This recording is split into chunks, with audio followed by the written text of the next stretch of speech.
Chapter 597. Inside the room, Phyllis had already cleaned herself up. She was wearing a pink princess dress with a low cut. She was wearing a pair of black silk stockings on her slim legs. She looked so pure and sexy. She looked very charming under the dim light. Sullen's eyes lit up when he saw Phyllis's outfit. He liked it very much, and he couldn't help but want to have a good relationship with her. However, when he thought about the dragon blood baptism, Su-Len suppressed the thought. He was going to do it after the dragon blood baptism. Phyllis, stand here. Su-Len waved his hand. Phyllis obediently walked over, but her breathing became a little rapid. Hold my hand. Su-Len reached out his hand. A soft and delicate hand reached out. Her fingers were white and slender, and her nails were painted red. The white jade hand and the red dots made her look very beautiful. Su-Len felt a layer of calluses on her hand. It seemed like Phyllis didn't waste her bloodline. She often practiced with her sword and martial arts. The power of thunder and lightning in Su-Luen's body moved slightly, and then entered Phyllis's body through his palm. Phyllis's palm was slightly numb, and then a bolt of thunder and lightning quickly entered her body. Phyllis couldn't help but shiver. After the lightning energy entered Phyllis's body, it began to circulate in her body. After a while, Su-Len opened his eyes in disappointment. Phyllis's dragon blood concentration wasn't high. Among the dragon blood wizards, this concentration was only below average. No wonder Phyllis's strength didn't increase quickly, and the awakening of her dragon bloodline talent was a little slow. After awakening a dragon bloodline, the first thing one would awaken was dragon's strength, followed by dragon's scale armor and dragon's breath. As one's strength increased, these abilities would also improve step by step. Aside from these, after a dragon bloodline warlock reached a certain level of strength, they would also awaken dragon's constitution, which would greatly increase their vitality. When a dragon bloodline warlock reached tier 4, they would grow a pair of dragon's wings. With dragon wings, a dragon bloodline warlock's flying ability would be improved, and their aerial combat ability would be strengthened. When they reached the legendary level, dragon bloodline warlocks would become half-dragon, which would greatly increase the dragon bloodline warlock's various body resistances. They would also be immune to sleep, paralysis, fire, according to the color of the dragon, and so on. Dragon bloodline warlocks not only had powerful spells, but they also had martial skills that were not inferior to warriors. It could be said that they were very powerful. Under the dim light, Su-Len loosened his grip on Phyllis's slender hand, and his mind raced. He needed to make adjustments during the dragon blood baptism according to the density of Phyllis's dragon blood so that she could better absorb the power of the dragon blood. Turn around. Soon, Su-Len had finished calculating the distribution ratio. He directly said to Phyllis, "Take off your clothes too." "What kind of trick are you thinking of now?" Hearing Sullen's words, Phyllis's pretty face turned crimson, and her charming big eyes rolled at him flirtatiously. Su-Len reached out and knocked on her head and said, "What are you thinking? I'm going to give you a dragon blood baptism." Ah! Hearing Sullen's words, Phyllis's already crimson face turned even redder. She instantly realized that she had misunderstood and wanted to find a hole to hide in. It took her a while to recover. Holding back her embarrassment, Phyllis gave Su-Len a fierce glare, and then turned around. She gently raised her slender arm, took a deep breath, and moved her fingers slightly. She unbuttoned her long dress, and then slightly lowered her shoulders. The beautiful princess dress slid down her body, and a fair back that was like white jade appeared in front of Sullen's eyes. With such a beautiful back, it would be a pity if he didn't take out the fire pot. Looking at Phyllis's back that was as smooth as jade, Su-Len suddenly had an idea. The loose princess dress slid down her smooth back, and soon revealed her slender waist. Then, it slid down her perky buttocks that were like full moons. This portrait of beauty made Su-Len so angry that he almost couldn't help but take Phyllis on the spot. Feeling the scorching gaze behind her, Phyllis smiled in her heart, and then slightly turned back to smile at Su-Len. Sullen's breathing immediately quickened, and it took him a lot of effort to calm down. Knowing that this was a small revenge from Phyllis for his behavior just now, Su-Len collected his thoughts, took a deep breath, and then took out a crystal ball from the storage space. "The dragon blood baptism is a little painful. Bear with it," Su-Len said to Phyllis, and then took out a magic staff. Since the wizard level reached the legendary level, Su-Len also asked Hathaway to prepare a magic staff for him. But unlike other people's magic staffs, Sullen's magic staff was made of pure metal, and a lot of runes were engraved on it. Not only could it be used to cast spells, but it could also be used to directly hit people in an emergency.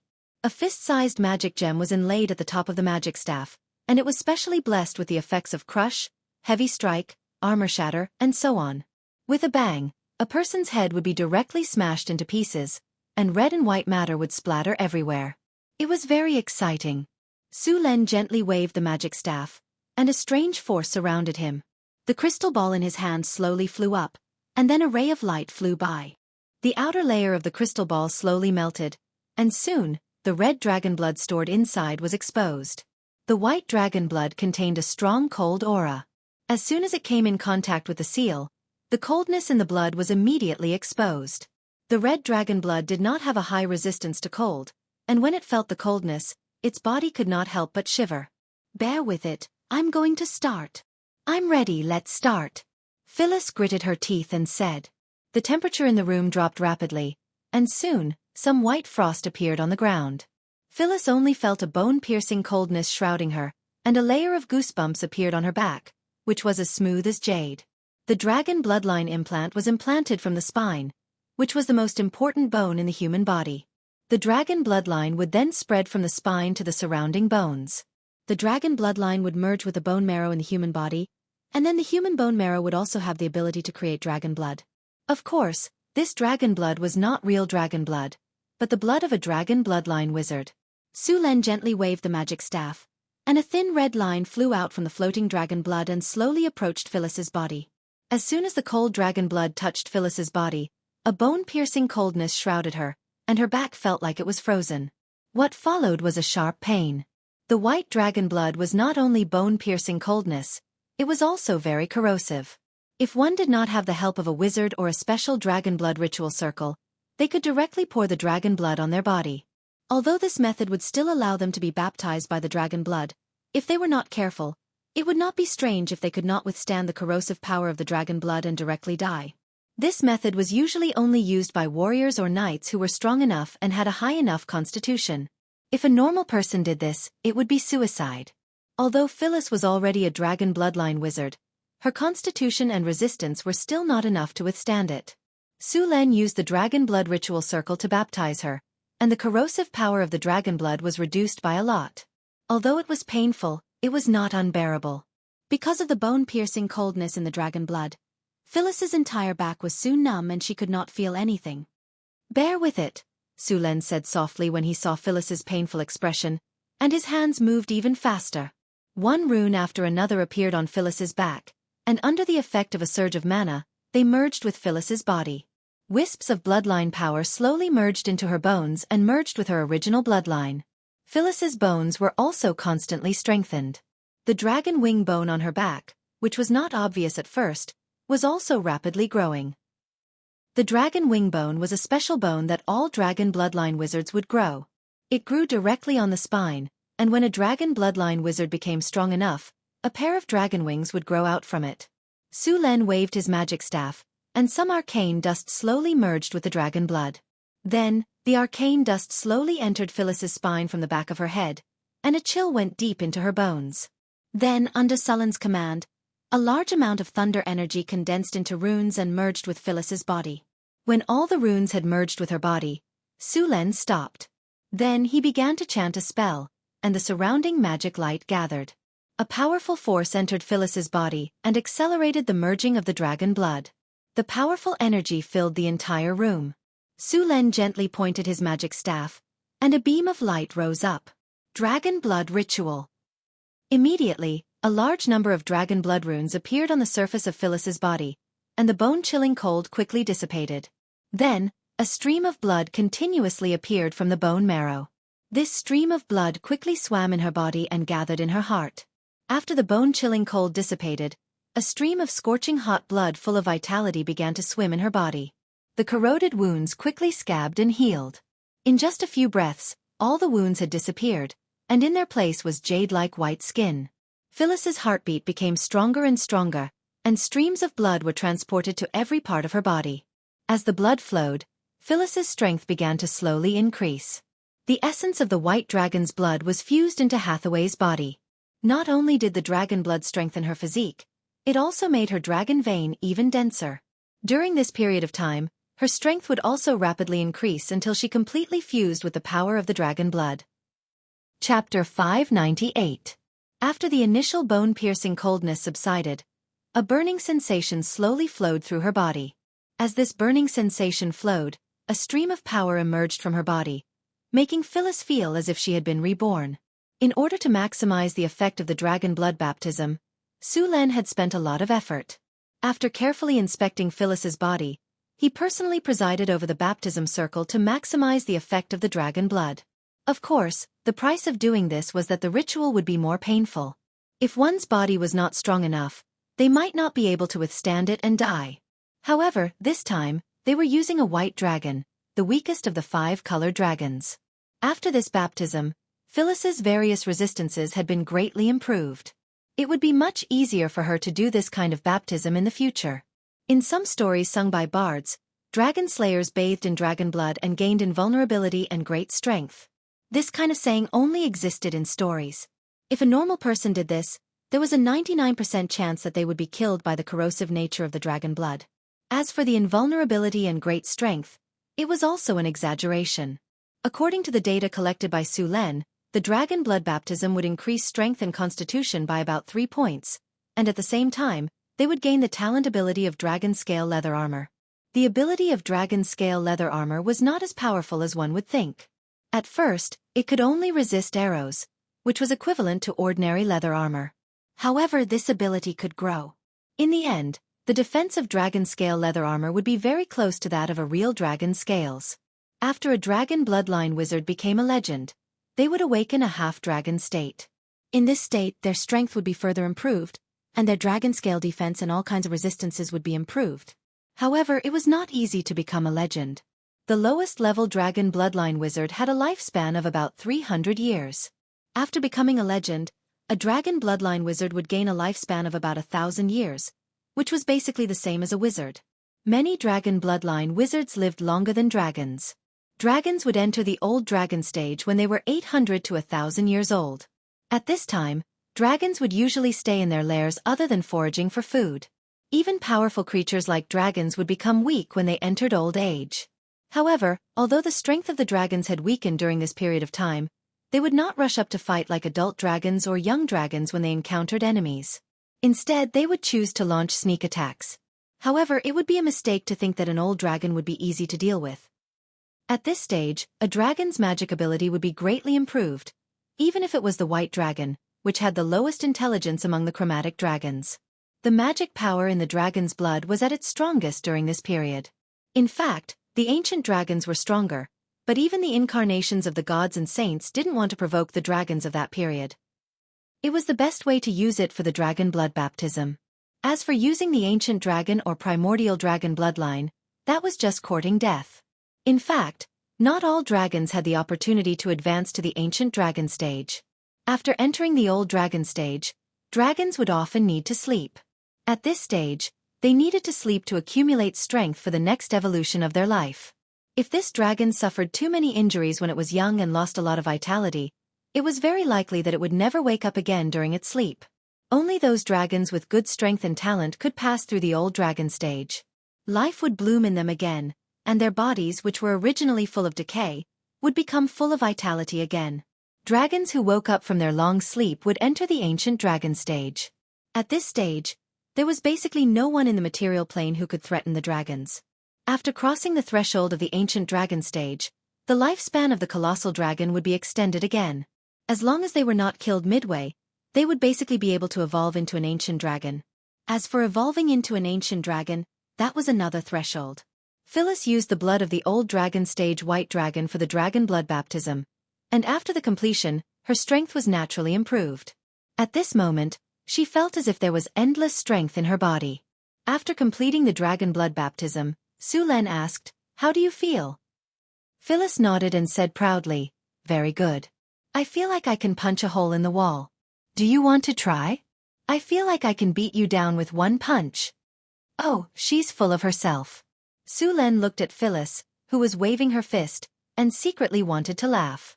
It seemed that if he did not teach her a lesson, she would not know how powerful he was. Su Len decided not to go to the other rooms tonight. He would stay here tonight and give Phyllis special care for tonight. Without much time to think, Su Len, who had long been boiling because of the dragon blood baptism, stretched out his arm and directly grabbed Phyllis, who was showing off and preparing to punch Su Len and kick the dragon, and threw her directly on the bed. A sleepless night began. The whole night, the room echoed with Phyllis's begging for mercy. Early the next morning, Su Luen walked out of the door refreshed, looking in high spirits. After a simple breakfast, Su Len directly took Phyllis to the training field for the test. It had to be said that the effects of the dragon bloodline baptism were really good.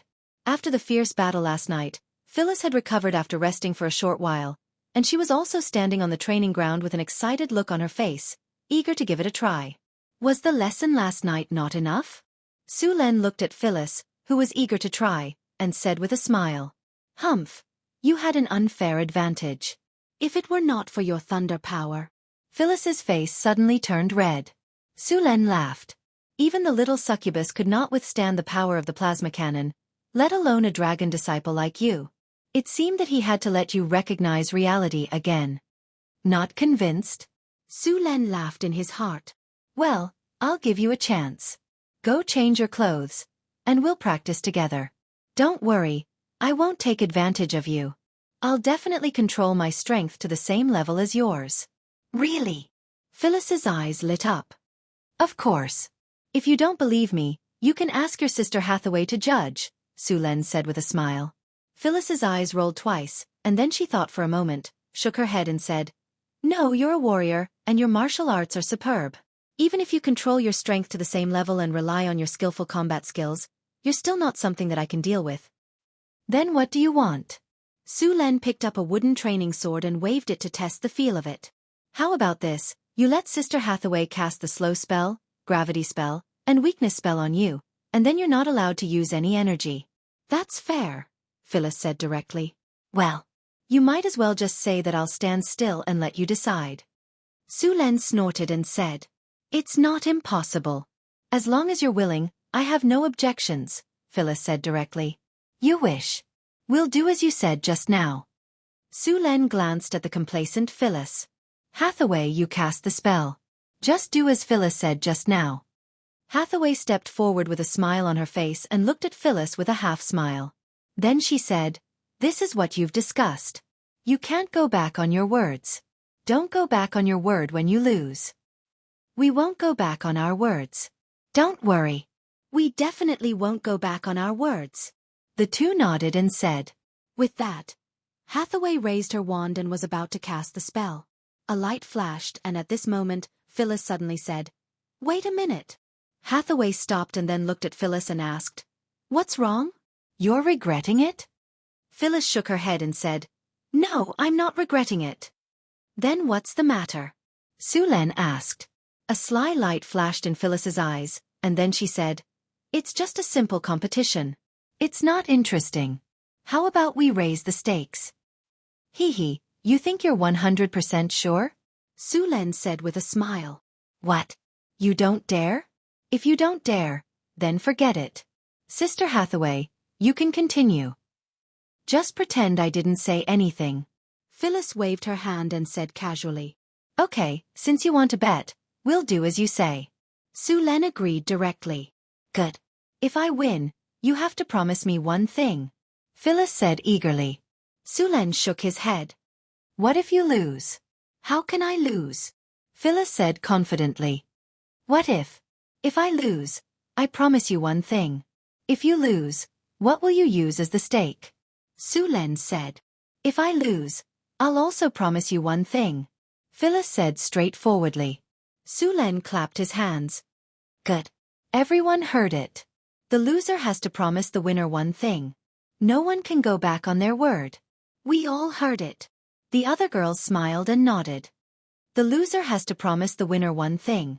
Hathaway cast a spell on me. Let's start." Su Len waved his hand at Hathaway and said. A few spells flashed in succession. Su Len felt his body become heavy, and then a sense of weakness came over him. Slow. Curse of weakness. Gravity. A few spells landed on Sullen's body. At that moment, Su Len felt like his body was trapped in a swamp. Every movement became very difficult.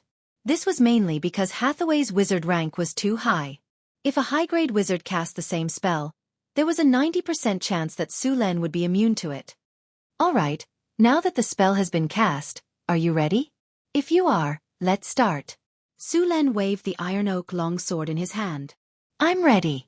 Phyllis changed into a training outfit and walked out. The tight training outfit outlined her curvaceous body and made her look very sexy. Cat. Su Len smiled and threw an iron oak longsword to her. Chapter 599. Dreams were plentiful, but reality was harsh. Although Phyllis gave Su Len all kinds of restrictions and asked Su Len to suppress his strength to the same level as hers, Su Len still won the battle, and it was a very easy victory. Although they were at the same level and there was Hathaway's spell restriction, Su Len's rich experience, skillful fighting skills, and fighting intuition could not be restrained. So in the end, Phyllis was taught a lesson by Su Len and had to agree to one of his conditions. Su Len looked at the reluctant Phyllis and said, "Now you know the difference between us. The dragon blood baptism is very powerful, but you didn't master your own strength, so it's normal for you to be defeated by me. The physical fitness of a dragon disciple is not worse than that of a warrior, so combat training is necessary. Next, I will teach you swordsmanship. Of course, it's not just swordsmanship. The drows here are also very good at fighting, and those half-elven rangers. You need to find time to practice with them every day. When you can defeat them all, you will be considered a master." Although Su Len's main weapon was a halberd, he did not give up on swordsmanship, so his swordsmanship was still very good. The Florentine royal family also collected many swordsmanship, such as the famous White Raven swordsmanship, cross swordsmanship, monolith swordsmanship, and so on. Su Len glanced at Hathaway and the others and said, "And you guys, don't think that only Phyllis needs training. You also need training. Although you are spellcasters, your close combat skills are average. You can encounter any situation on the battlefield. Once you are closed in, you will not have time to cast spells. Whether it is to familiarize yourself with the enemy's attack methods or to attack, you must master swordsmanship. And when you use up your spells, you can only use a long sword to kill the enemy." Generally speaking, in the Wizard Academy, the orthodox wizards would study close combat. A qualified combat wizard would not be weak in close combat. Moreover, among the wizards, there were some transfiguration schools. They could directly transform into some powerful races. Some transfiguration spells could even turn a wizard into a melee maniac. Some radical wizards even claimed that a wizard who couldn't fight in close combat was not a good wizard. It was best to be the type like Gandalf, who could cast a fireball with his left hand and slash with his right hand. A good wizard should be able to kill from one end of the battlefield to the other with a staff and a long sword. Northern Wilderness. Death Canyon. This valley that ordinary people had only heard of was located in the depths of the northern wasteland. The surrounding ecological environment was extremely complex. There were sunflowers, man-eating trees, mutated monsters, and many more. At the same time, there were many kinds of poisonous insects and ferocious beasts. The terrain was also quite dangerous. The cliffs were steep, and there were often falling rocks. At that height, even a thumb-sized stone could make a big bump on a person's head. Even the best adventurers wouldn't be willing to come to such a place. However, these were not the most deadly creatures. The most dangerous creatures were the undead. In this valley, a large number of the undead were undead.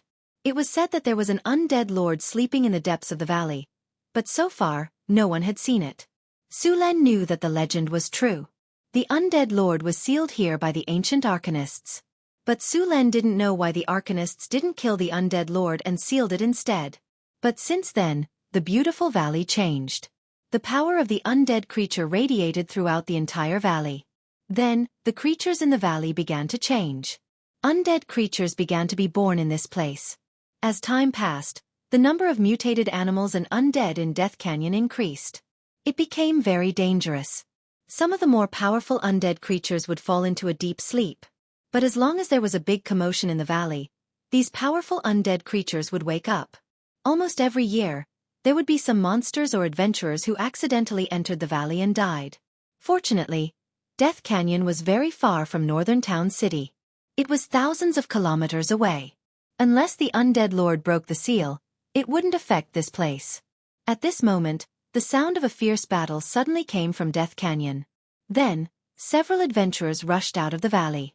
Behind them, dozens of undead creatures were hot on their heels. One of the adventurers took out a scroll and tore it open with a pained expression. He then threw it behind him. Boom! As soon as the scroll fell to the ground, a large amount of flames rose up. In an instant, a wall of fire appeared on the ground. A few undead that were close to the front rushed into the sea of fire. The flames burned fiercely, and the undead creatures quickly turned into fireballs. The other undead creatures had no choice but to stop when they saw the wall of fire. They roared at the adventurers in the distance. F***CK. I've suffered a huge loss this time. That's the magic scroll I used to save my life. When we return, I'm going to take the lion's share of the loot. The adventurer who had just used the magic scroll said, his heart aching. Blair, it's all thanks to your scroll. You can get one more, said another adventurer who seemed to be the leader of the group. Leader, we should have made a lot of money this time. We collected a total of 16 ghost head mushrooms, ghost grass, and many other magic plants. Although this place is dangerous, the harvest is really big, said another thin adventurer excitedly. This place does have a lot of good stuff, but it's too dangerous. Scar almost died in there. Now that he's seriously injured, he'll probably have to rest for a month. He can't come here again, said the leader. Ahem, Blair, thank you. Otherwise, I wouldn't have been able to come out this time, said another pale-faced middle-aged man after panting for a while. Hee, Quentin, it's okay. You saved my life before, didn't you? Blair said with a smile. I'll have to rest for a while when we go back this time. Ahem. Quentin coughed violently a few times. His face had a sickly flush. Time passed quickly. In the blink of an eye, a month had passed. After Su Len stayed in the North Wind Tower for a while, he went to Deepwater City. After Deepwater City obtained the trade route to Salt City Port, the second fleet finally returned. This time, in addition to the fleet of Deepwater City, there were more than a dozen merchant ships from other caravans. After more than 2 months of spreading, more and more people knew about Deepwater Port. Sullen's stronghold in Deepwater Port contributed greatly to this. Last time, Su Len took the fleet to trade in Salt City Port, leaving a lot of cane sugar and honey. The sales of these luxury goods were very hot. When those merchants with sensitive information learned that the cane sugar and honey were transported from Deepwater City, they began to inquire about Deepwater City. After learning that this was a newly opened port city, everyone's eyes lit up. In the eyes of these merchants, this represented an undeveloped market. If it weren't for the fact that no one knew the route to Deepwater City, these merchants would have been impatient to go there. Fortunately, these merchants didn't have to wait long. The second fleet from Deepwater City arrived at the port, so when the caravan returned, a large number of merchants directly sent a ship to follow the fleet to Deepwater Port. Deepwater City suddenly became very lively because of the arrival of a large number of merchants. A large number of goods were transported for trade. All kinds of goods that had been prepared in Deepwater City were sold out. Many caravans even set up warehouses in Deepwater City, intending to trade for a long time. These merchants were very surprised when they learned that this was the northern wilderness. After learning that the North Wind Principality had opened a trade route from here to the Kingdom of Florence and the kingdoms further west, they were very surprised. Then they became even more enthusiastic about this port. Obviously, they saw the potential of this trade route. Su Len returned to North Town with the caravan, but when he arrived at the city, he found something unusual. When the caravan entered the city, Su Len found that many people in the city were coughing. Many people were queuing at the entrance of the hospital. What's the matter? Sullen's face was a little dignified. Not far away, there was a low-level official recording the taxes of a shop. Su Len directly went over to inquire. Your Majesty. After seeing Su Len, the official immediately became nervous and even stuttered a little. No need to salute. Su Len directly stopped him and then asked, What's the matter with the hospital? Why are there so many people queuing outside? Your Majesty, those people are sick. They have fever and cough. But we don't have enough doctors here, so they can only queue here, the official said. Not enough doctors? Su Len was slightly stunned, but then he realized that there were not many doctors in this era, because almost every city had a temple. Usually, when the rich fell sick, they could directly go to the temple and the priest could cast a dispel disease spell to cure them. But it cost money. Even the lowest level of theurgy was expensive. It would cost at least 5 kinner. How many civilians could afford such a sum of money? Most of the time, when the poor fell sick, they could only stay at home. If they could survive, they would be fine, but if they couldn't, they would die. Of course, in order to increase the number of believers, each church would go to the slums every once in a while to treat a few poor people for free. Usually, about 5 people would be treated at a time. They would also carry out all kinds of propaganda to make more people believe in them. North Town was an exception. The residents of North Town had some money in their hands, and the price of a hospital was not expensive. It was just that the number of people was small. But it was already very good. At least ordinary people and the poor could see a doctor. Chapter 600. How many people are sick now? Su Len asked directly. According to the statistics, there are 603 people who came to see the doctor, the official said. Su Len's face was solemn. There were already more than 600 people who came to see the doctor. There must be a lot of people who did not come to see the doctor. Judging from the situation, the disease was contagious. If they did not quarantine and treat it as soon as possible, it would only be a matter of time before the entire city was infected. At the thought of this, Su Len did not have time to rest. He immediately returned to the city hall and called all the officials there. Your Majesty, what are your orders? Soon, a large number of officials came to the city hall. Su Len looked at them and said, When I came back just now, there were more than 600 people in the city who fell sick with a cold and fever. Didn't you know? Your Majesty, we have arranged for people to treat them. At the same time, we have ordered to buy herbs and send them to the hospital. One of the officials hesitated and said, Is that all? Su Len interrupted the official. Do you think this is a normal illness? This is a plague. A plague. Hearing the word plague, the official's face changed drastically. There had also been outbreaks of plagues in this world, and more than once. Basically, every outbreak of plagues would cause a large number of deaths. Due to the terrible hygiene standards of this world, plagues were simply unstoppable. Even strong professionals would be infected and die. During the most severe plagues, several prosperous cities were directly turned into dead cities. More than a quarter of the population died in most cities. Some cities even had more than half of the population. Professionals were physically stronger than ordinary people. Many of them had magic abilities. Their immunity was stronger than ordinary people, so the infection rate was not high. Many wizards also knew how to remove diseases and use magic to treat people. However, there was a limit to the number of people who could be treated. Compared to the huge population, it was undoubtedly a drop in the bucket. Yes, a plague, Su Len said directly. Immediately activate the emergency plan in Northern Town. Draw a quarantine area around the city and isolate all the patients. At the same time, check the entire city. Once there are signs of illness, isolate them immediately. Order the textile factory to sew 10,000 masks immediately. Let the basic staff and soldiers wear them to prevent infection. In addition, the family members of these patients, as well as the people who came into contact with them, should also be examined. Stop entering the city for now. Let the caravans stay in the camps outside the city. Su Len kept giving orders. After hearing that it was a plague, everyone became extremely nervous and hurriedly led people to deal with it. Soon, Northern Battlefront City became very busy. The news of the plague didn't spread. First of all, the plague wasn't that serious. It should be under control soon. Although there weren't many doctors in Northern Battlefront City, there were several temples here. Now that there was a plague, it shouldn't be a problem to ask them for help.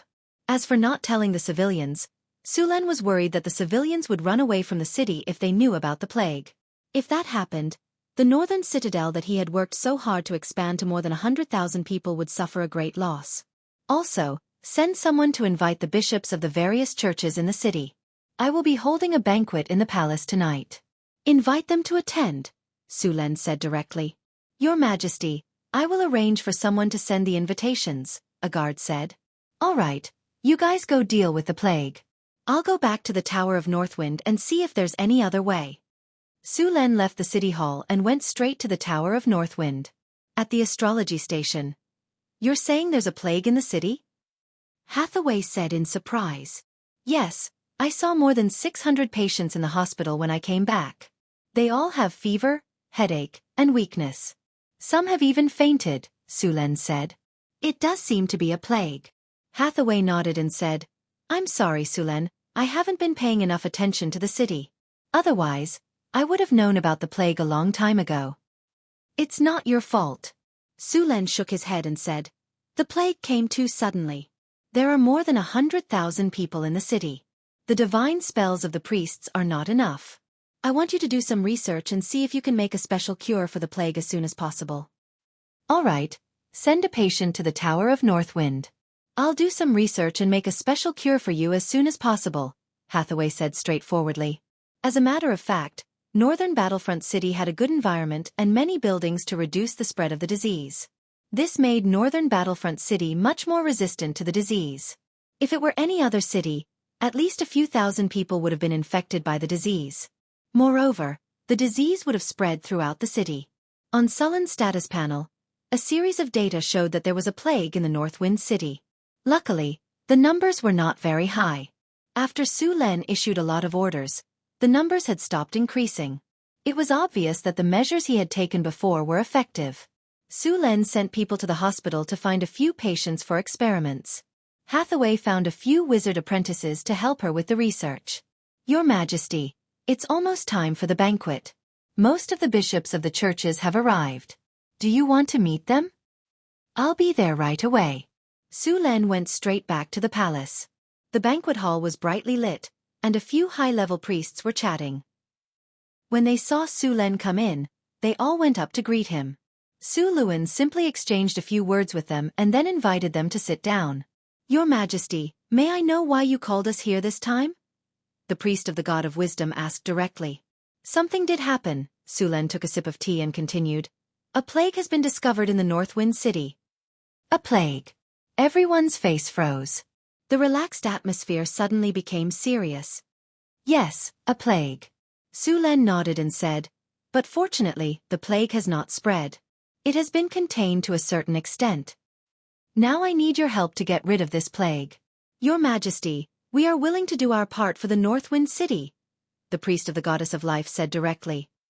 Thank you so much, Sulen said happily. In return, I promise you that I can build a temple in the Deepwater port to spread the glory of the Goddess of Life forever. Thank you for your generosity. The priest of the Goddess of Life stood up and thanked Sulen. Several other priests of the temple who were a step slower expressed their willingness to help in exchange for preaching in Deepwater City, and Su Luan also agreed to do so. With the help of the priests, the Northwind City suddenly had enough people. A few temples provided about 20 priests, and the doctors and wizards in the Northwind City began to treat the patients. At the same time, a large number of soldiers began to investigate the Northwind City. It didn't matter if they were slaves, civilians, merchants, or mercenaries. They all needed to be investigated. It was easy to investigate the civilians in the Northwind City. The Northwind City used the market system, and everyone lived in the market. Once they returned to the market, they just needed to close the door and investigate them one by one. As for the merchants, since they all reported when they entered the city, it was also easy to investigate them. Only the adventurers and mercenaries were more troublesome. The Northwind City had a strict management system, and all the hotels were inspected. Although some mercenaries and adventurers thought it was an offense, they could only accept it in front of the powerful army of the Northwind City. As for those who dared to resist, they were beaten up by the barbarians. They were then thrown into jail to reflect on their actions. The only problem was that the investigation had severely affected the business of the Northwind City. Many merchant groups were settled in temporary camps around the city. The Northwind City would be responsible for the food of these merchant groups. They would only be allowed to enter the city after the plague had been eradicated. The Northwind City was very efficient. After all, the Northwind City was not like the United States of America in Lin Jie's previous life, where the government did not care about human lives. They could not even settle the issue of masks after a year or two of arguing. There was no democracy here, no lighthouse of the free world. Instead, it was ruled by the cruel dictatorship of a feudal lord. Those who did not submit would be killed directly. Therefore, the entire city was soon under control. After the plague in the city was under control, Sulen began to investigate the source of the plague. The Northwind City was very hygienic, and it was completely different from other cities in this world. Su Len would not be surprised if a plague broke out in other cities, but it was unusual for a plague to suddenly appear in the Northwind City. The chances of a plague breaking out in any other city in this world were higher than the Northwind City, but it happened in the Northwind City. He planned to find the source of the plague and determine if it was intentional or an accident. The source of the plague wasn't hard to find. All they had to do was find the first patient. There weren't many infected people in Northern Town. Although they were separated into several different areas, it didn't take long for them to find the source of the plague. You said the source of the plague was brought by a few adventurers? Su Len asked with a frown. Yes, a few adventurers came to the clinic a week ago. They were all coughing, having a fever, and feeling weak. One of them was seriously injured, but their bodies are still very strong. Find out where they are and bring them back. Su Luen ordered directly. Soon, groups of soldiers began to search for the adventurers in the city. Chapter 601. Due to the existence of supernatural forces in this world, there were also some life forms that could control the plague. The most famous one was the Voodoo School. The Voodoo School was a branch of the Wizard School. It originated from the ancient shamanism. They mastered the power of the shamans and combined it with the knowledge of the Wizard School, which eventually developed into the Voodoo School. The Voodoo School looked very evil at first glance. They liked to control all kinds of disgusting poisonous insects and research all kinds of poisons. Su Len hated the Voodoo School the most.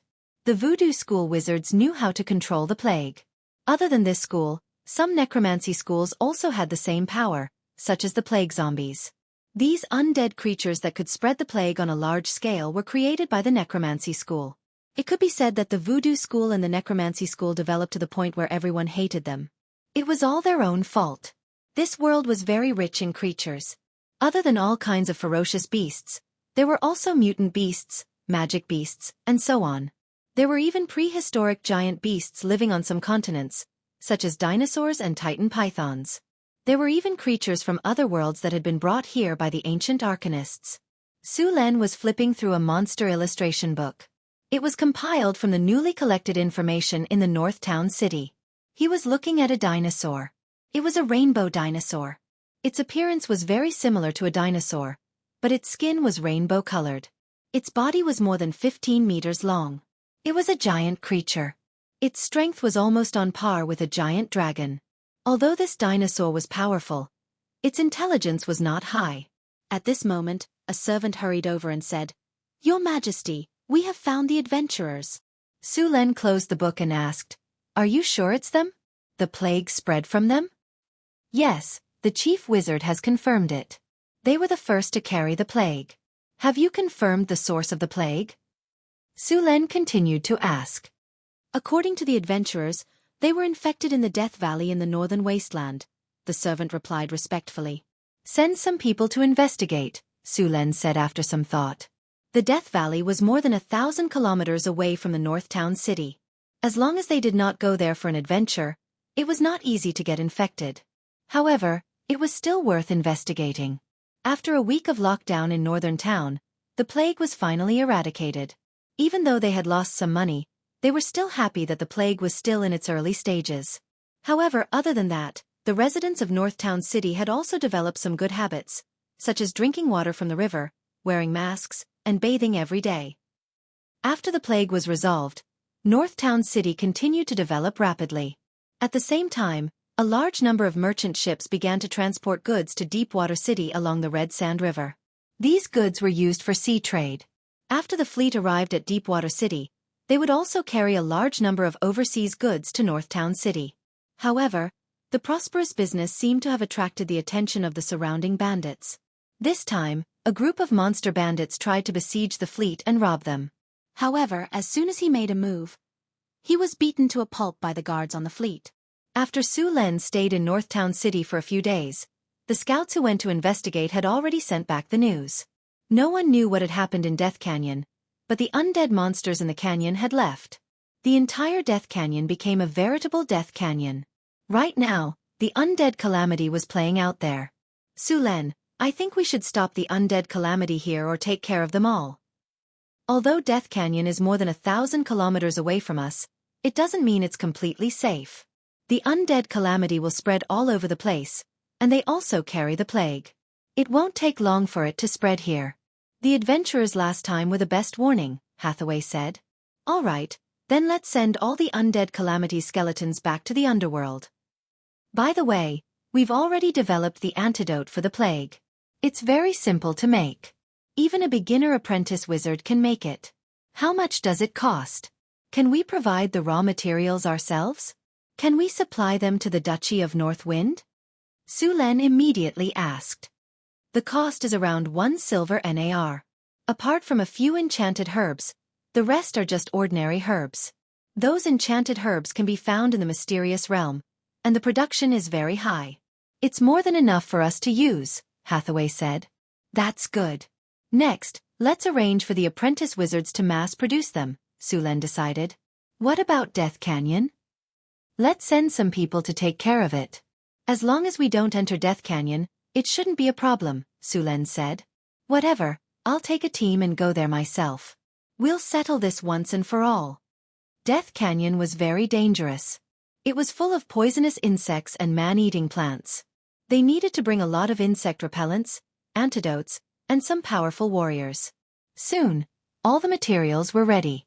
Early the next morning, a portal was opened on the astrology platform of North Wind Tower. Su Len led a group of barbarian warriors and 2 teams of archers through the portal. In the next second, they appeared more than 1,000 kilometers away from Northtown City. With a familiar light, Su Len and the others appeared in a gloomy place less than 20 miles away from Death Canyon. Scouts, start patrolling immediately. The rest of you, stay alert. We'll set up a temporary territory here for the time being. Su Len did a simple search of the surrounding environment and let people set up the territory. Su Len was a little envious of Hathaway. She had Mistra's Mansion. This spell was not destructive, but it could be summoned in the wild to live. Mistra's Mansion was a spell that folded the space of a different dimension. It could seal a mansion in a different dimension and summon it when needed. Mistra's Mansion could be said to be a necessary spell for traveling. Soon, a large number of scouts gave the collected information to Su Len. After a simple look, he began to assign tasks. You guys are in charge of this direction. I don't want any monsters to break through here, Su Len said directly. A simple map was spread out, and Su Len began to divide the areas that each team was responsible for. At this moment, an anxious shout was heard. Get the antidote quickly! We have people here who are poisoned. A warrior shouted as he ran. Soon, an apprentice picked up a bottle of antidote and poured it in. Chapter 602. The antidote quickly took effect, and the poisoned soldier's breathing visibly stabilized. The black blood at the wound also slowly flowed out under the effect of the antidote. In just a few minutes, the blood had already returned to its original red color. All right, it's fine now. Send him to the back to rest. It's another fine lad. After the sorcerer apprentice checked that there were no problems, he directly sent the injured soldier to the temporary camp at the back. Su Len used the earth wall spell, magic control plus change of mentality, to build a few houses in the camp. Then, he used mud to rock to turn the mud into hard rocks, and built a temporary camp here. Because someone was injured and poisoned, the other soldiers became more cautious. Something is coming. A half-elf archer warned. Half-elf archers had sharp eyes and could discover the enemy at the first moment. With the archer's warning, the others all became vigilant. Gotcha! The sound of some branches breaking came from the bushes in front. Then, a ferocious giant bear came out of the dark forest. Its tall body was like a small mountain, full of oppression. Its blood-red pupils revealed a hint of madness, and in its ferocious mouth was a row of sharp teeth that flickered with cold light. There were many red marks on its body, and the fur on it was much shorter than the rest of its body.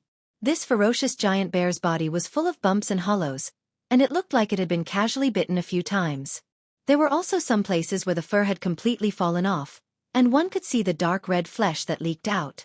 It was obvious that this ferocious giant bear had also been infected by the plague, but its physique was high enough to withstand the plague. The wounds on its body should have not completely healed. Moreover, after experiencing the plague, this ferocious giant bear seemed to have become more powerful than before. After seeing the group, it did not have any fear. With a low roar, it directly rushed towards the group. Its huge body was like a small mountain, and when its huge bare paws came down, even the rocks would be smashed into pieces. Frost arrow. A blue magic arrow instantly shot out from the crowd, directly hitting the dire bear in the next second. An icy blue color immediately appeared on the dire bear's body, and its originally swift movements immediately became slow and stiff. Taking advantage of this opportunity, the surrounding soldiers charged forward. 2 soldiers of the capture barracks blocked the attacks of the dire bear with their shields, while the spear in their other hand pierced out like a poisonous snake. The sharp spear left a bloody hole on the body of the dire bear.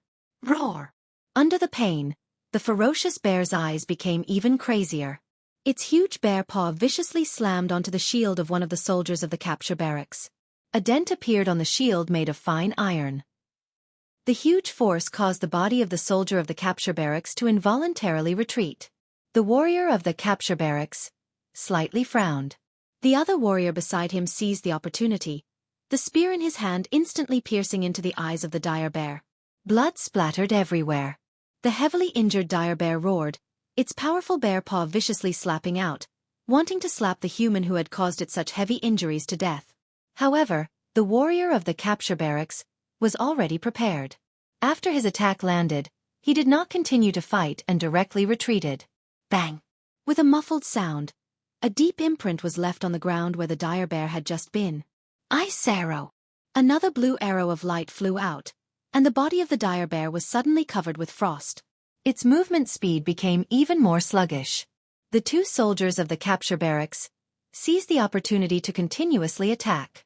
Very quickly, the dire bear let out a mournful howl, loudly falling to the ground. After dealing with this dire bear, several soldiers dragged this big fellow back to the barracks. Although the meat of a dire bear could not be compared to a magical beast, it was still very good to use to fill one's stomach. The strength of the dire bear in front of them was not bad. A normal dire bear's strength was around rank 8, and a grand knight could deal with it. However, this dire bear in front of them had already reached the peak of the 3rd step, almost reaching the 4th step. Dire bears were originally known for their strength, and a peak rank 3 dire bear's strength was even more abnormal. This was because it had encountered Sullen's capture barracks. If a normal heavy armored spearman encountered this dire bear, even if they didn't die from a single slap, their bones and tendons would definitely be broken. After Su Len saw the dire bear's carcass, he inspected it and found that there was no plague on it. Then, he directly ordered people to dispose of it for lunch. This time, he had brought 3 teams of 60 people. Half of them had reached the 3rd step, and the rest were all rank 2. These people could be said to be the king of stomachs. This dire bear in front of them was about 2 tons, enough for them to eat for 2 days. Then, these soldiers began to divide into small groups to clear out the surrounding area. This place was only about 5 miles away from the Death Valley. There were not many monsters running out of the valley. In addition to clearing out these monsters, they also needed to clear out the plague in the Death Valley. Not only did Hathaway successfully make an antidote to the plague, but she also made a powder that could eliminate the plague and prevent it from spreading again. This time, Northern Battlefront City had made sufficient preparations to eliminate the plague. All the water sources around the Death Valley had to be sprinkled with the powder. Water sources could quickly spread the plague, and once the water sources were contaminated, the surrounding animals would all be infected. Hiss! As the powder spread, many infected animals were driven out of the valley by the powder. Then, they were shot down by the half-elf magic archers. Boom! There was a loud noise. A large tree was uprooted and thrown over. The few spear guards around it quickly dodged. Then, a giant snake tail swept across, and a spear guard who couldn't dodge in time was sent flying. The giant snake's scarlet tongue trembled slightly. Its strange dark red eyes moved back and forth. This giant snake's head alone was 5 or 6 meters tall. Its body was more than 20 meters long. The giant snake slithered quickly. In the blink of an eye, it had reached the spear guard who was sent flying. Its scarlet mouth opened wide, intending to swallow him. Lightning spear! A loud shout was like a thunderclap. It was so loud that it made people's ears go numb. In the next second, a long spear made of lightning flew out. The lightning flashed and the giant snake's head was hit. The lightning spear had an infinite amount of power and stabbed into the giant snake's head. The giant snake, which was so fierce just a moment ago, was nailed to the ground by the lightning spear without any resistance. Countless bolts of lightning exploded at this moment. The giant snake's body swayed a few times before it fell to the ground. Seeing that the giant snake was killed, the surrounding soldiers couldn't help but cheer. It was still difficult for them to deal with a monster of this level. Whoosh, whoosh, whoosh, whoosh. Sparse sounds came from the surrounding grass. A half-elf magic archer directly shot a flame arrow in that direction. The flames flew past, illuminating the surroundings. The surroundings suddenly became clear. The faces of the nearby warriors changed when they saw that under the illumination of the flames, a dense pack of poisonous snakes was rapidly slithering towards them. The large ones were as thick as an adult's arm, while the small ones were only as thick as a finger. Countless poisonous snakes covered the entire ground. Just one look was enough to make one's scalp tingle. Kerosene bombs. After seeing the large number of poisonous snakes, one of the soldiers subconsciously threw a bottle of kerosene over. Boom! As soon as the bottle of kerosene hit the ground, it shattered. Black kerosene splattered everywhere. Immediately after, a fire arrow flew over. The kerosene instantly rose into a 2-meter-tall flame. The surrounding poisonous snakes were burned to death. Seeing this, the others reacted. They immediately threw over a dozen pots. In less than a breath's time, the entire ground was covered in flames. Inside the sea of fire, a large number of poisonous snakes struggled and rolled. However, they were quickly burned to ashes. The air was filled with a burnt smell. Clean up the surroundings. Don't set this forest on fire, Su Len said after looking around. Most of those poisonous snakes will be burned to death. After a while, you guys extinguish the fire. Next, everyone set up an isolation zone around the sea of fire. At the same time, they started killing the snakes that escaped the net. Chapter 603. In the evening, everyone finished the battle and returned to the camp. Su Len summoned the magic guards to keep watch and set up some warning circles.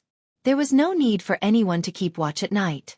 The soldiers who had been fighting for a day began to set up a campfire and prepare food. Bah!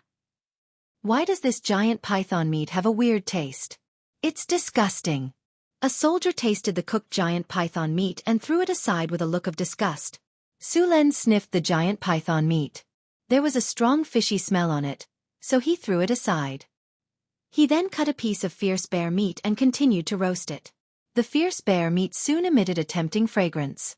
Su Len took out Frodo's barbecue seasoning and sprinkled some on the meat. The aroma became even stronger. He brushed a layer of sauce on the meat and began to eat. Night fell. Su Len went into his room to meditate. The others also fell asleep. The forest was very quiet because of the killing during the day. Only the magic guards summoned by Su Len stood around the camp. The night passed quickly. When the sun rose again, the camp was lively again. After a simple breakfast, Su Len led the soldiers to the Death Canyon. Group haste. With a flash of light, everyone felt their bodies lighten, and then their movement speed immediately increased a lot. Group haste could make people run faster than a galloping horse. If it was a rogue who was good at agility, they could do even more incredible moves, such as jumping on roofs and walls, or even running on almost vertical walls. Death Canyon was very dangerous. Along the way, Su Luen led the soldiers forward. Along the way, they constantly encountered wandering undead creatures. After sensing the aura of life on the soldiers, they would immediately rush up to attack. However, most of these undead creatures were zombie beasts or ghosts. These monsters might be a nuisance to others, but they were nothing to the army of Northern Fortress City. They were easily wiped out. Although the Northern City did not send many people for this operation, their strength was not bad. A team of barbarian warriors had all been implanted with the blood of the frost giants. After transforming, his strength would be close to that of a legendary tier being. Against these tier 2 undead creatures, it would be a piece of cake. With the cooperation of the barbarians, the army of Northern Battlefront City was like a hot knife through butter. They soon arrived at the Valley of Death. As soon as they got close, a thick aura of death loomed over them. The entire Death Valley was shrouded in such an aura. This evil aura was like poison to normal people. In such an environment, they would be constantly modified by this evil energy and eventually become a degenerate with a twisted mind. There were all kinds of monsters and undead creatures wandering around the entrance of Death Valley. Su Len even saw a strange mushroom forest that was emitting a faint fluorescent light inside the valley. There were a lot of fluorescent mushrooms growing on the ground of Death Canyon. The originally dim canyon had become gloomy. Some fluorescent spores were floating in the air. When the breeze blew, these fluorescent spores would immediately scatter. Warning! The concentration of contaminated energy around the host is extremely high. Please take precautions. Warning! The concentration of contaminated energy around the host is extremely high. Please take precautions. Magic resistance. Sullen's body glowed. A wave of magic energy instantly enveloped everyone around him. The evil energy around him was repelled in an instant. Your Majesty, there's something wrong with those fluorescent spores. A half-elven magic archer reported after casting a spell. These fluorescent spores are the growth of fluorescent mushrooms. The mushrooms growing in Death Canyon are called ghost head mushrooms. They're a kind of magic herb, but their spores are highly poisonous. The half-elven magic archer crouched down and grabbed a handful of soil. He pinched it in his hand. The soil is very moist. It must have rained recently. The rain has made the Death Canyon even more humid. This kind of environment is very suitable for ghost head mushrooms. Ghost head mushrooms usually produce fluorescent spores after the rain. There were a lot of ghost head mushrooms in front of them. They were densely packed in a layer around the canyon. The outermost ghost head mushrooms were only a few centimeters tall, but the deeper they went, the bigger they became. Su Len found a lot of giant ghost head mushrooms that were almost a meter tall. While Surin and the others were observing the Death Canyon, a group of undead monsters that sensed the aura of the living rushed over.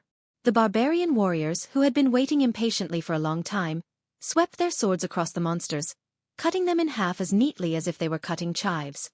Wild wind. A wild wind was summoned. The storm quickly rushed into the canyon. The fluorescent spores that were originally drifting were directly swept up into the sky by the storm. A large number of fluorescent spores rushed into the sky like a giant python. Although the fluorescent spores were poisonous and could reproduce quickly, they also had a problem. They couldn't be directly exposed to the sun. The sun would quickly kill the spores. Even the ghost head mushrooms couldn't be exposed to the sun. Otherwise, they would quickly wither and die. Although it was better to use strong light here, it would also destroy the ghost head mushrooms when it killed the fluorescent spores. The ghost head mushroom was a good magic material. It was not cheap. Su Len couldn't bear to destroy so many ghost head mushrooms. Soon, the various monsters at the entrance of Death Canyon were cleared. Su Len directly led the group forward. As they got closer, Su Len found a large number of bones where the ghost head mushrooms grew. Some of them even grew directly on the bones. These ghost head mushrooms would use the corpses as nutrients to quickly grow. After the group entered Death Canyon, monsters kept appearing and attacking. Su Len ordered people to collect the ghost head mushrooms while clearing out the monsters. Who knew how many creatures were buried in Death Canyon? The entire canyon floor was grayish-white. The bones of various unknown creatures were completely mixed together. Undead creatures were constantly resurrecting and attacking. After the ghost head mushrooms were collected, the army of Northern Battlefront City continued to venture deeper into the canyon. As they ventured deeper into Death Canyon, more and more undead creatures appeared. A large number of monsters formed groups and attacked the army. Su Len quickly discovered that after a large number of undead creatures died, they would leave behind some grayish soul crystals. Although most of these soul crystals were low to mid-rank, they could still be used to create clay golems and rock golems. After discovering this, Su Len planned to establish a camp here and kill the undead creatures to collect soul crystals. With these soul crystals, Northern Battlefront City could create a large number of clay golems and rock golems for all kinds of work. Chapter 604. The Golem Factory in Northern Battlefront City was already on the right track. Now, the number of golem army in Northern Battlefront City was limited by the soul crystals. There was a shortage of low-grade to high-grade soul crystals. The Golem Factory could operate normally because of the soul crystals Su Len collected. He didn't expect to find soul crystals in Death Valley. Su Len planned to build a base here and farm monsters there. However, before that, he had to deal with the plague in Death Valley. The plague in Death Valley contained the power of death. It was spread by the undead creatures. In order to deal with the plague, he had to find the source of the plague. Su Len suspected that the source of the plague was the ancient undead lord sealed in the depths of Death Valley. Thousands of years had passed. Even if the seal left behind by the Arcanists was still functional, it would have become unstable after such a long time. Moreover, with the arrival of the elemental tide, The undead lord would recover some of his power. The seal would become even more unstable. He could probably break out of the seal at any time. The elemental tide would affect all creatures in a material plane. However, the effect would be more obvious for powerful creatures. After all, even if the elemental tide fell, the chances of ordinary people becoming adepts would only decrease. Although the overall power of humans would decrease, the number of legendary monsters would also decrease. On the other hand, the power of powerful creatures would decrease drastically. On average, their power would drop by 3 levels. According to some records, after the last elemental tide, when the material plane fell into the lowest point of the elemental tide, the spell-casting ability of giant dragons decreased a lot. There was even a phenomenon where a dragon disciple's spellcasting ability surpassed that of a giant dragon. It was also the easiest time to slay a dragon. According to the research of the adepts, if the main material plane was not affected by the elemental tide, then the concentration of elemental energy would be at a lower level. It was like a shallow pond. It would be difficult to survive in a heavy rain. When the elemental tide came, the concentration of elemental energy would increase rapidly. It was like a full pond, and the big fish would become very strong. This was one of the reasons why legendary creatures would appear in large numbers every time the elemental tide came. Death Valley might be a dangerous place for others, but it was not dangerous for Su Len. This place was nothing compared to the bottomless abyss. Su Len led his army into the Death Valley. At this time, some high-level undead began to appear in the canyon. A bone devil was sneaking in among the skeletons. Just as it was about to launch a sneak attack, it was hit by a lightning spear. The power of the lightning spear was the best nemesis for monsters like the undead that were rich in negative energy. Lightning flashed across the bone devil's body, constantly obliterating the death energy on its body. The lightning dissipated, and the death energy on the bone devil's body completely dissipated. Its entire skeleton fell apart, and a high-grade soul crystal appeared in the pile of bones. Not bad. 1 high-grade soul crystal. Su Len gently crooked his finger, and the soul crystal was lifted up by a wave of energy and flew into Sullen's hand. Everyone, pay attention. Put away all of your soul crystals. Also, if there are any high-level undead, don't fight them. Wait for me to deal with them. Yes, Your Majesty. This is a good place. Su Len looked around and sighed. Death Valley was steep, and the valley was dark and damp. There were many places where the sun could not be seen during the day. The terrain was dangerous, and the negative energy was rich. It was not suitable for humans to live in, but it was perfect for the undead. With Su Len around, the undead creatures in the Death Valley could not stop them at all. After reaching the depths of the Death Valley, high-level undead creatures kept appearing. The most powerful undead creature was a 4th-grade lich. It was said that this kind of monster was resurrected after the caster died. It could use some spells from when it was alive, and it also had some intelligence. However, a high-level undead like the lich was too conspicuous. It was immediately discovered by Su Len as soon as it appeared. At first, he thought that it was a lich and was shocked. After taking a closer look, he realized that something was wrong. A lich and a lich did look similar, but a lich was a creature that the caster actively used the lich transformation circle to transform. A lich would have all of the memories and spells from when it was alive, and would be proficient in all kinds of undead spells. Every lich was basically at the legendary level. Most liches were otaku. They would hide in the wizard tower to research all kinds of spells and knowledge, and make all kinds of magic tools. It could be said that this kind of creature was more dangerous than a giant dragon. Most of the time, a lich's wealth was more than a giant dragon's. A lich was far from being a lich, and they were not on the same level. Before the lich could make a move, Su Len summoned a thunderbolt and struck it on the head. It was immediately struck half dead, and then it was blown up by Sullen's halberd. After the lich died, it also dropped a high-grade soul crystal. In addition to the soul crystal, there was also a white bone magic staff. This thing was useful for necromancers as it could increase the power of necromancy spells, but for other wizards, it was useless. After cleaning up these undead creatures, Su Len came to the deepest part of the canyon. Unexpectedly, there were no undead creatures in the deepest part of the canyon. There was only a building that looked like an altar, but because of the passage of time, this altar had become dilapidated. There were a lot of cracks on the altar, and death energy was constantly overflowing from those cracks. Looks like it's here. Seeing the altar in front of him, Su Len said. You guys stay here. Just one person will go over. Yes, Your Majesty. Su Luan took a few steps forward and approached the altar.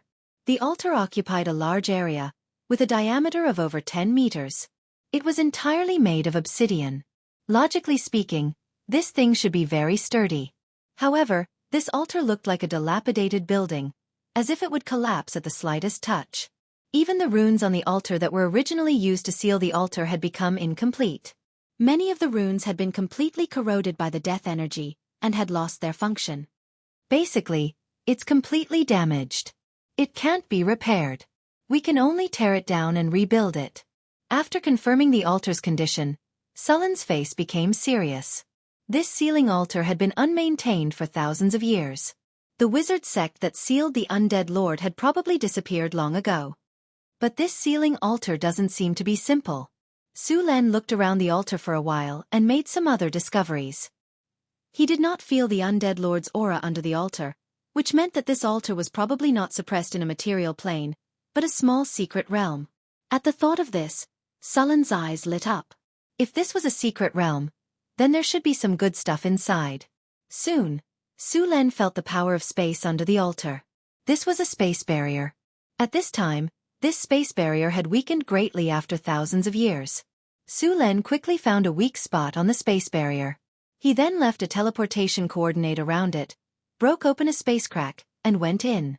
Sullen's vision twisted, and the next second, he appeared in an unfamiliar ruin. As soon as he entered, Su Len felt that the surroundings were very cold. He knew that the temperature was not low, but a large amount of negative energy had gathered here. It was the human soul that felt the coldness. Warning! Warning! An abnormal radiation field has appeared around the host. The concentration of negative energy in the surroundings is too high. Contaminated energy in the surroundings. Warning! Warning! The power of the death realm has been detected. Su Len frowned slightly. This secret realm had become a death realm. This was a place that only existed in the lower planes. The death realm was an area that had been completely transformed by the power of death. Here, even ordinary corpses would be quickly resurrected as undead. What did the wizard who sealed this place do? Su Len frowned. At this moment, a strange sound suddenly came from the darkness. Then, a bone spear instantly shot out, like a sharp sword, and pierced towards Su Len. Bang! Sullen's arm moved slightly, and the storm battle halberd appeared in front of him.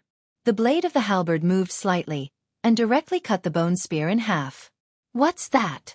Some black shadows appeared in front of Su Len. They looked like humanoid creatures.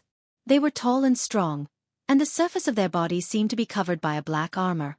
The armor was completely black, and even the face was covered by a helmet. In their hands, there was a long sword surrounded by a strong aura of death. They looked like heavy knights wearing knight's armor. Death Knights. After seeing the appearance of these monsters, Su Len immediately recognized them. Death Knights were very powerful undead creatures. It was said that only the corpse of a high-grade knight could transform them. The strength of each Death Knight was at least grade 3, and most of them were grade 4. This kind of undead creature was said to be the most powerful undead creature below the legendary level. It was also the favorite troop of all undead lords. It was the strongest undead creature other than the bone dragon. Under normal circumstances, undead creatures would give people the impression that they were numerous and weak. For example, the lowest grade undead creatures, skeletons and zombies, moved slowly, had no command, and had obvious weaknesses. As long as one could resist the fear in one's heart, these undead creatures could be easily killed. However, Death Knights were completely different. These high-grade undead creatures had no weaknesses, no pain, strong attack power, and strong defense. They had simple intelligence and discipline. They were one of the few undead creatures that could form groups on their own. They were the most powerful undead army of the undead lords. Chapter 605. Lightning Spear. 5 Lightning Whips. Thunderstorm. After seeing this undead knight, Su Len immediately released a large number of lightning spells. Lightning spells dealt extra damage to the undead. In fact, the most damaging spells to the undead were the holy light spells, followed by lightning and fire. Normal undead were easy to deal with, but high-level undead were different. This was especially true for this kind of undead knights. They had no fear, no pain, no hunger, no fatigue, and no fear of death. They were proficient in all kinds of battle techniques and were very disciplined. They were almost born for battle. Even legendary wizards would find it difficult to kill them in one go. Now that they were in an environment like the land of the dead, their recovery speed was increased. If a legendary wizard encountered such a situation, it would be difficult to deal with these death knights. However, they encountered Su Luan, who had already surpassed the high-grade legends and became the lowest-grade astral explorer. The number of legends who died in his hands was more than 2 hands, let alone these death knights who had yet to reach the legendary level. Su Len waved his storm battle halberd and rushed up in an instant. Dazzling lightning struck the undead knight at the front with the halberd. Endless lightning exploded at this moment, and the powerful lightning directly tore the undead knight's armor apart. A large amount of black death energy quickly dissipated like melting snow. The sharp blade of the halberd directly cut the undead knight in half along with its weapon. Even the undead warhorse under it was covered in lightning. Su Len was very fast, and the storm battle halberd was at full power. Dazzling lightning swept across the area, and the undead knights that rushed up could not fight back at all under Sullen's attack. More than a dozen undead knights were quickly covered in lightning. The endless lightning dissipated, and all of the undead knights turned into a pile of bones. In addition to these, there were more than a dozen high-level soul crystals. What a treasure land! I got more than a dozen high-level soul crystals in such a short time. It's faster than the abyss. Su Len put away the soul crystals and continued to walk deeper into the secret realm. This secret realm was unexpectedly desolate. The soil beneath his feet seemed to have been contaminated by the power of death, turning into a sickly grayish white. This was a sign that the soil had completely lost its nutrients. In the depths of the secret realm, a dense power of death circled around. That should be the true place where the undead lord was sealed. After dealing with the undead knights, the rest of the journey was very quiet. No other undead creatures appeared, which was obviously very abnormal. After all, this was a land of the dead, and the surroundings were so clean that there was not even a ghost. Su Len cast a defensive spell on himself and quickly advanced toward the central area. After walking for a quarter of an hour, a palace made of black rocks appeared in the distance. The construction of the palace was very grand, and the entire palace was made of huge rocks. Stone pillars more than a meter in diameter supported a huge dome. The entire palace was similar to the Parthenon temple in his previous life. It looked very spectacular. Although it had been there for several millennia, the palace was still very well preserved. At this moment, the entire palace was shrouded in an evil energy field. The runic array that was originally used to seal the palace had been infected by this evil energy field and was on the verge of collapse. Meanwhile, the palace was shrouded in an almost corporeal death energy. Su Len extended his left hand and made a grabbing motion toward the palace. Dazzling lightning suddenly appeared, and the power of lightning directly broke through the evil energy field. The lightning flashed, and in the next second, Su Len had already entered the palace. The palace was empty, as if everything had been taken away when it was sealed. A large number of runes were engraved on the floor under his feet. The patterns that Su Len had thought were patterns on the walls were actually runes. These runes and the runes under his feet formed a runic array. The palace was completely a prison. After passing through the corridor, Su Len arrived at the center of the palace. Soon, a figure covered in a black robe appeared before him. His body was emitting a shocking death energy, and an evil energy field spread out from his body. He had a ferocious and twisted face. Under the corrosion of the death energy, his flesh had already dried up, leaving only some dry skin clinging to his face, making him look like a skeleton. His 2 arms had turned into sharp claws, and they were emitting a thick black gas and a plague aura. They looked ferocious and terrifying. When Su Len appeared, he slowly raised his head, and his eyes flashed with a strange red light. He stared at Su Len and muttered, "Soul! Flesh!" The sharp claws suddenly disappeared and reappeared in front of Su Len in an instant, grabbing at him fiercely. They carried a shocking death energy, and the sharp claws actually appeared in front of Su Len through space. Bam! Lightning exploded, and the dazzling power of lightning spread out. The monster's sharp claws were directly blown apart, and the death energy on them was also blown away.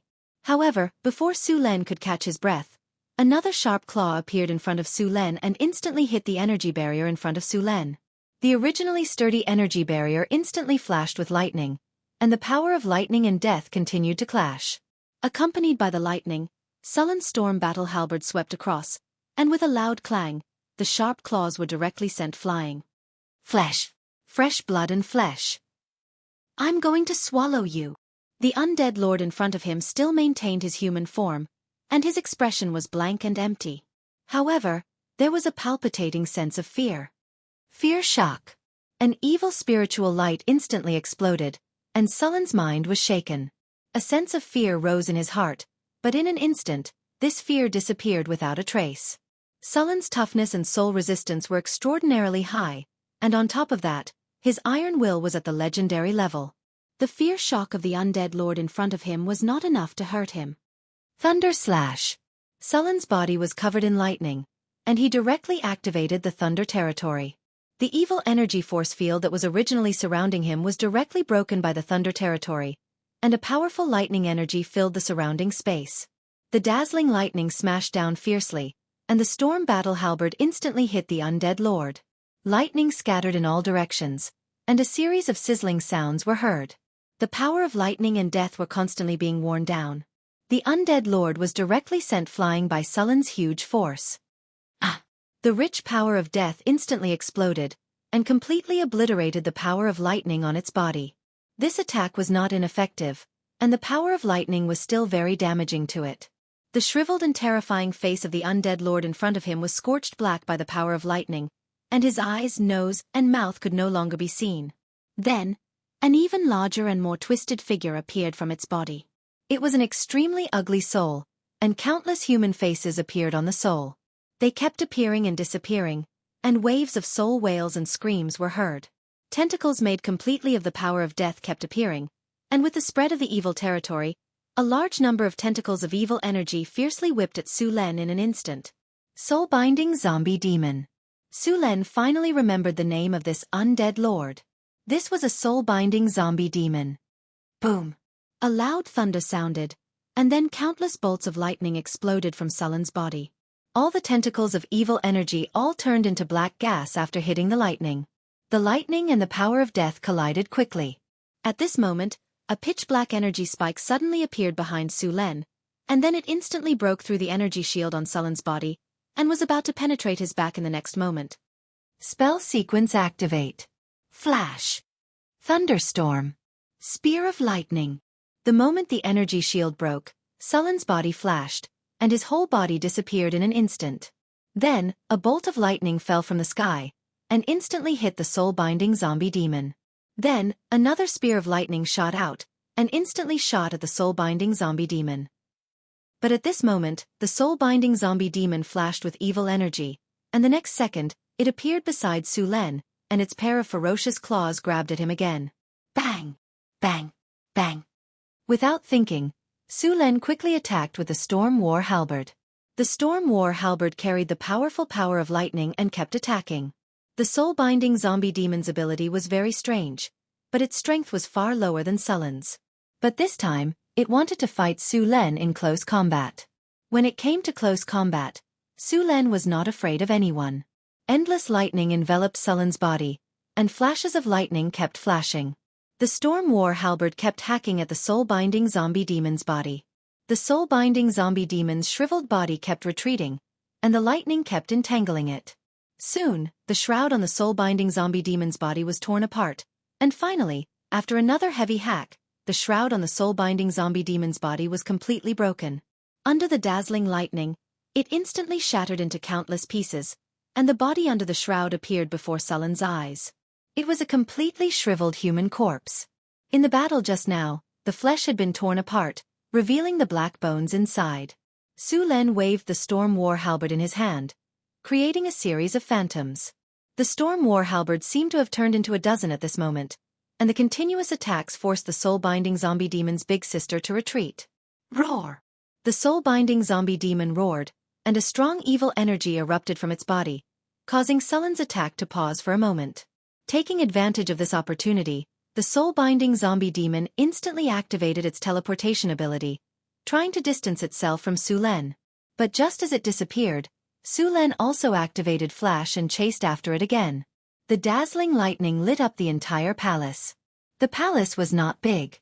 The soul-binding zombie demon kept flashing and attacking, and Su Len kept flashing and chasing after it. Both of them teleported very quickly, and the entire space seemed to be covered by lightning. Chapter 606. The necromancer kept retreating.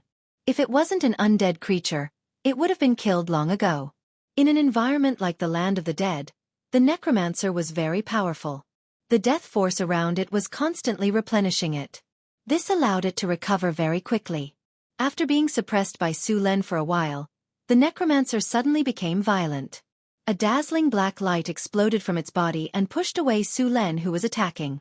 Then, the death force condensed into countless sharp arrows and pierced towards Su Len.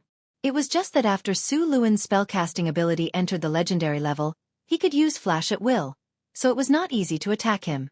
The battle between the two sides could only capture the constantly crisscrossing black light and thunder.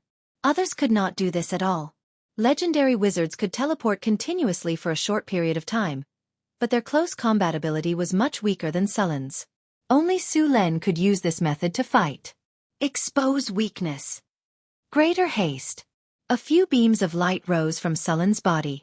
After dodging the attack, Su Len casually cast a spell on himself and continued to attack. Dazzling lightning flashed, and Su Len instantly appeared behind the necromancer.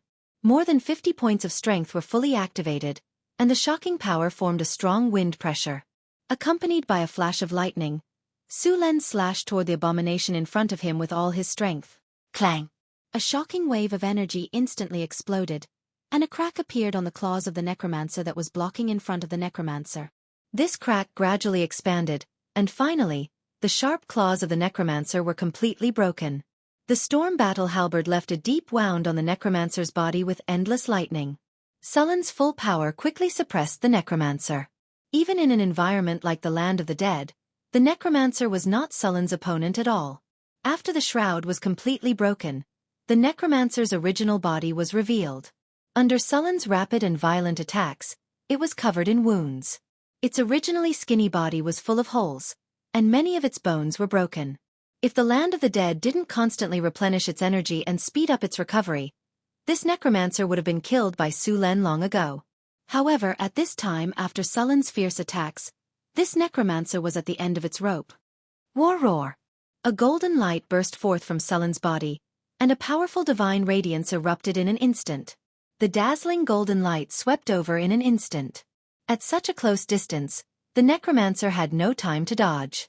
Coupled with the fact that it had just been hit by the storm battle halberd, the necromancer's body suddenly stiffened at this moment.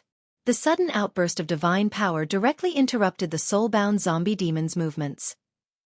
Then, rune chains appeared in an instant, directly sealing the surrounding distance. At this moment, the soul-bound zombie demon was like a little bug caught in a spider's web, trapped in place and unable to move. The soul-bound zombie demon's own successful teleportation could not break the surrounding elemental shield at this moment. Space lock. Su Len, who had long been prepared, instantly erupted with a powerful force, sealing the surrounding space. The necromancer couldn't dodge at all. Thunder slash! Su Luan shouted, and the storm war halberd in his hand slashed towards the soul-binding zombie demon with boundless power. Accompanied by a dazzling burst of lightning, the soul-binding zombie demon in front of him was directly split in half from head to toe. Endless lightning burst out from the necromancer's body, and a large amount of death energy collapsed in an instant. Countless souls wailed, and the necromancer's body was completely destroyed in the lightning. Then, an extremely ugly soul appeared. It was the necromancer's soul. Although the necromancer had been killed by Su Len, as long as this soul escaped, it wouldn't be long before it seized a body and resurrected. Want to run? Go to hell. Lightning chains appeared in an instant, and then locked the necromancer's soul. The storm battle halberd flashed with lightning and directly split the necromancer's soul into two. After losing its body, the necromancer's soul was once again severely damaged, and this time, it could no longer maintain its soul form. A huge wound was torn open on the necromancer's soul, and then countless souls swarmed out of its wound. These souls had long been contaminated by the necromancer's power, and most of them had become incomplete. If they escaped from here, they would quickly be transformed into undead by the land of death. The entire space was enveloped by a lightning net, and all the souls were trapped here as soon as they appeared. Sullen's eyes flashed with a golden light, and then a divine radiance burst out from his body. Along with Sullen's roar, a divine radiance instantly swept in all directions with Su Len as the center. All the souls that came in contact with it let out a dying wail. Immediately afterward, a large number of gray soul crystals fell down like rain, and a series of clinking sounds could be heard. Soul binding spell, magic gem. With a flash of light, the lightning chains dragged the soul of the soul-binding zombie demon and sealed it into a magic gem the size of a fist. Su Len reached out and put the black soul crystal into his bag. Although he only glanced at it briefly, Su Len already discovered that this soul crystal was also of the advanced legendary rank. Including this one, Su Len already had several soul crystals of this quality. Phew! After completely eliminating the necromancer, Su Len also let out a long sigh of relief. Then, he waved his hand, and a spiritual light flashed, and the large number of low-level soul crystals that had just fallen on the ground were also collected by Su Len. Ding! Congratulations, host! You have successfully killed the soul-binding necromancer. You have received 356,700 experience points. You have won the battle. Ding! Congratulations, host! You have killed the soul-binding zombie demon. You have obtained the title of Undead Terminator. Your name has spread far and wide across the continent. Your story has been sung by bards. You have successfully killed an undead lord. Other undead creatures will feel fear towards your aura. Your appearance will cause a group of low-level undead creatures to be intimidated. Congratulations, host. You have successfully killed a soul-binding necromancer. You have received 1 legendary skill point. You have received 2 diamond treasure chests as a reward. You have received 1 platinum treasure chest as a reward. You have received the item Black Jade Skeleton as a reward. Congratulations, host. Your experience bar is full. You have leveled up. You are currently level 32. Congratulations, host. You have received 2 free attribute points, 2 skill points, and you have received the item Diamond Treasure Chest X1. A warm current rose from his body, and his life force and soul were strengthened. Although the battle this time was intense, the loot he obtained was far less than the dragon. Among all the monsters, undead monsters had the least loot. Of course, this was with the exception of liches. After the undead died, they would not leave behind anything useful other than soul crystals. Su Len stretched his wrist and put away the storm war halberd. He then began to search the palace. Although he had successfully killed the soul-binding necromancer, there was still a large amount of evil energy left in the palace. The soul-binding necromancer's body had completely dissipated, and only a few tattered shrouds were left behind. Although they were tattered, these shrouds still contained a large amount of death energy and evil energy. These things couldn't be left alone.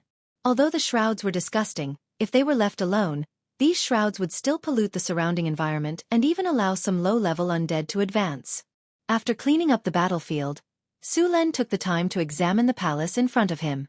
The entire palace was built in a classical style, and there were many murals left on the surrounding walls.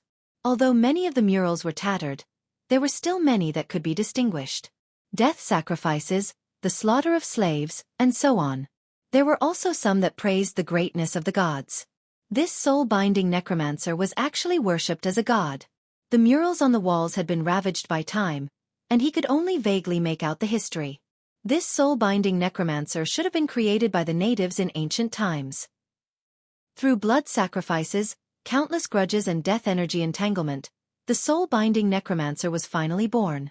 The large number of souls in the soul-binding necromancer's body should have been the souls that were sacrificed. Even the natives had been devoured by the soul-binding necromancer. There were not many things left around. Su Len did not study much about religion, so he could only guess at the murals.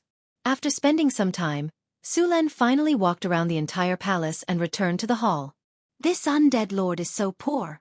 Let alone a dragon, this harvest is even worse than a frost giant. As expected of the poor undead. Su Len shook his head in disappointment. He was not in a hurry to leave. He wanted to check on some of his gains. When he opened the storage space, other than the 4 treasure chests, there was also a black jade skeleton in the corner.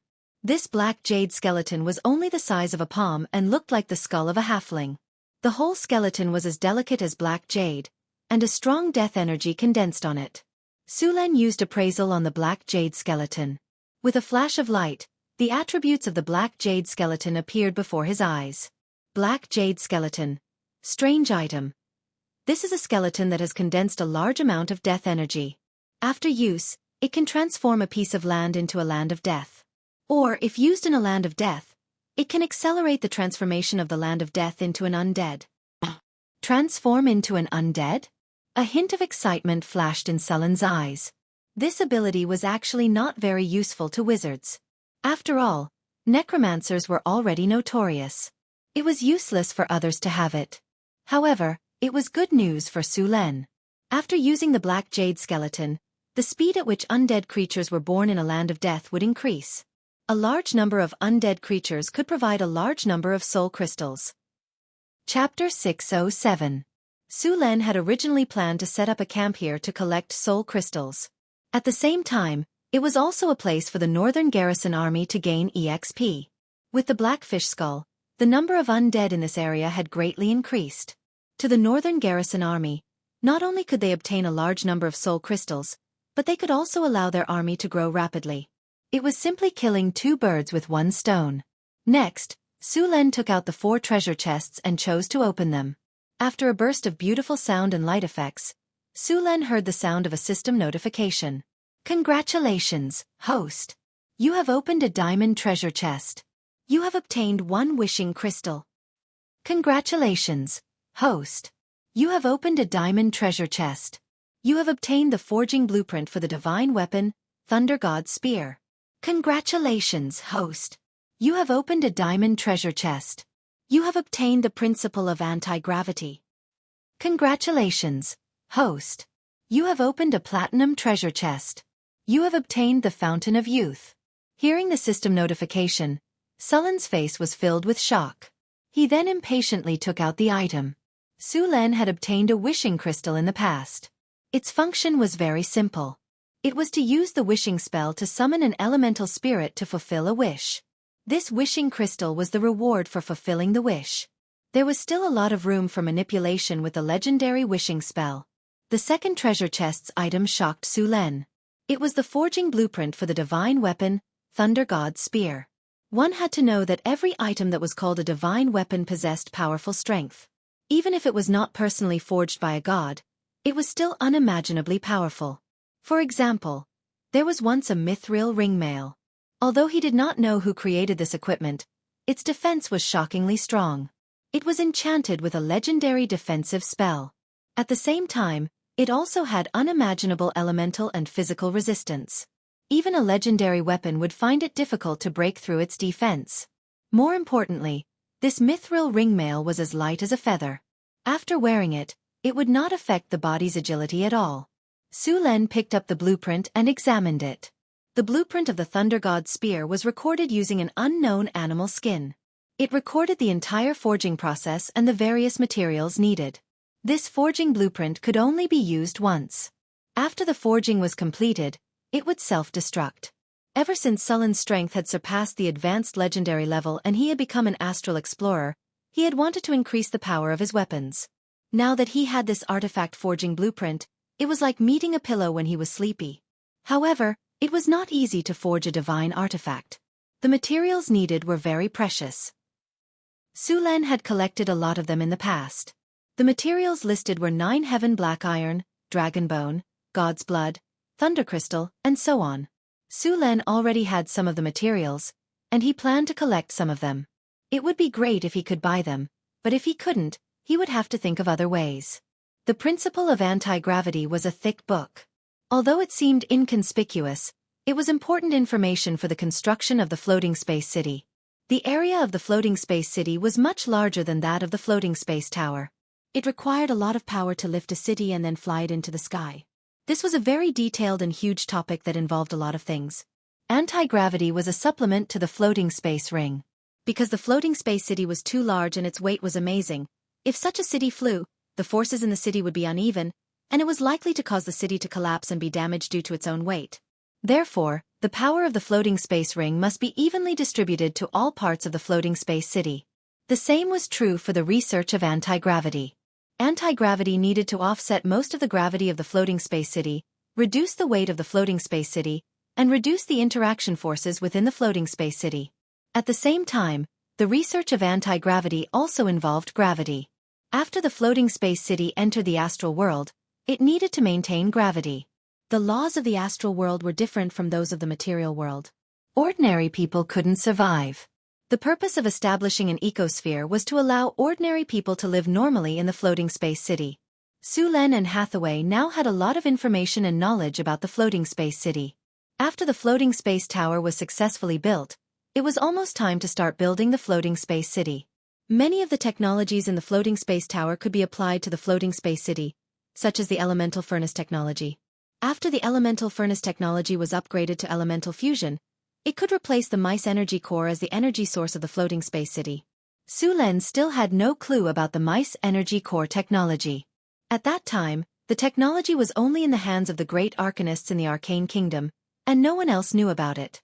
Since the destruction of the Arcane Kingdom, countless people wanted to rebuild the floating space city, but the mice energy core had not been produced. Some wizards suspected that the mice energy core needed the power of the goddess of magic to be produced. However, the wizards did not give up on the research of the floating space city. After they could no longer produce the mice energy core, the wizards began to turn their attention to another top research in the era of the Arcane Kingdom, the elemental furnace. In the later years of the Arcane Kingdom, the elemental furnace had completed elemental fusion and entered the stage of elemental annihilation. The floating space city, which relied on the elemental fusion furnace to operate, was created. But in the final glory of the Arcane Kingdom, the elemental fusion furnace was destroyed along with the Arcane Kingdom. In that battle, the Arcane Kingdom was defeated and destroyed, and a lot of information disappeared. For the gods, the information of the Arcane Kingdom's research must be destroyed. Although the Arcane Kingdom was destroyed, in that war, the gods also suffered heavy losses, and some of them even fell. The gods were very vigilant against the civilization that could threaten them, and they wished to destroy all the information. The current wizard civilization had not yet produced the elemental fission furnace. Su Len had basically collected all kinds of information about the floating space city. Some of the information did not meet the requirements and needed to be upgraded for research. The items from the 3 diamond treasure chests were very good, and the last platinum treasure chest also made Su Len happy. It was a liter of the Fountain of Youth. The Fountain of Youth was a kind of wonder in nature. It was called the Fountain of Youth, but in fact, this kind of spring water could not really make one immortal. The Fountain of Youth was a low-level version of the Fountain of Life. The Fountain of Life could increase one's lifespan by 1,000 years. Naturally, it was very precious. The Fountain of Youth could only increase one's lifespan by about 150 years. However, although the Fountain of Life was precious and could be called a treasure of heaven and earth, it had not appeared for 1,000 or 2,000 years. However, there was still some news about the Fountain of Youth. Fountain of Youth. Wonder. The Fountain of Youth is the essence of nature. It is a gift from nature. It has magical effects and can give people a long lifespan. Countless people will do anything to get it. There are very few places in the entire material plane where the Fountain of Youth can be found. Effect: restore life, regrow broken limbs, heal fatal injuries, stay young forever, extend lifespan. Effect 1. Restore life. 1 milliliter of the Fountain of Youth can restore 10 points of life force. This effect is only effective on living creatures. Effect 2. Regrow broken limbs. The Fountain of Youth can regrow broken limbs, but the amount needed to be taken according to the severity of the injury. Regrow broken limbs requires 300 milliliters. Effect 3. Heal fatal injuries. The Fountain of Youth can heal fatal injuries, but the amount needed to be taken is also sufficient. Drinking 1 liter of the Fountain of Youth before death can heal all injuries on the body. Effect 4. Stay young forever. The Fountain of Youth can keep the appearance of all living creatures. Only in the last 10 years of the living creature's life will the creature show signs of aging. Effect 5. Extend lifespan. After drinking the Fountain of Youth, one's lifespan can be increased by about 150 years. This effect is effective on all living creatures. Note, this effect must be triggered when the user is full of life force. To be honest, the effect of the Fountain of Youth on Su Len was very limited. After becoming a demigod, Su Len would live for at least a few thousand years, or even longer. So far, Su Len had never heard of a demigod who died of old age. Even in some remote primitive planes, many demigods had lived for tens of thousands of years. Therefore, the most important effect of the Fountain of Youth was basically useless to him. As for regrowing broken limbs, recovering life force, and even healing fatal injuries, these were also not attractive to Su Len. After all, he had the physical healing skill. The physical healing skill could heal serious injuries. As long as the person was not dead, it could be revived. It just needed to be cast a few times. As for the more powerful reversal skill, Su Len had not learned it yet. The reversal skill could even revive a person who had just died. Although the Fountain of Youth was not attractive to him, it was very attractive to others. The lifespan of a human in this world was about 70 years. Of course, this was referring to the nobles. The lifespan of an ordinary person was about 50 years. This was because the elemental energy in the world of Terrala was abundant, and ordinary people had good physical fitness. The lifespan of a professional was much longer.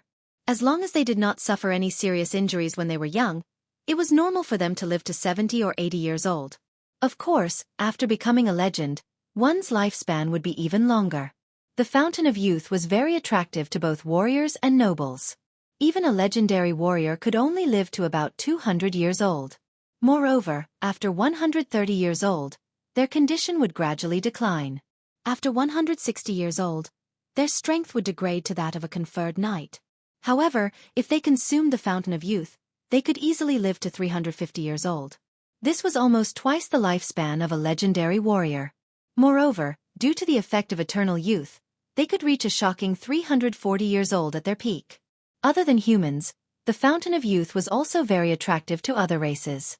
The lifespan of a dwarf was about 400 to 500 years old, and a half-elf was about 300 years old. Although their lifespan was longer than that of humans, no one would complain about having a longer lifespan.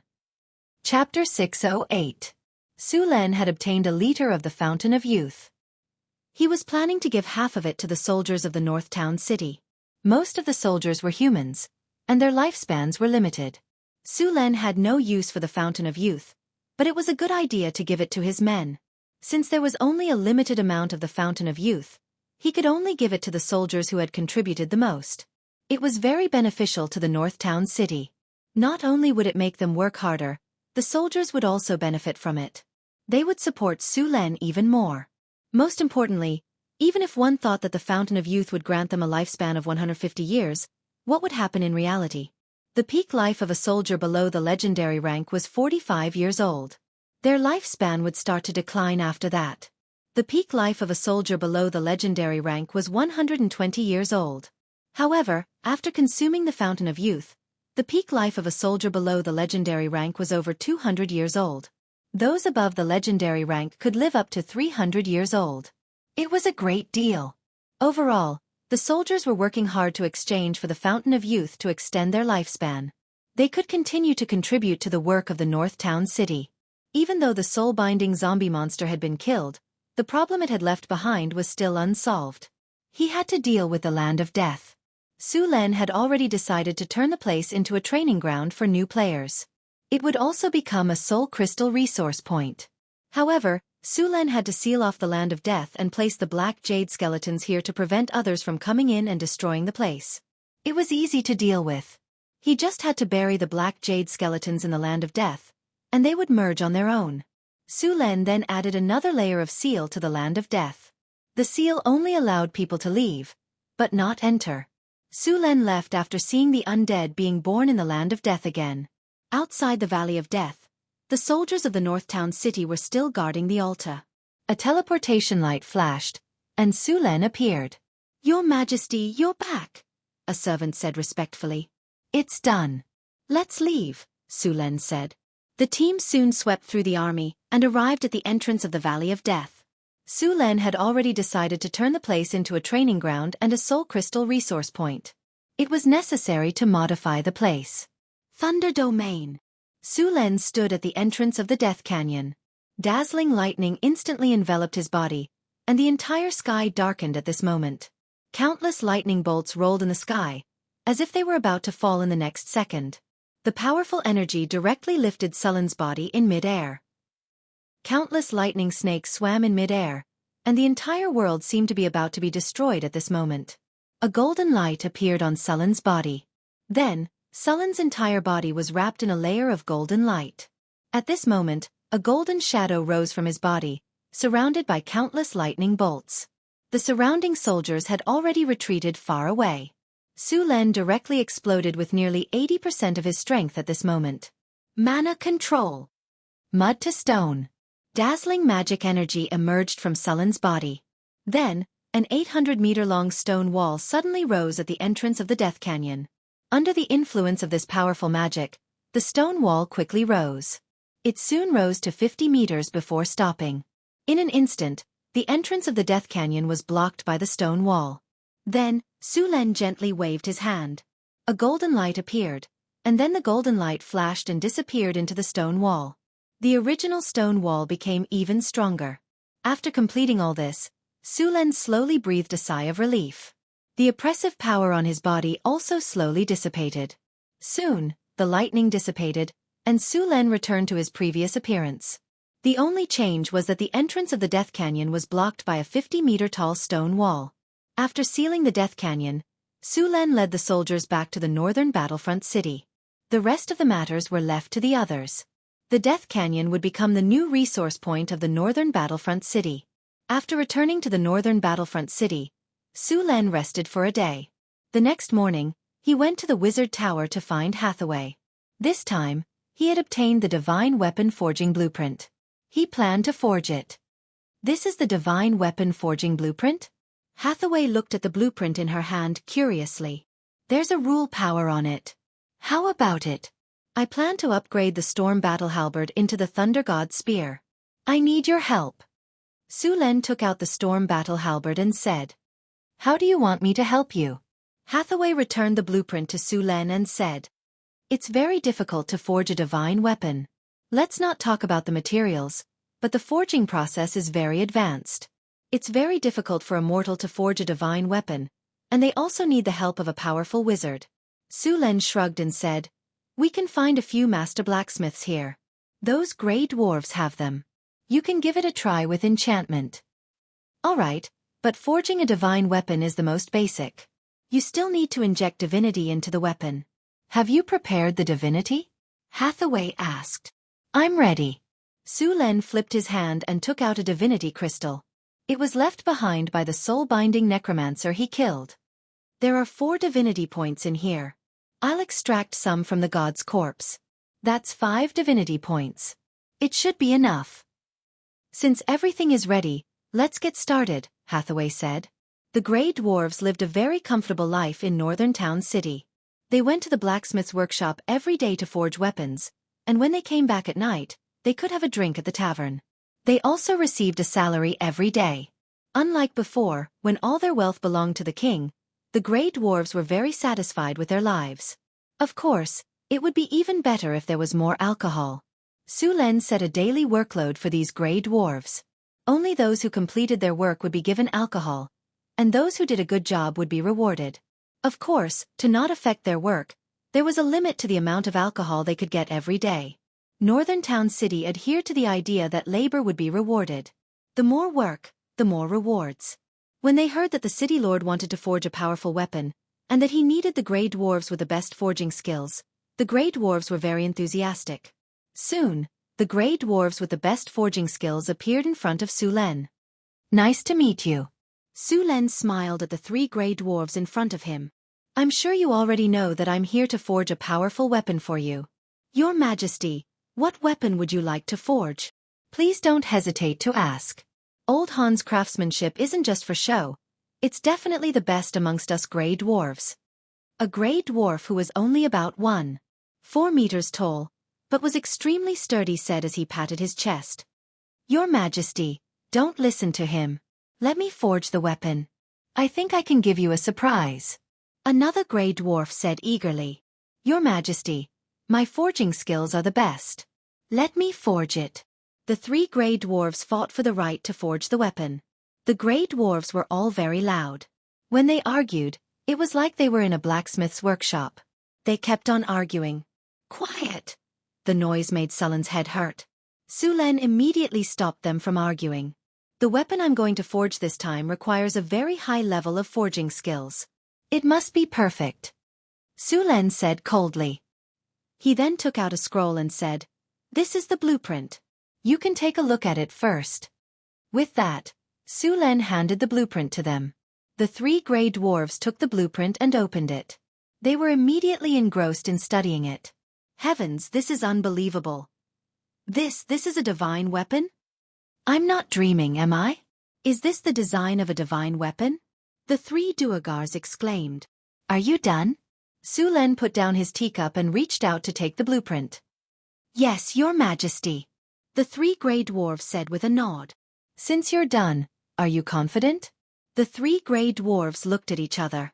In the end, Old Han hesitated and said, Your Majesty, we're only 60% confident in forging this divine weapon. We can't do anything about the enchantment of this divine weapon. You don't have to worry about that. Someone will take care of it. Your mission is to forge this weapon. Su Len said directly. That's good, Your Majesty. This time, the three of us plan to work together. We'll definitely forge a divine weapon that you'll be satisfied with. Old Han said. Very good. If this divine weapon is successfully forged, your names will be known throughout the continent. You should know that this divine weapon was forged by the hands of mortals. Thank you, Your Majesty, for giving us this opportunity. The three gray dwarves stood up and said, But Your Majesty, we need to prepare before forging the divine weapon. Please give us some time. All right, then you may go and prepare. Su Len nodded to show that he understood. Then, Your Majesty, we'll take our leave first. The gray dwarves left the capital with serious expressions. They then went to the blacksmith's workshop and began their preparations. After making all these arrangements, Su Len also began to get busy. Forging a divine weapon required a lot of materials. Su Len had already collected most of them, but there was still one main material that he had not found yet. Thunder crystal. This was a special kind of crystal that contained extremely pure thunder energy. It was very rare in the material plane. Surin had already asked the wizard organizations he was working with to see if they had any thunder crystal. Unfortunately, none of them had anything like this. After hesitating for a while, Su Len took out a wishing crystal. He planned to use the power of the giant elemental spirit to obtain the thunder crystal. Legend had it that the legendary wishing spell could grant any wish. However, this was only a legend. In fact, the legendary wishing spell had a lot of limitations and many traps. When describing a wish, one must be careful to prevent one's request from being maliciously misinterpreted. In theory, any wish could be granted, but it was up to others to make it come true. Chapter 609. After making up his mind, Su Len quickly set up a wishing table in the astrology platform and prepared to cast the wishing spell. After the preparation of the wishing table was completed, Su Len slowly closed his eyes and began to organize his words. This was the most troublesome part of the wishing spell. When making a wish, you had to negotiate with the Jinn of Elements. These Jinn of Elements would distort your meaning in various ways. They would find any loopholes and use them to their advantage. You had to block all the loopholes. The process of using the wishing spell was no less than negotiating with a senior demon. The contract had to be very careful. If one was not smart enough, it was very likely that they would be played by the word games in the contract. In the end, they would pay a huge price and not get the result they wanted. This was not a joke. Wizards had paid a huge price and finally summed up a set of effective wishing rules. Su Len took a deep breath, then suddenly opened his eyes. His body flashed, and he instantly activated the rune array. The wishing table operated, and the surrounding magic crystals suddenly appeared with a strange light. Then a low spell sounded, and powerful elemental energy surged out in an instant. A wave of elements that made people's hearts palpitate came out. The powerful elemental energy directly distorted the surrounding space. With the gathering of magic energy, a powerful victory shrouded directly. An elemental god? Su Len felt the powerful divine power. Then a gust of wind blew, and countless wind elements gathered into a shadow in the air. It was a wind elemental god. As soon as the wind elemental god appeared, he looked at Su Len and gently waved his hand. Then a contract scroll and a feather pen appeared in his hand. A majestic voice sounded in the wizard tower. Did you summon me? A demigod? Do you have any wishes that you want to fulfill? Su Len was surprised that he could summon a wind elemental god this time. He thought it would be good enough to summon an elemental god this time. He did not expect that an elemental god would answer his call in person. Of course, compared to an elemental gods could fulfill more wishes, which was also good news.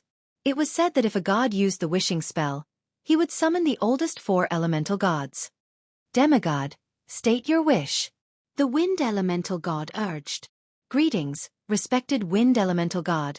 I want a thunder crystal. Su Len expressed his wish. The wind elemental god nodded. Yes, but you need to pay a certain price. In addition, you need to write your wish on this contract scroll. Only when you sign the contract will I grant your wish. Su Len took the contract and wrote down his wishes. This was a very important step. This kind of contract had to be strict. In fact, it was very suitable to let a lawyer write it. They would rack their brains to block all the loopholes. After spending some time, Su Len finally finished writing all the words. After making sure that there were no loopholes, he handed the contract scroll to the god of wind elemental. 1 thunder divinity crystal obtained. The wind elemental god nodded slightly. The thunder divinity crystal is very rare and valuable. Are you ready to pay the price? After seeing Su Len nod, the wind elemental god picked up a goose feather pen and quickly wrote the transaction content on the contract. After writing, the wind elemental god handed the contract scroll to Su Len again for inspection. He wanted to make sure that the contract was correct. 1 thunder divinity crystal. You need to pay some divinity or a part of your soul power. If you agree, leave your soul mark on it. Su Len took the contract scroll and read it carefully. He had to be careful. Next, Su Len and the wind elemental god modified a few details on the contract. After making sure that there were no problems, he left his soul mark on it. I want to use this crystal as a payment. Su Len took out the wishing crystal that he had prepared earlier. Wishing crystal? I haven't seen such a thing for a long time. Young demigod, you are lucky. The wind elemental god was a little surprised. Then, he directly agreed to Su Len's payment. Since both sides have agreed, let's start the transaction. The wind elemental god waved his hand gently. The contract scroll instantly turned into specks of light and dissipated. Then, a surge of divine power appeared. In the next second, a thunder divinity crystal appeared in front of Su Len. The thunder divinity crystal was a blue crystal the size of a fist. The crystal was translucent. Countless lightning powers were entangled in the crystal. Every now and then, a golden light flashed on the surface of the crystal. Then, the wishing crystal in Su Len's hand instantly flew into the wind elemental god's hand. In the next second, it disappeared. The contract is complete. Little guy, I hope you still have a wishing crystal when we meet next time. As he spoke, the wind elemental god glanced at Su Len. Then, he turned into a gust of wind and disappeared without a trace. The divine power that shrouded the wizard tower also disappeared. Su Len picked up the thunder divinity crystal with one hand and played with it. He held his chin with the other hand and thought to himself, it seems that the wishing crystal is very attractive to them. Su Len could only get the wishing crystal from a treasure chest. He didn't know where this crystal could be produced. It was probably impossible to find a large number of wishing crystals to trade with the elemental god. Su Len quickly put this matter aside. The next important thing was to forge a divine weapon. After a few days of preparation, the 3 dwarven blacksmiths had finished all the preparations. Su Len took Hathaway to the blacksmith shop. As soon as they got close, a rhythmic sound of hammering came. Clang, clang, clang. The crisp sound of fine iron striking rang out. Hundreds of shirtless dwarves were sweating in the blacksmith shop. Waves of heat were rolling, and orange flames rose. On both sides of the hall, dwarves were waving their arms hard to forge iron ingots. Heavy hammers smashed hard on the red-hot iron, and countless sparks flew out. Grey dwarves wearing thick leather aprons were hitting all kinds of sword embryos on the iron felt attentively. The flames swayed, and the dwarves' chests were reflected red by the furnace fire. A lot of sweat slid down their bodies, and their whole bodies seemed to be smeared with a layer of oil. Small pits were burned on their firm faces by the sparks, but these dwarves didn't care at all. In the blazing furnace, a red sword embryo was burning in the flames. The grey dwarf next to him picked it out with a serious face. The sword embryo was red, and as soon as it was taken out, The dwarf put the sword embryo directly into the liquid next to it. As soon as the fiery red sword embryo was put in, a burst of flames jumped up, followed by a burst of crackling sounds. White smoke rolled, and the liquid instantly boiled. When the sword embryo was taken out again, a layer of fish scale-like patterns appeared on the surface of the sword embryo. It looked very beautiful. Su Len knew that this pattern would only appear on a high-quality weapon after countless rounds of forging. In the hole, pieces of iron embryos were constantly hammered into the shapes of various weapons and armors. Then, they were sent into the cooling pool next to the furnace with iron pliers. The water in the cooling pool was not ordinary water.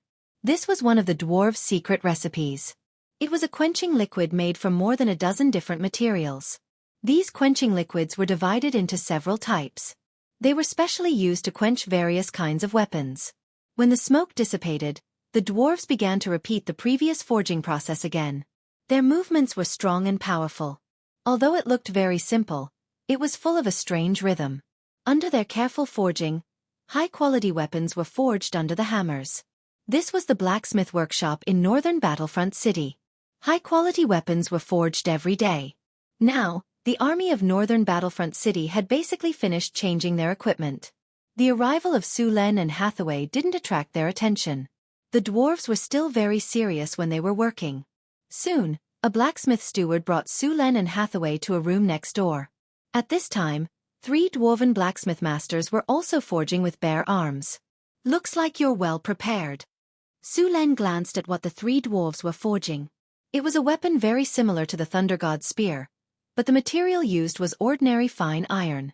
It was completely different from the Thunder God's spear. The 3 dwarves were building this model to familiarize themselves with the forging method of the Thunder God's spear. "Your Majesty, you're here. We're ready."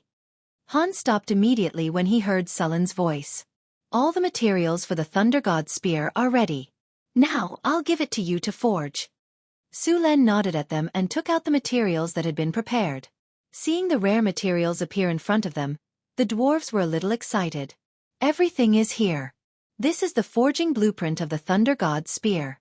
Hathaway and I will be here to help you," Su Len said after handing the things to the 3 dwarves.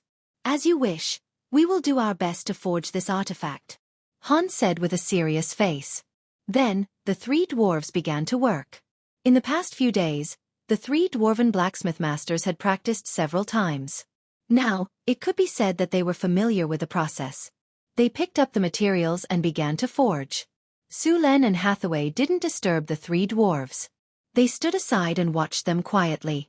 The 9th heaven black iron was calcined in a special furnace. The flames in the furnace became very bright, and the temperature reached thousands of degrees. However, the 9th heaven black iron was very difficult to forge. Even at thousands of degrees, it still took a lot of time to smelt it. "Heat the furnace with magic," the Grey Dwarf said directly. Su Len waved his hand gently. Immediately, a strong fire element appeared in the furnace, and the temperature of the furnace increased again. Chapter 6:10. Flames rose, and waves of heat rose from the furnace. All kinds of metal materials quickly heated up, softened, and finally melted. Immediately after, several Grey Dwarves continuously threw in all kinds of materials. Sullen's Storm War Halberd was also smelted again, and the low-grade materials were separated out, and then continuously mixed. Scalding molten iron gushed out, and a fiery red torrent surged wantonly. Soon, the embryonic form of a long spear appeared in the mold. The heavy hammer smashed the grinding tool, and the Grey Dwarf with a solemn expression carefully took out the spear embryo. Then, the spear embryo was once again sent into the furnace to be burned and forged. Old Han used a pair of pliers to clamp the spear embryo in front of him, and then fixed the spear embryo on the iron felt. Another Grey Dwarf at the side picked up the hammer and took a deep breath. Clang!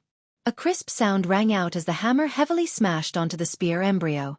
With the help of the reaction force, Old Han once again smashed the hammer down fiercely. Sparks flew everywhere, and the fiery red furnace illuminated the blacksmith's shirtless body. It was as if his body was wrapped in a layer of crimson clothing, and he looked just like the legendary god of forging. A streak of light slowly flowed on the spear embryo. Hathaway stretched out her finger and lightly tapped it. A ray of light quickly spread from her hand, and then the arcane powder beside her directly flew up, instantly turning into countless streaks of light that quickly flew towards the spear embryo. The streaks of light formed by the arcane powder flickered with a colorful brilliance.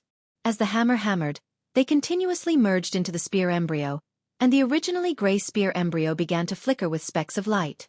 Under the influence of a strange power, these streams of light flowed like water and quickly formed mysterious runes. These runes were linked with each other and constantly blended together. Finally, they formed a beautiful pattern on the handle of the spear. As the spear embryo gradually took shape, Sulen took out the divine crystal that he had prepared long ago. A strange energy spread out from his body, and in the next second, Sulen was enveloped in a faint golden light. Sulen opened his eyes, and the whole room seemed to flash with a golden light. Divine power completely erupted at this moment. In the light of divinity, Sulen's originally human emotions quickly disappeared, and his absolutely rational and cold thoughts began to take control of his body. All the emotions and desires that represented a human were all blocked. From this moment on, Sulen had become a constructed life form like the tower spirit. In this case, Su Luan's various calculation abilities reached the highest level. In his eyes, there was no good or evil, no personal preferences, only gains and losses. Coldness and rationality, which represented his divinity, were completely revealed at this moment. At this moment, Sulen's eyes were cold and merciless as he looked at everyone. He was absolutely rational, like a god, as if he was indifferent to everything else. Streaks of light quickly appeared around him, and the power of thunder and lightning turned into chains. Golden divine power slowly emerged from Su Luan's body, and lines of golden runes emerged. Sulen's palm exerted force, and a golden light instantly merged with the divine crystal. In the next second, the divine crystal burst into a dazzling golden light, and then this golden light slowly flew out of the quiet room under Sulen's command.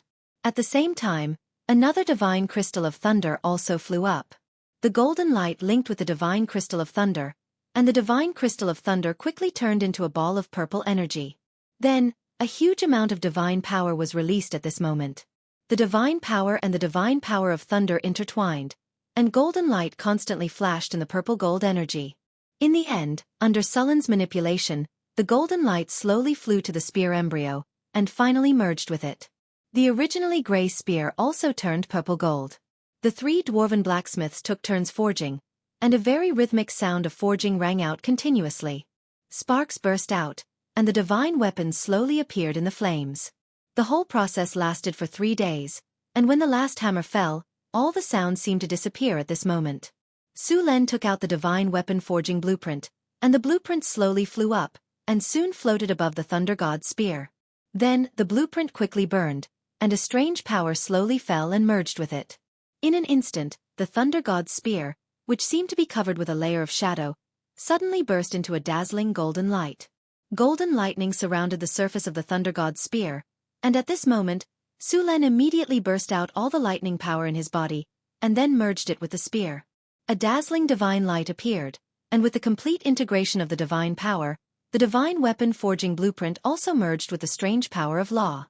The Thunder God's Spear was finally completed. Item type: Thunder God's Spear. Item grade: Tier 2 Divine Weapon. Item description: This was once a weapon that had its fill of blood. This weapon had followed its owner into battle and killed countless enemies. One after another, experts had fallen under its sharp blade. This weapon was stained with the blood of legendary experts, demons, and abominations. Later, its owner once again injected divinity and the divine power of thunder into this weapon. This weapon had undergone a complete transformation. Requirements: Order: Strength 20 points. Owner: Sulen. Soulbound. Equipment effect: Divine Weapon, Thunder God's Blessing, plus 12 penetration, plus 13 armor break, plus 20 true damage, plus 12 sharpness, plus 55 indestructible, plus 13 magic break. Weapon special effect: Blessings of the Thunder God. Wielding this weapon grants the user the blessings of the Thunder God. Resistance to all abnormal statuses plus 20. Immunity to paralysis, drowsiness, lightning, and other magic effects. Also, the user gains an electrostatic field. The electrostatic field deals 15 lightning damage to all enemies within a 50-meter radius. The target must pass an immunity test every minute. Otherwise, the target will be paralyzed. Weapon special effect: Indestructible. This is a powerful legendary weapon. It can't be destroyed by conventional means, and it is also immune to disintegrate.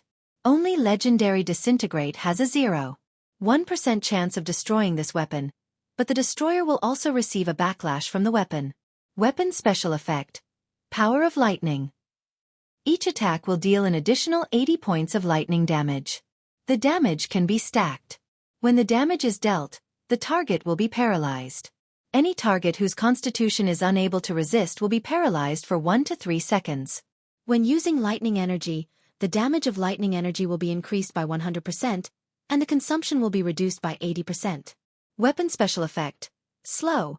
After being quenched by the blood of Cryopteris, Ice Quetzalcoatlus, and the blood of legendary water demons, each attack of this weapon will add 15 ice damage and reduce the speed of the target by 20%. Constitution test is required. Weapon special effect. Life absorption. Every time after killing an enemy, this weapon will absorb a part of the power. The absorbed power can be used to heal the user's injuries. After killing the enemy, the user will recover 20 HP. Protection. After the user's physical strength reaches the maximum value, the power absorbed by the weapon will automatically be stored and form an energy shield. When the user is injured, it can directly help the user to resist the damage. Weapon special effect. Magic break. As a divine weapon, this Thunder God Spear has a terrible magic breaking ability. It can easily break part of the magic defense. When attacking, it can ignore all defensive spells and energy fields below the 6th circle. At the same time, the effect of defensive spells above the 6th circle is reduced by 35%. Weapon special effect. Armor break. As a divine spear, the Thunder God Spear has an extremely terrifying armor-breaking ability. It can easily break through the protection of most armors. In the case of hitting the enemy, the Thunder God Spear directly ignores all armors below the legendary level. Weapon special effect. Legendary blood. This weapon has killed a lot of strong people. It is soaked in the blood of legendary masters, high-level demons, abominations, and other monsters. This weapon will cause a shock to enemies below the high-level legendary level. All enemies must undergo a test of will. If they fail, their body will be stiff for 1 second. This weapon will cause a shock to legendary enemies, but there is also a chance that it will completely anger the enemy. The golden light on Sullen's body slowly dissipated, and the power of thunder that had shrouded the whole blacksmith shop also disappeared. Hathaway also withdrew her power, and the whole blacksmith shop returned to calm at this moment. A divine weapon was finally forged under the joint efforts of the 5 people. Sulen invested a lot of resources and consumed a lot of resources. At the same time, the integration of 5 points of divinity made this weapon directly reach the level of a 2nd-grade divine weapon. Even a true god would feel the pinch of such a cost, but the divine weapon in the end was unexpectedly powerful. After Hadding and the other 2 completed the forging of the divine weapon, their originally tense spirits suddenly relaxed, and their originally rock-like faces seemed to have aged a little at this moment. Your Majesty, thank you for your trust in us, allowing us to participate in the forging of such a divine artifact in our lifetime. To be able to complete such a magnificent work of art in our lifetime, we can die without regrets. Old Hadding exclaimed in elation. Thank you for your dedication to forge such a powerful weapon for me. I will ask someone to send you a bottle of Fountain of Youth as a reward. Now you are too tired, and you need to rest as soon as possible to recover, Sulen said seriously. After hearing about the Fountain of Youth, the eyes of the dwarves instantly lit up, and they said excitedly, "Thank you for your generosity." Okay, you guys go back and rest first. Sulen and Hathaway returned to the Tower of the Northern Wind together. The 2 of them were a little tired after 3 days of casting spells. Originally, their work was not very difficult, but because they were worried that something would go wrong, the 2 of them were nervous all the time. Sulen only collected a set of materials to forge the divine weapon in total. If there was a mistake that caused the power of the divine weapon to decrease and there were no spare materials, he would have nowhere to cry. Fortunately, Sulen and Hathaway did not have any problems, and finally successfully completed the enchantment process of the Thunder God Spear. Chapter 6:11. The Thunder God Spear was a level 2 divine artifact, which was quite good among the divine artifacts. The abilities of this divine artifact were also very good. For example, true damage was very rare even among the divine artifacts. True damage was different from other types of damage. The damage caused by it could not be avoided, so 20 points would be 20 points. Although the lightning damage was as high as 80 points, it needed to be reduced by the original magic resistance and other resistances to cause damage. It was very effective against weak cannon fodder, but its effect was very limited against powerful enemies. Just like the abomination, this creature's body was surrounded by a divine force field. It had high resistance and all kinds of damage immunity. The lightning damage carried by the Thunder God's spear could only cause single-digit damage to it. It was not even as strong as its recovery ability. Of course, if this ability was combined with another weapon's special effect, Life Drain, it would be very powerful. Life Drain was a very rare ability.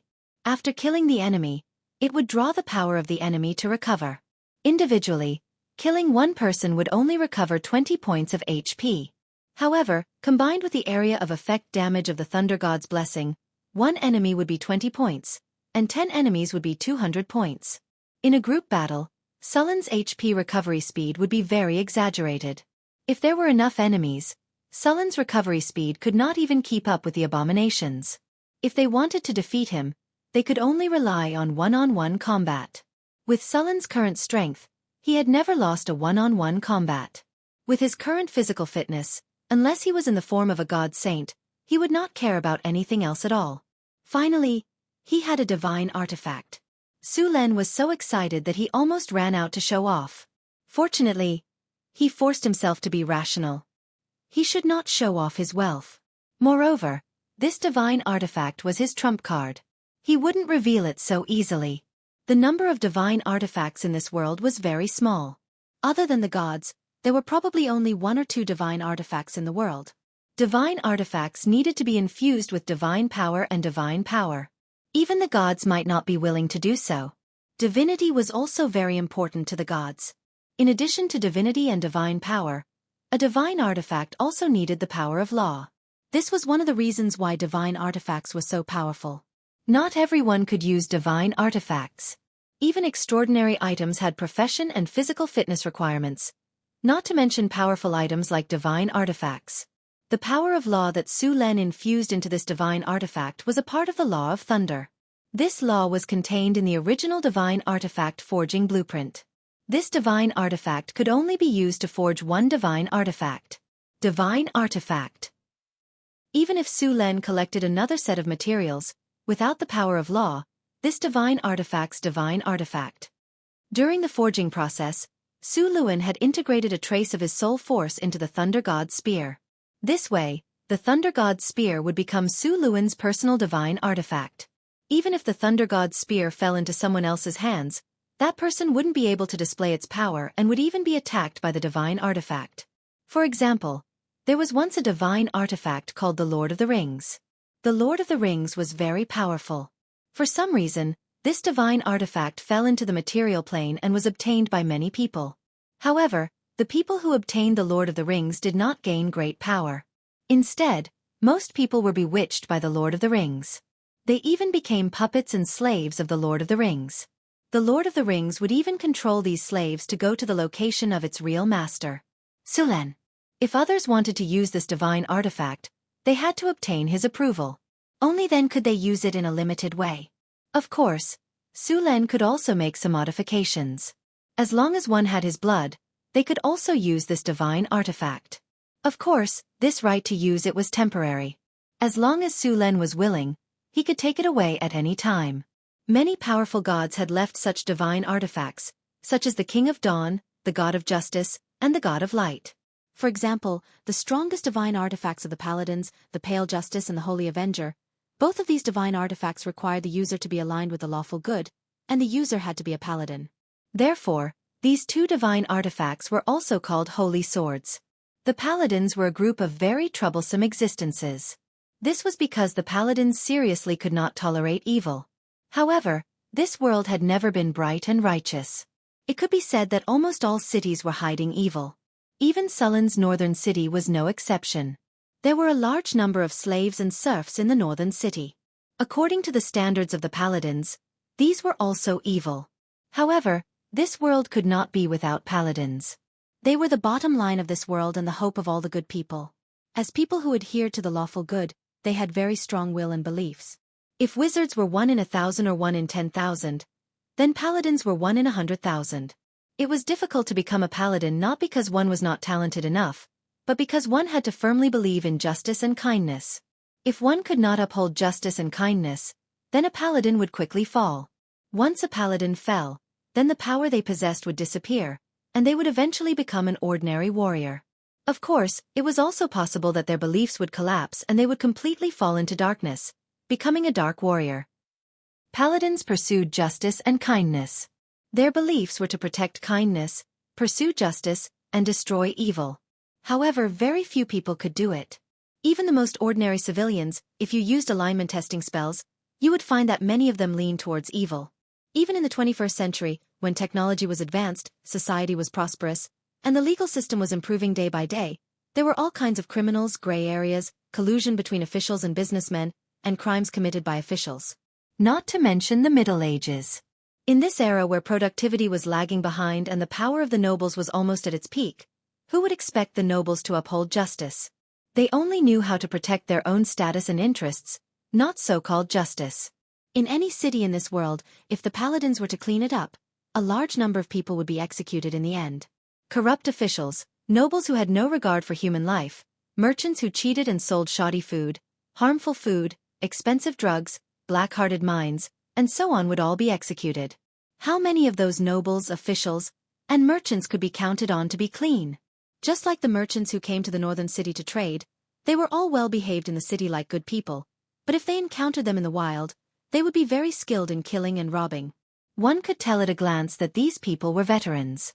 As for those kind merchants, they only had two choices in this environment. Either they would wallow in the mire and become the same kind of people, or they would give up this path.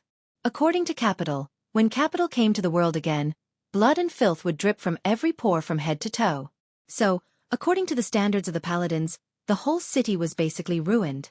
But if the paladins were asked to ignore this, then the paladins were asking them to give up their insistence, and they would no longer be paladins. Although Su Len did not like the paladins, he respected them. If he was still the hot-blooded young man of the past, maybe Su Len would also become a paladin, but after experiencing so many things, he had long understood it, but he was powerless to change it. After completing the divine weapon Thor's lance, Su Len began other work. Deepwater City needed to continue to open up new channels, in addition to the trade route to the eastern continent, and also the channel to the southern sea. If Deepwater City wanted to develop, it must have as many ships as possible docked here to trade. At the same time, the Navy of Deepwater City began to guard the channel and fight against pirates after completing the primary training. The number of islands in the southern sea could be said to be the largest in the world. After all, this sea area was the busiest. Chapter 6:12. While Su Len was busy opening up a new waterway, the development of Northern Citadel did not stop. Several towns and cities were built along the route from Northern Citadel to Deepwater Port. These towns and cities were small in size and only had a population of about 1,000 people. All of them were located along the Red Sand River. These towns and cities were originally built as supply stations for ships that came and went.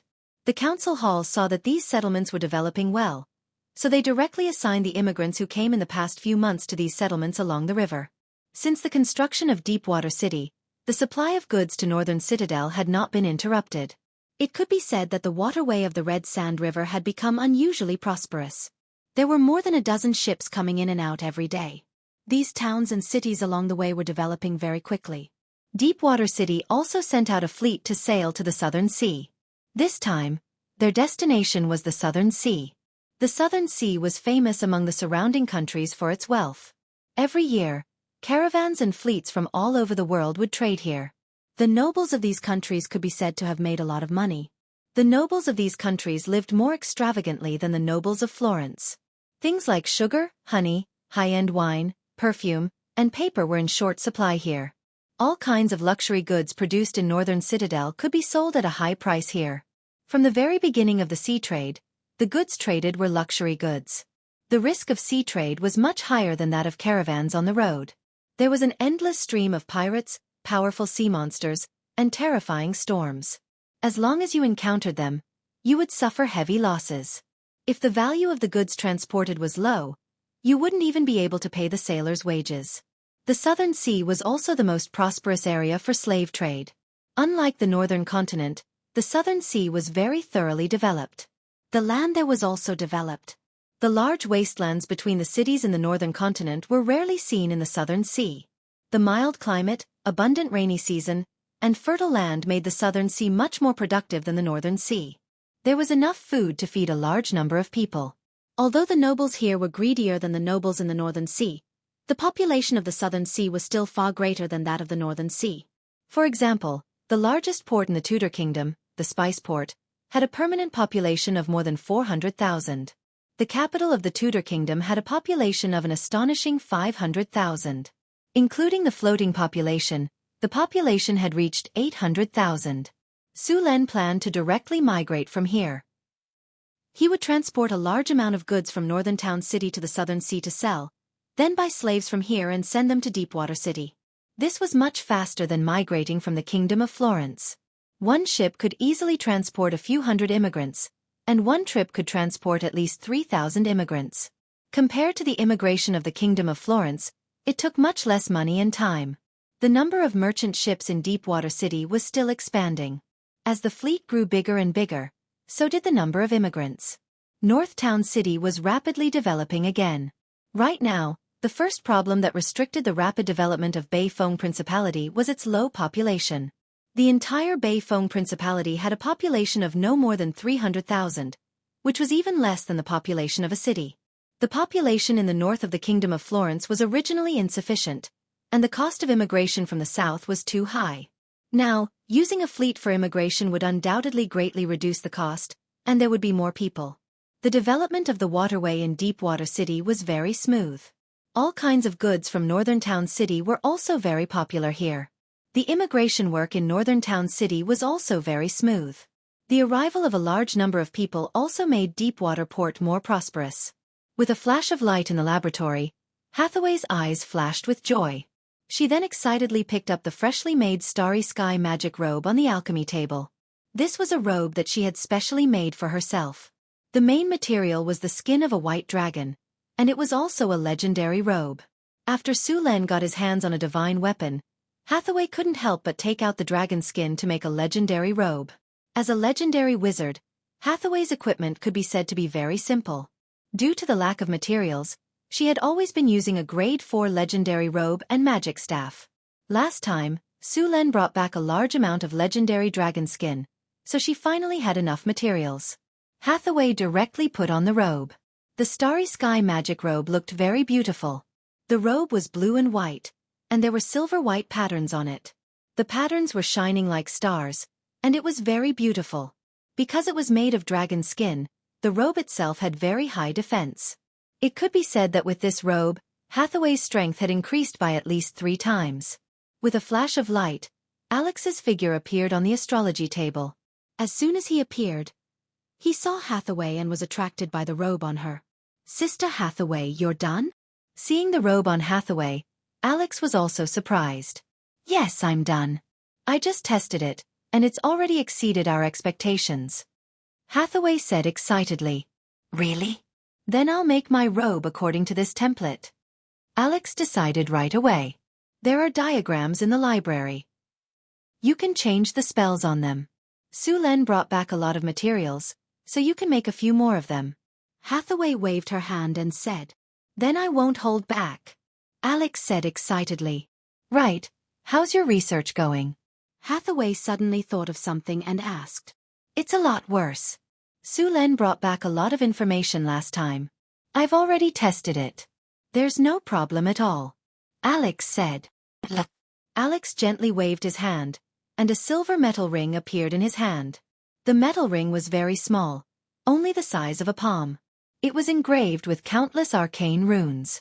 The material of the metal ring was silver white, and there was a strong force flowing on it. "It looks good." Hathaway nodded and said, "This floating ring has only gone through a simple test. Further tests will require a lot of data to analyze. Alex didn't make this floating ring for the Wizard Tower, but for the floating city. Of course, this floating ring was only a model. The floating city's floating ring needed more power, and it also needed to be distributed to various parts of the floating city. This way, the floating city wouldn't break due to its own gravity. Let's test it first." Alex nodded, and then Hathaway and Alex surrendered their gazes to the steel golems standing next to them. Hathaway gently waved her arm, and the heavy bodies of the steel golems flew up. The floating ring covered a very large area, 10 times larger than the previous one. The golems in this area all floated at the same height.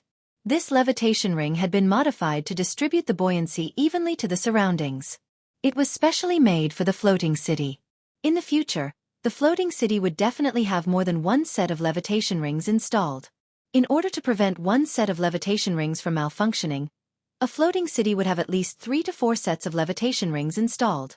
Once a levitation ring in operation had a problem and stopped working, a spare levitation ring would immediately restart. This was to prevent the floating city from falling from a high altitude. The two legendary wizards worked together and began to test the floating ring. As mana was continuously injected, the floating ring flickered with a faint spiritual light. A few steel golems moved around under the control of the two wizards. They moved up and down, left and right.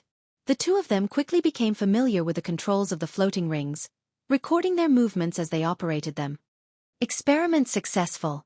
Organize and archive the information about the floating ring. With the end of the test, Hathaway's hand flashed, and the floating ring slowly closed. The steel golems also slowly descended from the air. According to this ratio, a floating city weighing tens of thousands of tons or even hundreds of thousands of tons needs a floating ring 100 times larger, Alex said slowly. According to this ratio, we don't need enough materials now. The manufacturing process of the floating ring was very difficult, and the materials needed were also very precious. After all, it had to lift a city weighing hundreds of thousands of tons into the sky. There could not be any mistakes. Part of the metal used in the floating ring was mithril. In addition, it also needed a lot of alloys. This alloy was a special metal researched during the Arcane Empire, and its main purpose was to build a floating city. The two major cores of the floating city, the energy system and the floating ring system, were very important. Only sufficient energy could maintain the floating ring's operation. After solving the problem of the floating ring, the next thing was the elemental fusion furnace. The theory of the elemental fusion furnace had been perfected long ago, and even the elemental fission furnace had been officially used. However, it was not a simple matter to actually build an elemental fusion furnace. In fact, during the Arcane Empire, the elemental fusion furnace had been widely used. Compared to the intense radiation and pollution of the elemental fission furnace, the elemental fusion furnace had almost no radiation, and the energy output was hundreds or even thousands of times higher. The elemental fission furnace could also be used as the energy core of the floating city, but it required the elemental fission furnaces to form an energy matrix and rely on several elemental fission furnaces to provide sufficient energy. However, this method consumed several times more elemental fuel, and the endurance would be greatly reduced. Sister Hathaway, how's the research on the elemental fusion furnace? Alex asked as he put away the floating ring. Hathaway shook her head. There are still some problems.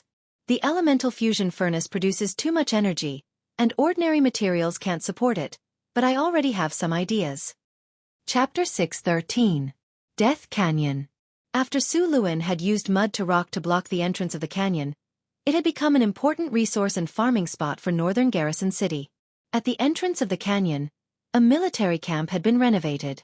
The new recruits from North Town would be sent here to kill zombies and skeletons to level up after completing their basic training. At the same time, they would collect all kinds of soul crystals.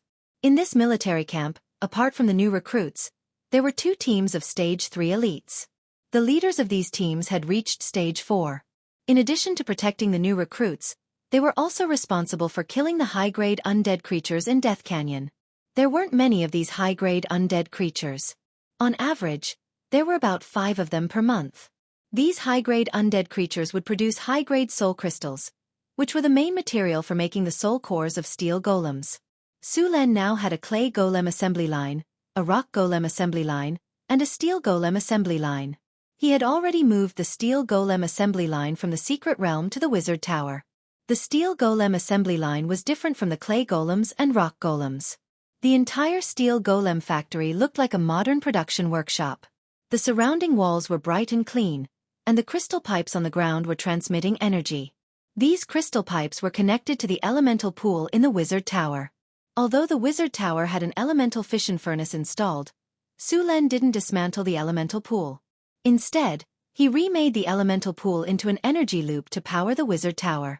The elemental fission furnace was used as the energy for the floating ring and the enigma lock.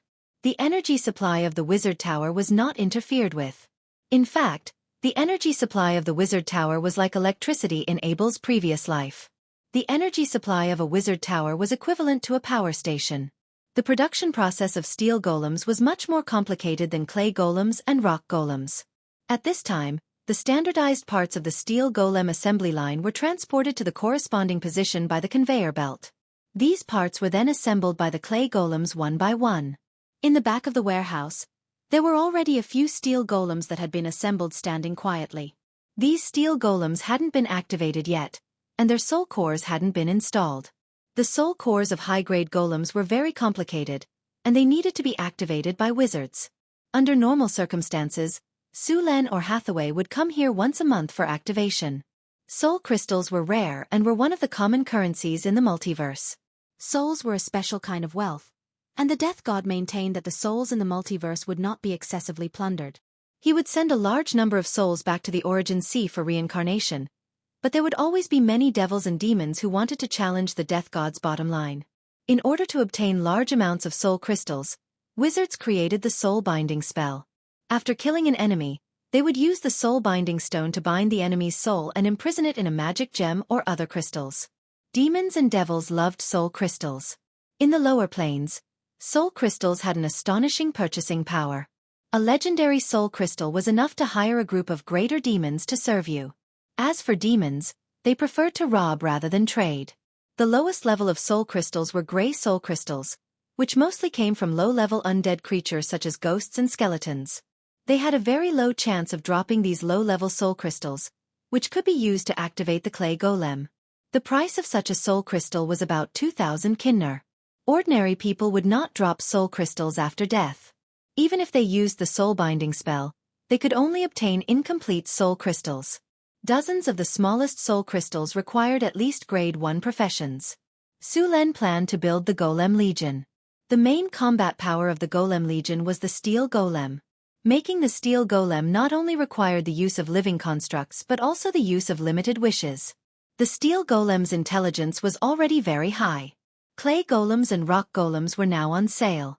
These clay golems and rock golems were absolutely loyal soldiers. They were strong and fearless of death. As long as they had energy, they would fight to the last quarter of an hour. In addition to fighting, the clay golems and rock golems could also do all kinds of heavy work. They had infinite strength and were much more useful than humans. Su Len planned to place some rock golems at the dock of Deepwater City and let them guard the port. These rock golems were more suitable for guarding than humans. They would not accept bribes. As long as they were given an order, they would carry it out meticulously. The port could be said to be the most prone to disputes. Most of the time, the guards could not be fair, but the rock golems could. The clay golems and rock golems sold in the northern citadel were not cheap. Moreover, the golems needed to be recharged every once in a while.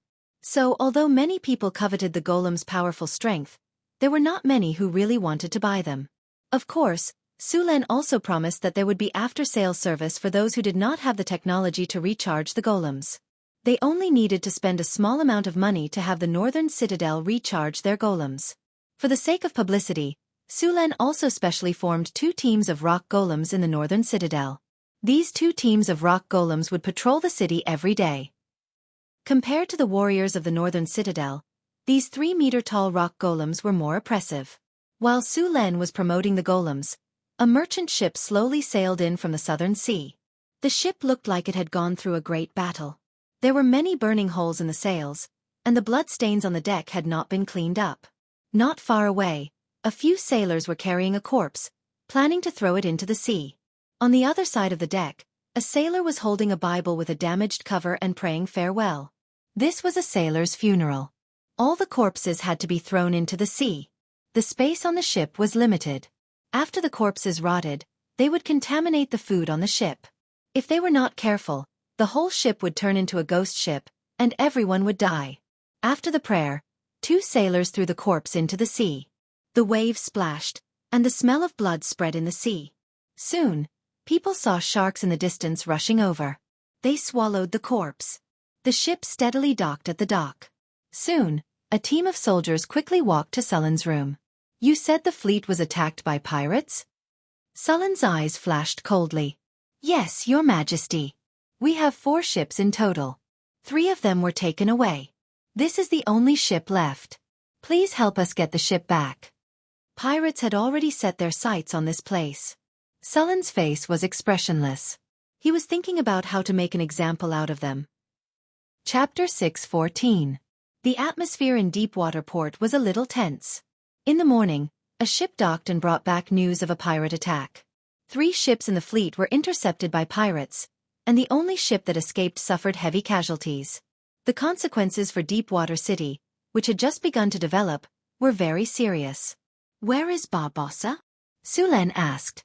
Your Majesty, Barbossa is training with the fleet and hasn't returned yet, Mayor Holland said. Sulen frowned slightly and continued, How long do they expect to be back? Barbossa and the others usually carry a week's worth of food when they are training. They should be back tomorrow, Holland said. When they return tomorrow, tell him to see me immediately. Sulen said, Immediately inform all the crew and sailors in Deepwater Port to gather. All leave is cancelled. Everyone will gather at the port tomorrow morning. Okay, now go and arrange it immediately. As you wish. The surrounding officials bowed and said, then slowly left the room. Go and call that merchant. I have something to ask him. The attendant next to him left quickly. About 10 minutes later, the attendant brought the merchant over. How many pirates attacked you? Where did they attack? What is the name of this pirate? Sulen glanced at the merchant and asked directly. Your Majesty, the pirates who attacked us should be one-eyed. The skull on their pirate flag is one-eyed. This is the symbol of one-eyed. At that time, we were attacked by 4 pirate ships. There were at least 1,000 pirates. They disguised themselves as merchant ships and suddenly launched an attack on the Norman Islands. We were caught unprepared and the 3 ships were quickly occupied by the pirates. If it wasn't for a sudden whirlwind that scattered the pirates' formation, we wouldn't have been able to break through the siege.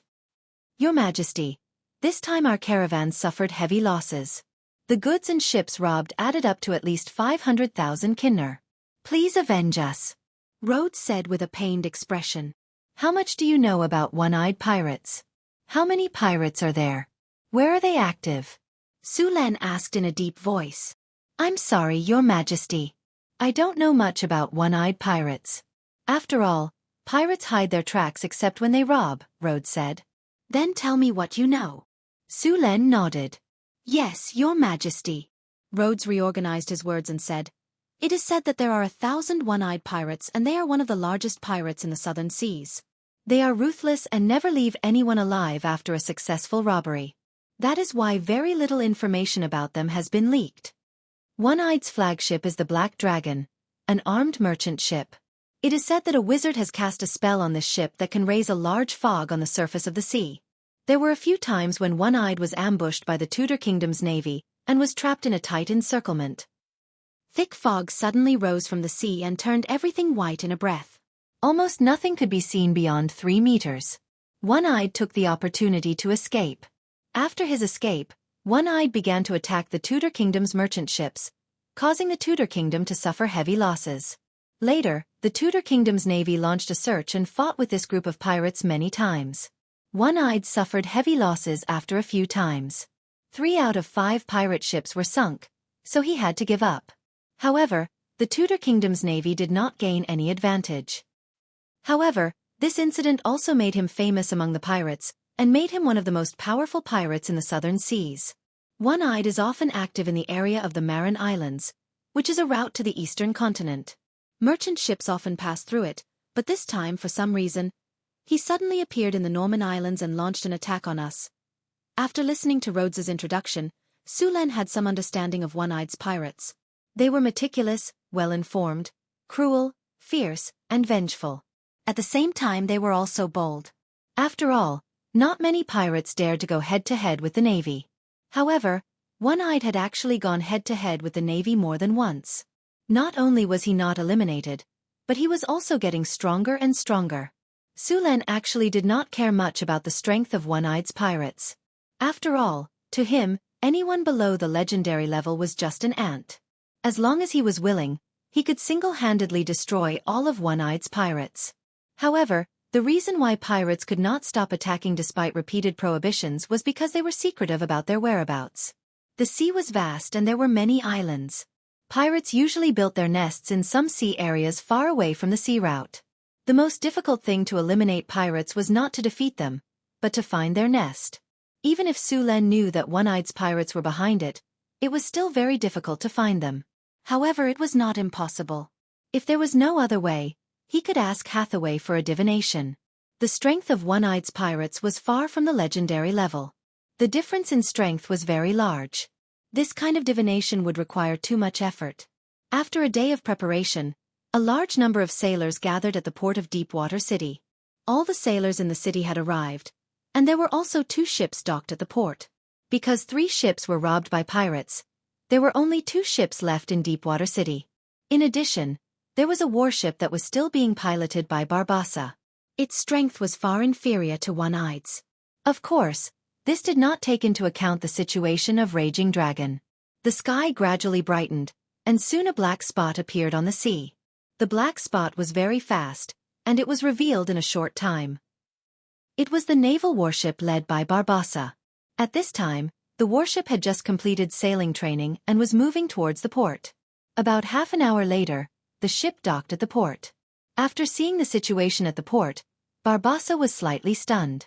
Then, as if he had thought of something, his face became a little dignified. "Your Majesty, what happened?" Barbassa hurried to Su Len and asked nervously after saluting.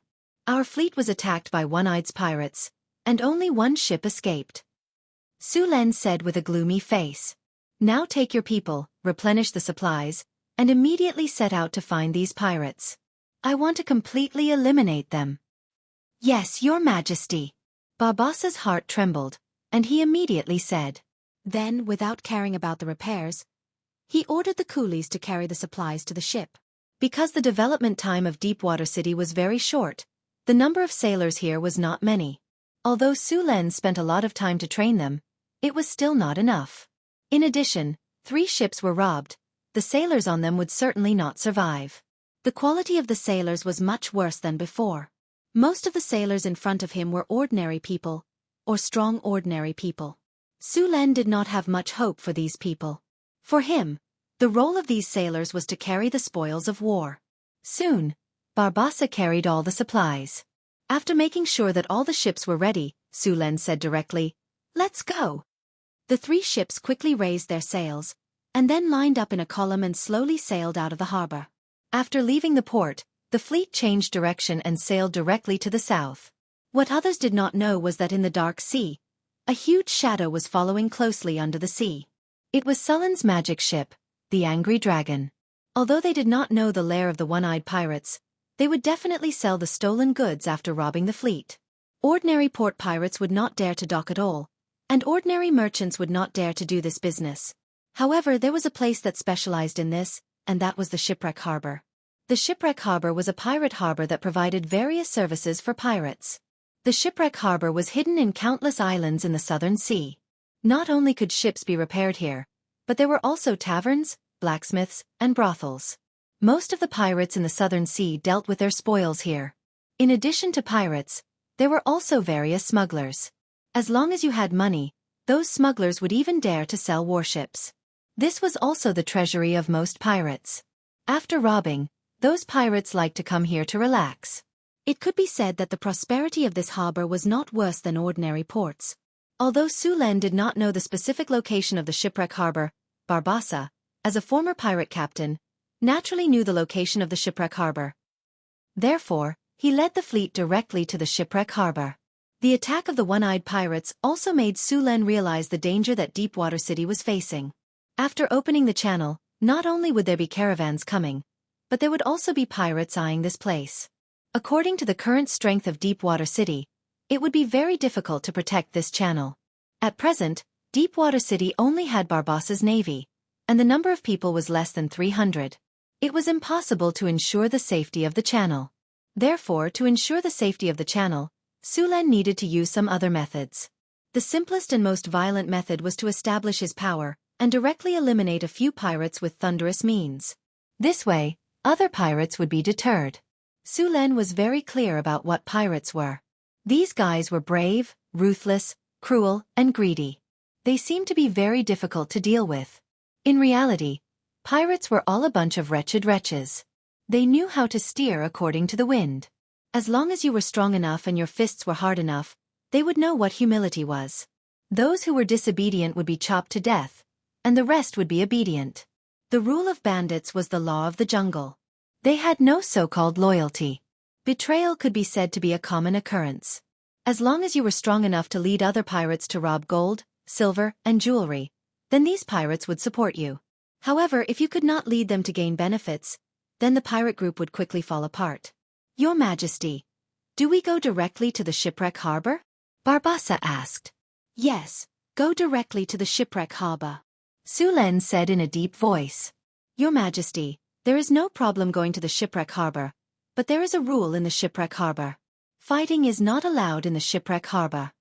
Barbassa reminded. What if we fight? Su Len sneered. If we fight, we will be wanted by the pirates, and all the pirates will attack us. Barbassa swallowed and said. Chapter 6:15. Wanted by pirates? Su Len raised his eyebrows. Yes. Barbassa continued. This is the rule set by several pirate kings and written in the pirate code. All pirates must be on guard. Su Len sneered. Pirate code? What does it have to do with us? We are not pirates. We are the Navy of Deepwater City. We are here to eliminate pirates. Besieged by pirates? That's exactly what I want. I was worried that they would run away. The shipwreck harbor was located in an archipelago with complicated waters. It was originally a barren island, but it gradually prospered because of pirates. The pirates robbed a lot of goods but had no way to sell them, so they could only abandon them. Later, some smugglers tried to contact the pirates and buy the goods at a low price. After tasting the sweetness, the smugglers and pirates hit it off. Thus, the shipwreck harbor was created. From the beginning, they sold goods, then later, they repaired ships, modified ships, sold weapons, and even found prostitutes to open brothels and taverns for the pirates to enjoy. It could be said that the smugglers made a lot of money here. Of course, the shipwreck harbor was also a treasure trove for several pirate kings. The smugglers who did business here had to pay a lot of protection fees every year before they were allowed to make money here. All the pirate leaders wanted to get involved here, but there were only 7 pirate kings here. Only by defeating one of the pirate kings could they get the benefits here. Sullen's goal was very clear, which was the shipwreck harbor. The one-eyed dragon was most likely in the shipwreck harbor. The speed of the fleet was very fast. 2 days later, the fleet arrived at the Norman Islands, which was the area where the one-eyed man attacked the Deepwater Port fleet. This island was an uninhabited island. The vegetation on the island was lush, but there was not much production. There was even little freshwater resources. Su Len let the fleet search around here, but unfortunately, they did not find any survivors. Your Majesty, no survivors were found, nor were there any traces of pirates. Barbassa reported to Su Len. Continue to the south. The fleet passed the Norman Islands and continued to sail. After arriving here, the fleet moved faster. The trade wind blew the sails, allowing the fleet to move forward quickly. After arriving here, they were close to the southern sea. Su Len returned to his cabin to rest. About a day later, he suddenly heard a commotion outside. Pirates spotted. Pirates spotted. Everyone prepare for battle. Quick, quick, quick. You bunch of cowards, pick up your weapons and prepare for battle. Su Len immediately got up, and in the next second, he appeared on the deck with a flash of light. At this time, Barbassa was already standing on the bow, and next to him was the marine who had already picked up their weapons. The marines on the deck were still a little flustered. It was their first time encountering pirates, so they were very nervous. However, Barbassa's training was still very effective. Under his loud roar, these fledgling marines quickly calmed down. They picked up their weapons and aimed at the ships that were coming quickly. It's a tiger shark. A marine quickly recognized the pirate ship. When Barbassa was training the marines, he told them about the pirates that were active on the sea. The tiger shark pirates were one of them. The leader of this pirate group was said to be a believer of Dagon. He was a mixed blood and had part of the mud giant's blood. His birth was entirely due to Dagon's sacrificial ceremony, so when he was born, he received Dagon's blessing, which gave him the ability to control sea creatures. The reason why the tiger shark pirates were called the tiger shark pirates was because they raised a tiger shark. It seems that we are being treated as fat sheep, Barbassa said as he looked at the approaching pirate ship. Su Len looked up. Then he exerted force on his feet. His body instantly rose from the ground. Then he turned around and landed on the mast. He then looked at the pirate ship in the distance. There was a pirate ship approaching. The pirate flag fluttered with a skull and a shark. Around the pirate ship, there were more than a dozen small sampans that could only seat 5 or 6 people. They had hooks and scimitars in their hands, and they were looking at them with a grin. These pirates were prepared for boarding battle. The pirates rotated the hooks in their hands quickly. Once they reached a certain distance, they would throw them onto the ship and quickly board the ship to fight. Tiger shark. It's that tiger shark. In the sea, a huge shadow appeared. It was the tiger shark raised by the pirate leader. Originally, tiger sharks were only 4 or 5 meters long. Although they were very fierce, they were not a threat to ships. However, the tiger shark in front of them was obviously more than 4 or 5 meters long. The shadow in the sea was at least 20 meters long. With such a huge body, it would not be an exaggeration to say that it was a whale, let alone a shark. It was clear that this tiger shark had become larger and larger for some reason. However, Su Len did not feel any other aura from the tiger shark. Obviously, this tiger shark did not have Dagon's power. He did not know how the mixed blood giant raised the tiger shark to such a size. With such a huge body, it could directly sink some ships. No wonder he dared to rob Sullen's fleet with only one ship. Want to use the tiger shark to deal with me? Su Len sneered. Then a light rose from his body. Dominate monster. A magical energy was instantly transmitted from Sullen's body. In the next second, the tiger shark that was constantly rushing towards the ship suddenly stopped. A trace of Sullen's spiritual power instantly enveloped the tiger shark. Feeling that Sullen's spiritual power wanted to control it, the tiger shark immediately resisted. However, Sullen's soul was so powerful that even if he only used a trace of his spiritual power, the tiger shark could not resist. Its consciousness was easily suppressed by Su Len and was completely under Sullen's control. After dealing with the enemy's strongest trump card, the next battle was even simpler. Looking at the aggressive pirates, Su Len directly cast spells on them. All troops cheer. Group haste. Group bears tenacity. Group bulls brute force. Group magic weapon. Group foxes cunning. Boost morale. Group water walk. Light after light flashed through the navies, and the panicking navies instantly became fired up. Even the weakest of goblins would become incomparably courageous at this moment with the support of a spell that boosted morale and uplifted morale. Under the numerous spells, the fighting strength of all the soldiers soared by several levels. Feeling the formidable power in their body, many soldiers directly jumped down from the ship. Under the shocked eyes of those pirates, they stepped on the seawater as if they were walking on flat ground and rushed over. Chapter 6:16. Many of the soldiers jumped down from the ship and ran quickly on the surface of the water under the stunned eyes of the pirates. After being buffed with various statuses, the soldiers' combat power was off the charts. They quickly covered a distance of a few hundred meters. How is this possible? How can they run on the water? On the pirate ship, a pirate with a hideous scar on his face was in disbelief. Adepts! They have adepts!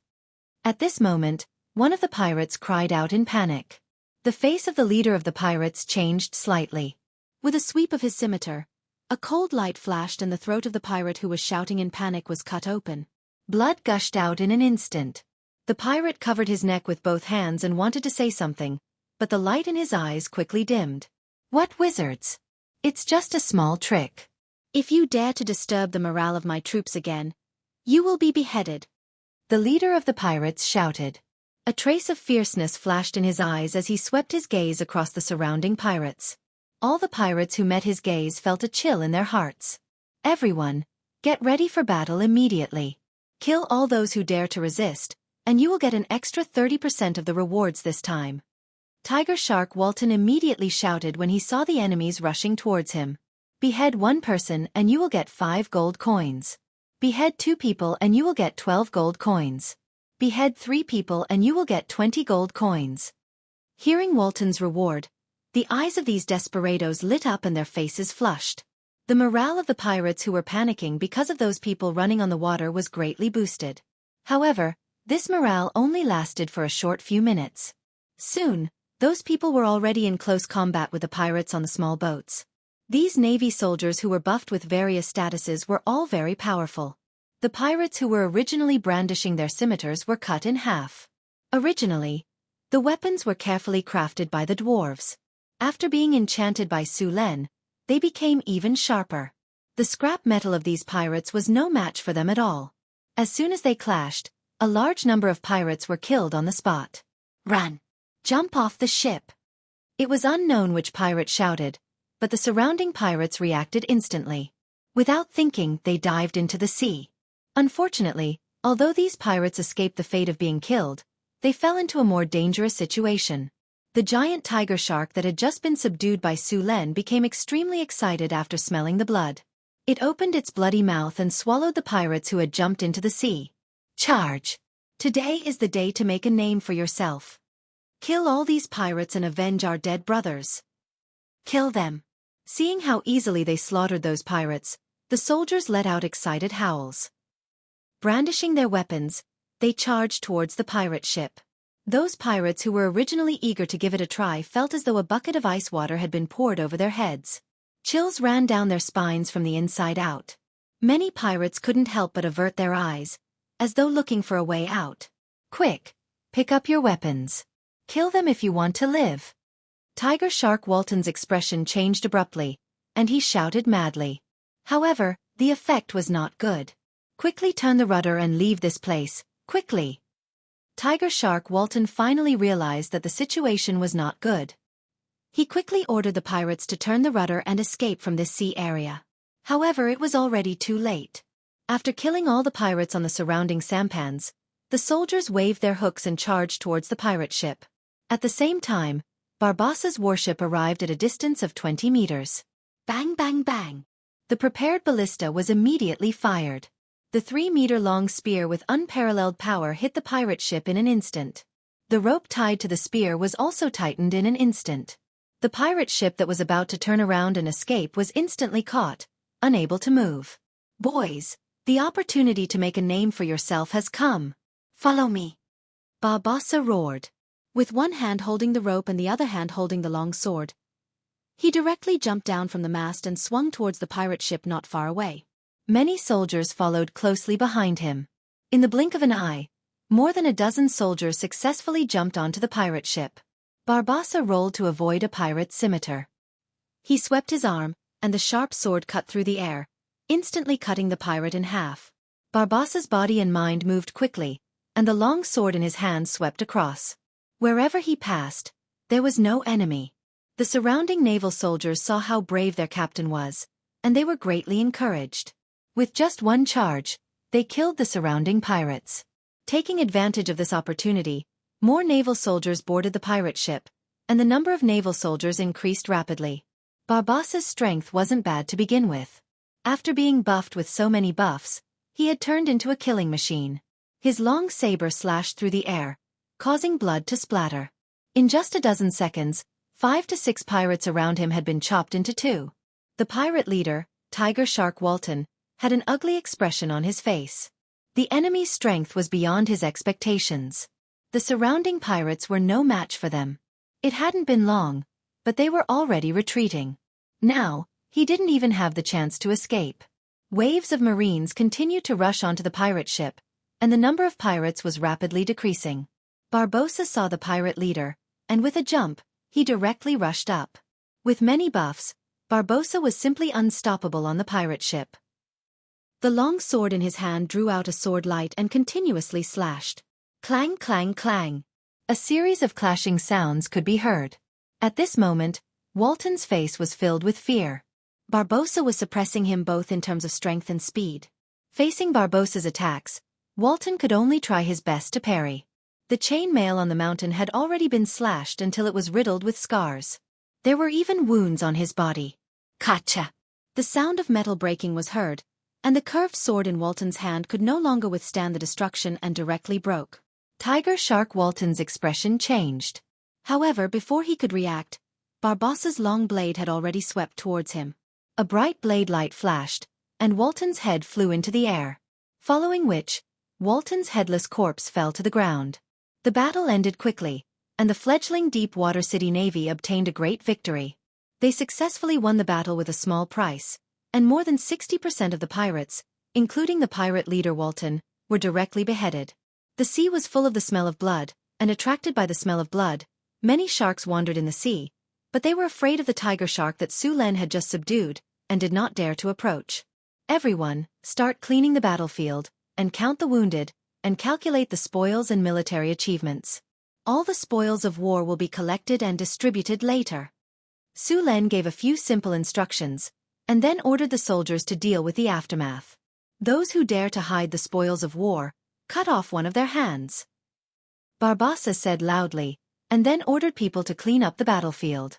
Su Len was not surprised by the result of this naval battle.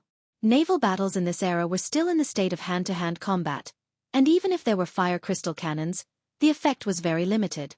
The battle between pirates was the most cruel and the most effective battle in naval battles. Pirates liked to fight with pirates the most, because it could end the battle in the shortest time and obtain a lot of spoils of war.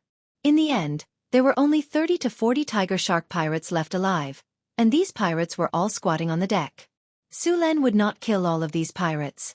These pirates were people who made a living on the sea, and they were qualified sailors. Deepwater port needed a large number of sailors to carry out maritime trade, and these pirates would be qualified sailors after some training. Basically, these pirates had seen blood, and even if they encountered other pirates, they would dare to fight to the death. As long as the leader of the pirates was beheaded and sent to prison for reform, these pirates could be used. After cleaning up the battlefield, there were very few spoils of war from this battle. All kinds of gold coins added up to less than 1,000, and there were also some gems and other things. Other than that, there was nothing else, but this was considered normal. The tiger shark pirates were originally out to rob, and naturally, they would not bring any wealth. After Barbossa finished his inspection, he began to interrogate these pirates. Although the tiger shark pirates weren't very strong, they had a giant tiger shark. The Waltons had run amok in this sea area for a while, and the money they had plundered was also a huge amount. Even if the pirates spent money like water, they would still accumulate a huge amount of wealth, and Walton should have hidden the rest of the wealth. Do any of you know where Walton hid his treasure? Barbossa asked coldly. The first person to tell the secret will get 1/10 of the treasure, and the second person will get nothing. Now tell me your answer. Barbossa said with a smile. I know where Walton hid his treasure. Go away, what you know is fake. I know where Walton hid his treasure. I want to tell you. As soon as Barbossa's voice fell, the surrounding pirates went crazy, and they wanted to tell the location of the treasure, and they wanted to get the more generous reward. Soon, Barbossa found out the location of Walton's treasure, which was their old nest, Black Shark Island, and the name was also given by Walton. This was originally a remote island, and after the tiger shark pirates made it their stronghold, the island was developed, and a simple dock was built. There were also brothels, casinos, and other areas on the island. After confirming the location of Walton's treasure, Barbossa began to report to Su Len. You said that there is a huge amount of treasure on Black Shark Island? Su Len continued after thinking for a while. Yes, Your Majesty. Barbossa said. Adjust the direction of the fleet. We are going to Black Shark Island. Su Len said without hesitation. The fleet slowly turned and set off in the direction of Black Shark Island. In the sea below the ship, the shadow of a huge monster appeared on the sea surface. Chapter 6:17. After defeating the Tiger Shark pirates, Deepwater City's fleet was reduced to 4 ships. He transferred some of his men from the other 3 ships, and with the help of the captured pirates, he restarted the pirate ship. Soon, the sails of the 4 ships swelled, and they quickly sailed in the direction of Black Shark Island. The tiger shark that he had just subdued also followed closely behind. This tiger shark was too big. Not to mention a shark, it was not an exaggeration to say that it was a whale. If it encountered a smaller ship, it would not be surprising if it directly overturned it.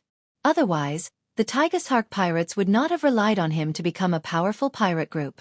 Under the guidance of these pirates, the fleet bypassed the channel here, and then headed towards the southern sea area. The southern sea area was very large, and there were many islands here. It was said that there were at least 10,000 islands of various sizes in this sea area. Because of this sea area had another name, Myriad Island Sea Area. Tens of thousands of islands were scattered all over this sea area, and because there were so many islands, the sea situation in this area was very complicated. Many pirates regarded this place as their lair. With so many islands, if one did not know the location, it could be said that it was as difficult as ascending to heaven to find the pirate lair. It was said that there was a hidden treasure island among these islands. The entire island was piled up with gold and silver, and all kinds of gems were like gravel. Legend has it that this island could buy the entire world. In the past, countless adventurers and pirates spent a lot of time and energy to collect this treasure island. In the end, most of them returned empty-handed, and many of them directly encountered all kinds of accidents and disappeared in the vast sea. Of course, there were some lucky people. Although they did not find the treasure island, they found other things and became rich. The most famous thing was the Spice Island. The whole island was grown with spices. One must know that the price of spices was not cheaper than white sugar, and it was even more expensive. It was said that in some areas of the northwest of the continent, the price of spices was equivalent to gold. There were also a lot of legends circulating in the sea area, such as the terrifying specter ship, the legendary mermaids, the mysterious and unpredictable ancient ruins, the fountain of youth that made people crazy, and so on. Every year, a large number of people would venture into this place to look for treasures. Black Shark Island was hidden among these tens of thousands of islands, and even the shipwreck harbor was hidden here. Under the leadership of the pirates, the fleet entered this area. The location of the Black Shark Island was very well hidden. After sailing for about half a day, the fleet finally arrived near a small island. The island was covered with lush plants, and there was a tall mountain in the middle of the island. There was nothing special about the island. They continued to drive around the island, and soon Su Len saw a naturally formed bay behind the island. A river slowly flowed out of the bay. Small boats could pass through the river in the bay. There was a small harbor hidden in the bay. The harbor was not big and could only accommodate 3 or 4 ships. The Tiger's pirates were originally just an inconspicuous group among the countless pirates. After Walton joined, they began to rise. They obtained the leadership position by killing the original leader. After that, they started to divide and recruit other pirates to strengthen themselves. Pirates had no loyalty. They were only interested in benefits. As long as he led them to plunder all kinds of treasures, these pirates would support him. Basically, all the pirates grew in strength this way. The harbor of the Black Shark Island was very simple and crude. There were many pirates guarding this island. As their nest, the pirates still valued it very much. Otherwise, if the enemy came to sneak attack, the large amount of wealth they had accumulated would very likely be in the pocket of the enemy. After seeing the pirate ships escorting the 3 ships back, the pirates guarding the Black Shark Island cheered excitedly. 3 ships. This was definitely a big harvest. Even the pirates guarding the island would receive a considerable amount of income. The pirate guarding the island was the second leader of the Tiger's pirates. He was also an experienced old pirate. After seeing the ships slowly approaching, his brows slightly wrinkled. He felt that something was wrong. The surrounding pirates had excitedly sent out signals to guide the fleet to the shore. These pirates naturally did not know that the Tiger's Walton had been beheaded by Su Len. They were thinking of a celebratory feast at night. Neat. How's the harvest this time? A pirate with a scar on his face looked at the bow of the ship. After glancing around, he shouted, "Where's Harlan? That kid still owes me 3 kinner. How's his harvest this time?" The pirate named Neat on the pirate ship came forward and shouted as if everything was normal. "Harlan, he's going to be rich this time. He's now guarding the loot on the back ship. Our luck today is really good. We just came to the open sea and we met this group of fat sheep." The leader directly commanded the Tiger's to take back the 3 ships. "We've made a lot of money this time." "Haha, that's good. It seems that you've made a lot of money this time. Next time when we go to the shipwreck harbor, you'll treat us." The pirate patted his chest and said, "Of course." Soon the pirate ship stopped at the edge of the harbor. At this time, the second leader of the pirates who stayed behind suddenly had a thought. "No, the mood is not right." In the past, when the pirate ships returned from plundering, they were all cheering for fear that others would not know that they had robbed the goods. Why is it so quiet this time? Not good, they're the enemy. The second leader reacted instantly. He directly pulled out his weapon and shouted, "Pick up your weapons, they're the enemy." Just as the second leader of the pirates shouted, the surrounding pirates did not have time to react. The ships that were docking suddenly shot a rain of arrows, directly turning the pirates on the shore into hedgehogs. Then a large number of Deepwater City's navy jumped off the ship and directly rushed to the other pirates on the shore. The Tigershark Walton has been beheaded. Everyone who surrenders will be spared. The Deepwater City's navy and the surrendered pirates attacked while shouting loudly. The remaining pirates were caught off guard and were killed in large numbers. After a burst of sword light, many pirates were beaten to the point that they could not fight back. The death of the Tigershark Walton shocked them. Coupled with the sneak attack, the pirates on the battlefield were defeated at an astonishing speed. Su Len jumped off the deck and looked at the defeated pirates. He then shouted, "The Walton has been executed. Those who surrender will be interviewed. Those who resist will be killed without mercy. Those who surrender will be spared. Those who resist will be killed without mercy. Those who surrender will be spared. Those who resist will be killed without mercy. Those who surrender will be spared.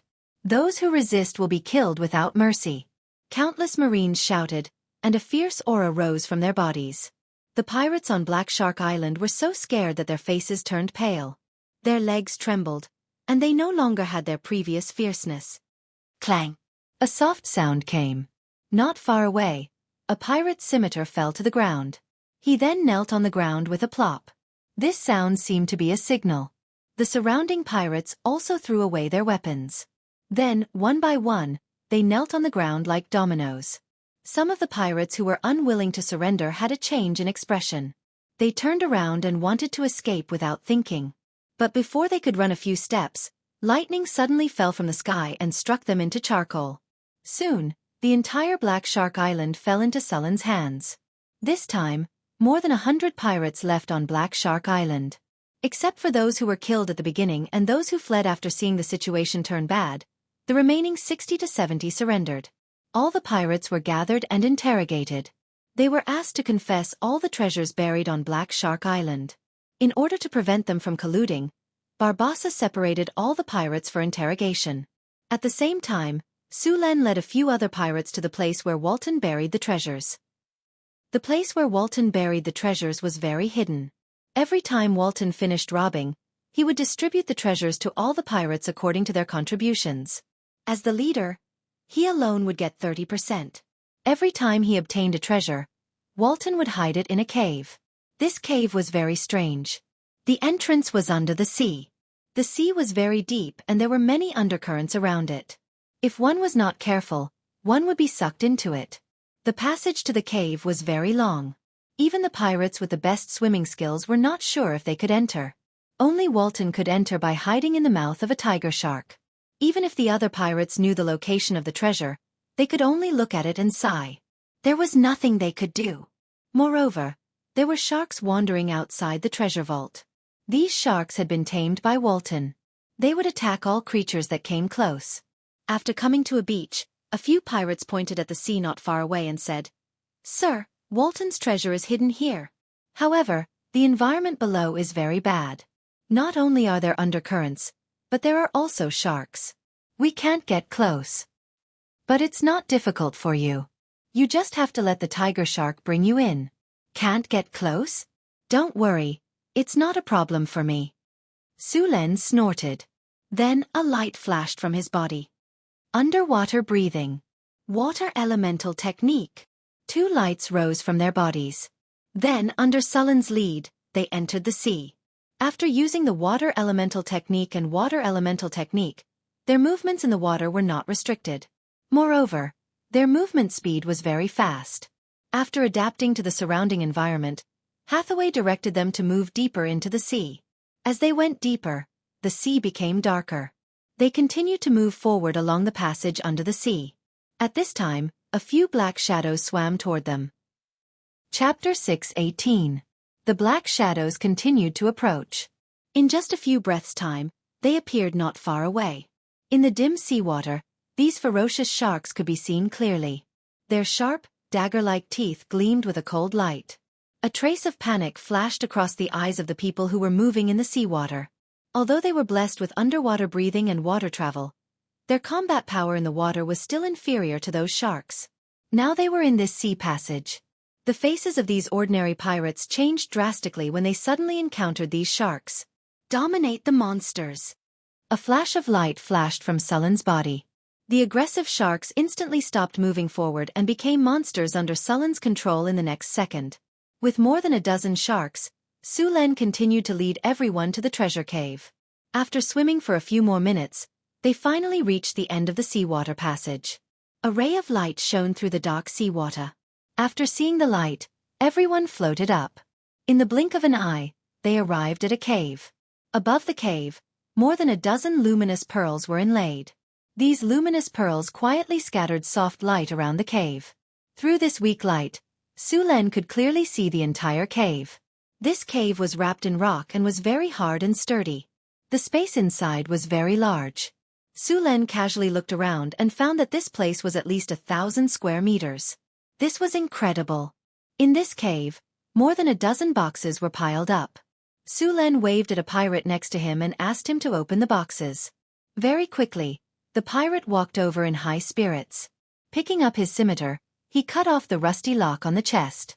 Crack! With a soft sound, the lock was directly cut off. Next, the pirate grabbed the box and opened it. Su Len only saw a flash of golden light in front of his eyes. All kinds of gold, silver, and jewelry in the box appeared in front of him. Then, the pirate waved his scimitar and passed through the boxes quickly. With a swing of his scimitar, more than a dozen boxes' locks were cut off. Boxes of gold appeared in front of everyone. For a moment, the entire cave was illuminated by these golden lights. Su Len came closer to check. Among these boxes, some were filled with gold and various gold products, while others were filled with various gems. The value of this treasure was at least over 1 million. After a simple check, Su Len waved his hand and stored the treasures into his storage space. He then began to search around the cave. After confirming that nothing had happened, Su Len left the space and returned to the Black Shark Island. By the time Su Len returned, the spoils of war on Shark Island had almost been cleaned up. Su Len came to the hall built by the pirates, took a simple rest, and ate something. After a while, Barbossa walked over like Su Len. After putting down the food, Su Len picked up the teacup and took a sip.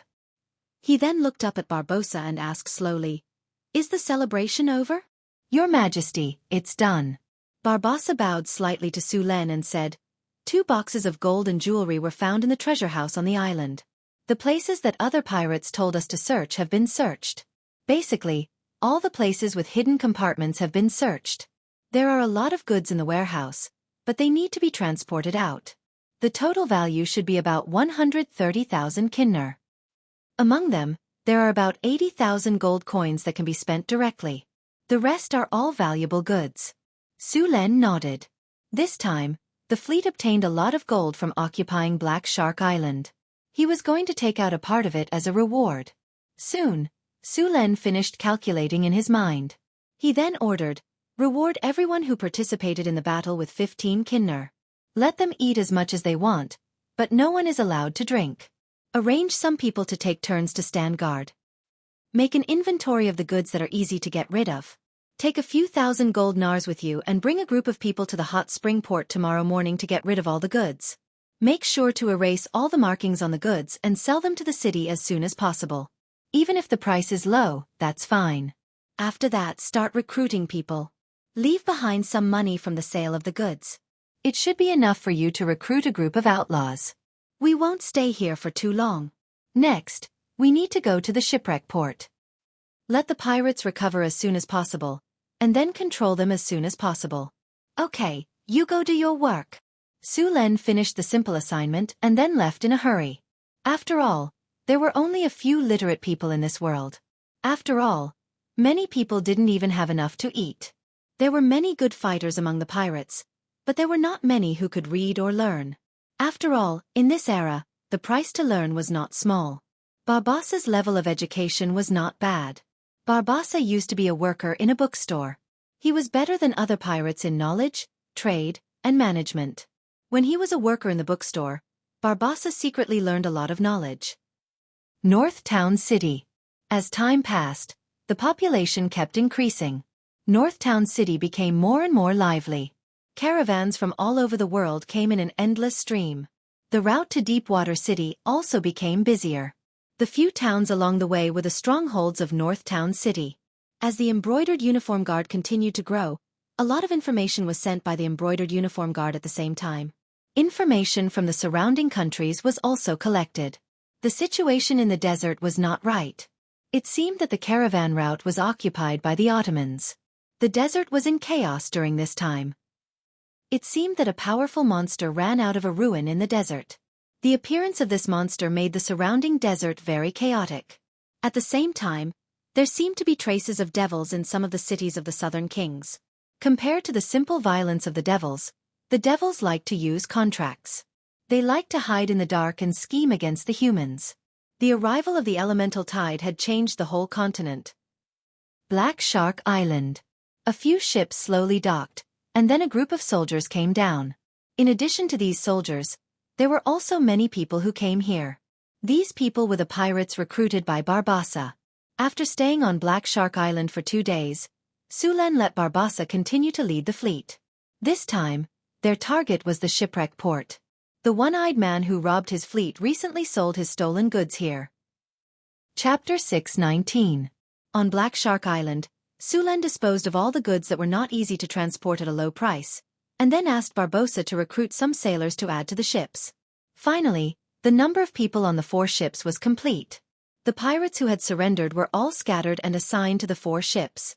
Although these pirates were very respectful and obedient, and the pirate tradition was that the strong preyed on the weak, Su Luen did not fully believe them. Who knew if these guys would rebel at a critical moment, so it was best to scatter them all to different places. Su Len stood on the bow of the warship, overlooking the entire port.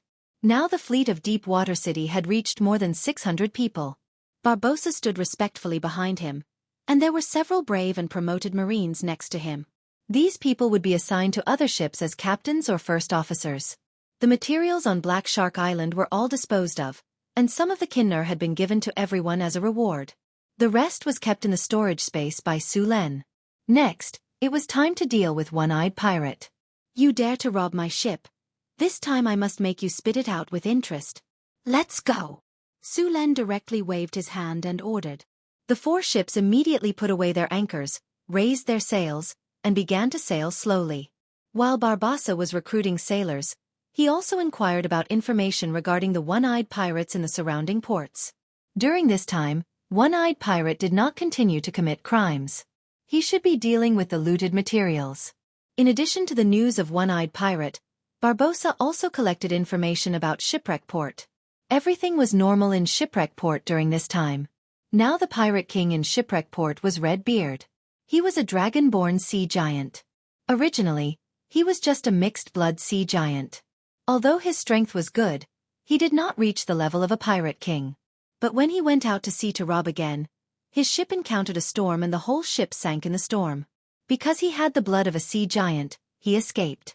But he was also washed to an unknown island by the sea. It had to be said that this pirate king's luck was really good. After a series of setbacks, the dragon vein in his body actually awakened. He became a dragon-born sea giant. After awakening the dragon bloodline, the strength of the dragon-born sea giant increased greatly.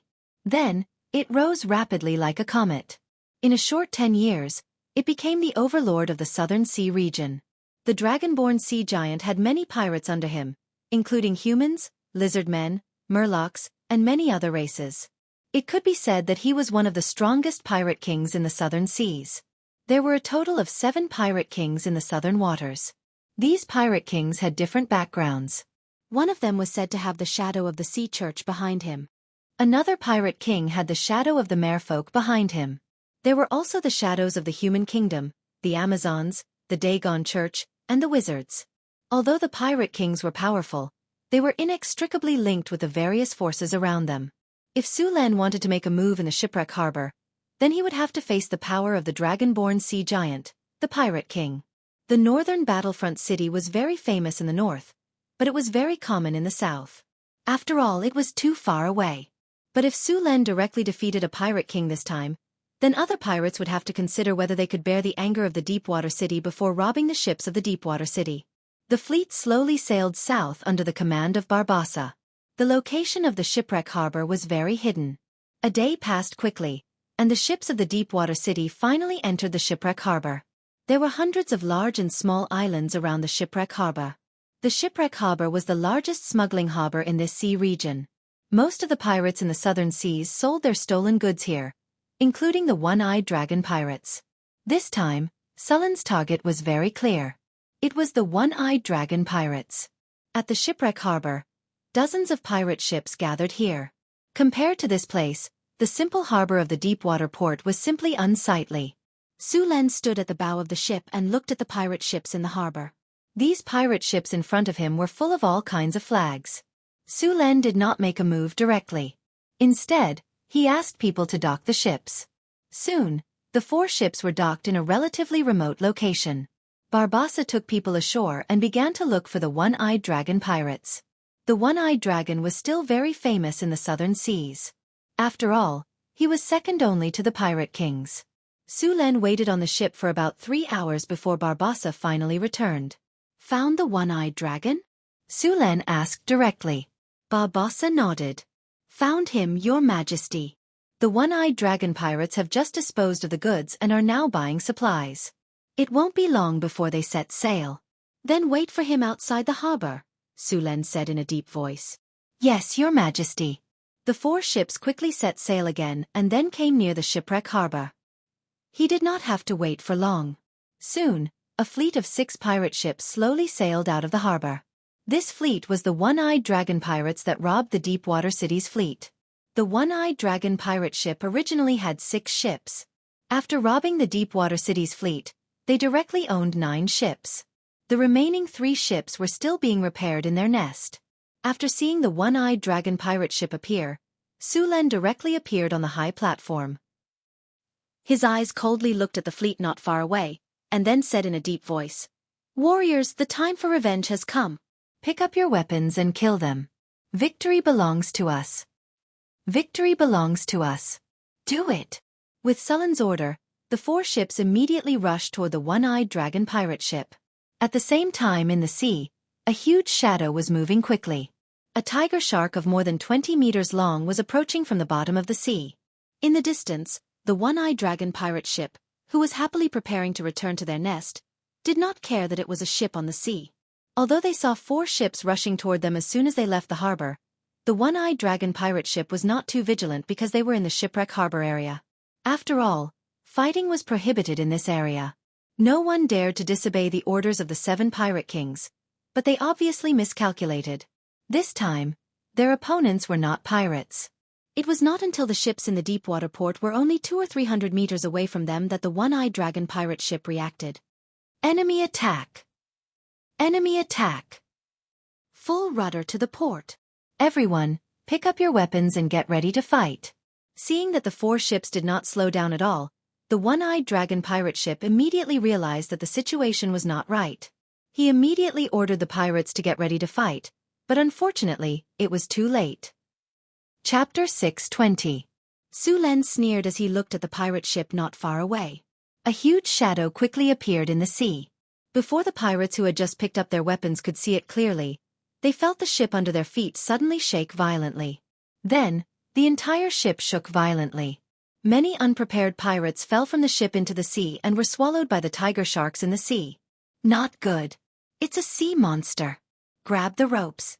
The sea monster is coming. Where's the ballista? Take the ballista and shoot.